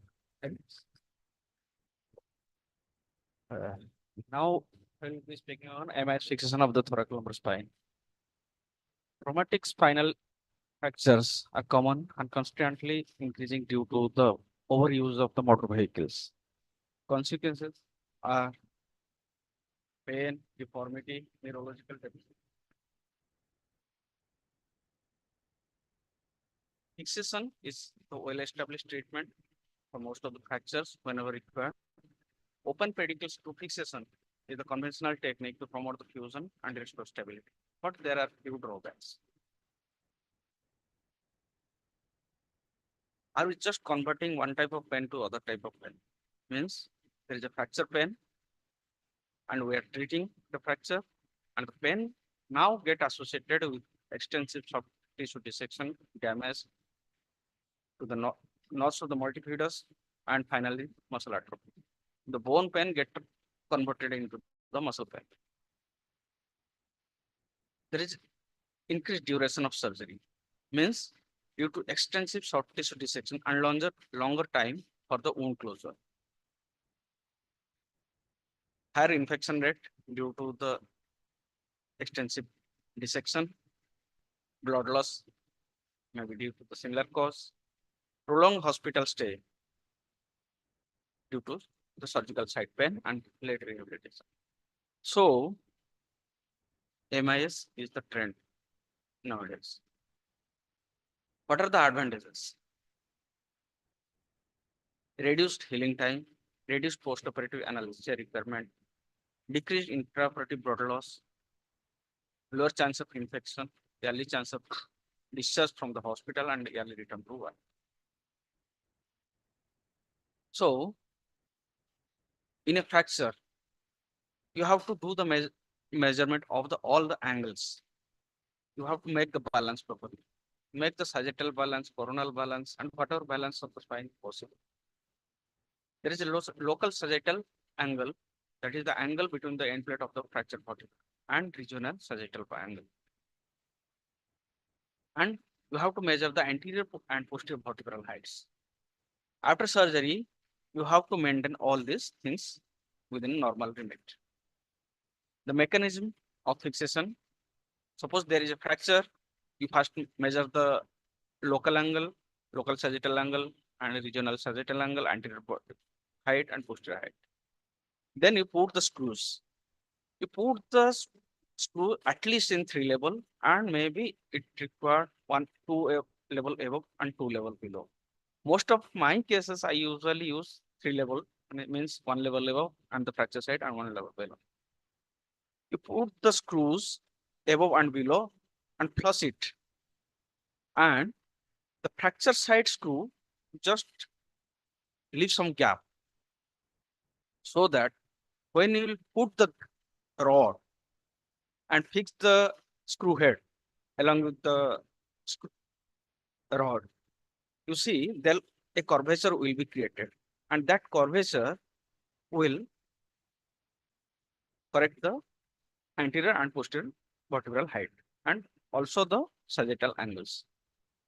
And there will be redistribution of the forces. Means you are giving pressure to the screw, and that screw pressure traveling upward and downward direction, and finally the multiple fracture fragments get realigned according to the distribution of the forces. So what are the levels of fracture? As we know, the junctional region is the most common region of injury. Means it is lower thoracic and upper lumbar region. Preoperative and postoperative pain status. It gets significant. Severe pain was almost 68% of the patient, and no pain almost 65% of the patient. There is dramatical improvement of the pain status after surgery. So what is our experience? We have by MIS method, we have almost operated 56%. Wide range of maximum age was 84, 16 to 84. Most of the injuries due to RTA, 1 to 3 level of fixation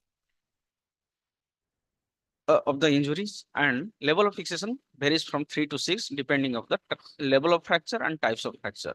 Duration, my earliest surgery was finished within 35 minutes. It was 3 level fixation, and it may go up to 150 minutes. Blood loss was minimal. Mobilization usually in next day, and discharge 3 to 5 days after surgery. There are few examples, typical examples. This is a fracture with PIVD. At that same level, we have done a MIS fixation, and the patient is pain-free absolutely after the next day. This is another alcoholic, smoker, diabetic. Every disease was present in that patient. He has a fall with severe back pain, not able to get up from bed.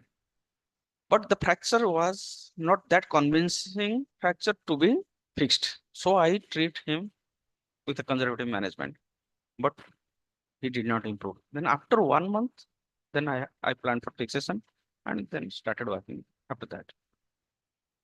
Then this is a very difficult patient for me. This was a difficult patient for me. 165 kg body weight. It was very difficult to sleep on the OT table. And even very obese patient, if you open that fracture, open the spine in conventional method, it is very difficult to heal. You see, there's an old fracture was there below and the present fracture at the mid level, mid thoracic level. Again, I have done the percutaneous screw fixation, and I made the patient sit in the next day and started walking after 2 to 3 days, and I strictly put him on weight. Strict calorie restriction means 14 to 1500 kilocalories per day and put tail pad and adenogram. This is the follow-up of that patient. Similar case, there is a fracture. MIS fixation was done. This is another case, mid thoracic level with fixation was done. This is another similar types of fracture. And this is an osteoporotic fracture. This is an osteoporotic fracture. So I have to give the, I have given the bone cement, augmentation bone cement along with the screw, cannulated screw. And this is probably the last case, 17-year female. He fell from second floor after injuring the spine, severe back pain, not able to move on the bed, no sensory or motor deficit. You see the type of fracture. You see, there is a fragment of the vertebral body encroaching the spinal canal, but there is no motor or sensory deficit. So again, I have planned for MIS fixation. If there is no motor or sensory deficit, even if the fracture segment and going into the vertebral canal, there is no need to decompress it. In an orthopedic principle, the bone get remodeled in due course of time. everywhere, the bone get fractured and it get united and remodeled within 2 to 3 months. So there is nothing to worry about that. And probably there are few papers on that nowadays. This is again a fracture, 34-year-old female, severe back pain. MS fixation was done, and the patient was almost walking in the next day of surgery. So my conclusion is fixation by MIS is safe surgical option with outcome comparable to open surgery and potential reduced morbidity. MIS surgery achieved rapid and significant improvement in the VAS score and functional outcome. MS has a shorter hospital stay and early return to work. That saved the money. If the screw cost is more, but the patient goes to work early, that is the important thing. Thank you.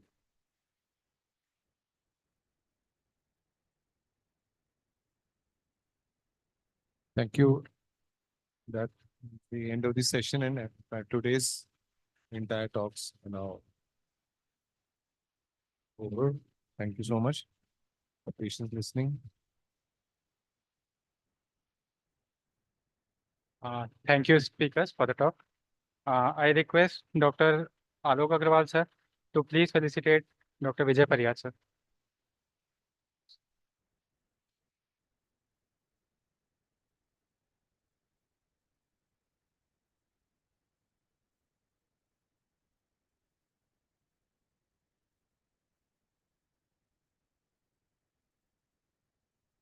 Now I request Dr. Harsh Saxena, sir, to please felicitate Dr. Janmajay Chandra.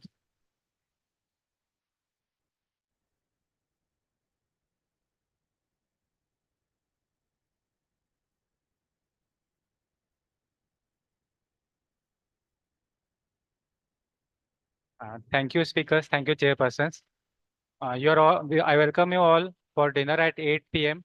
at third floor terrace. Thank you.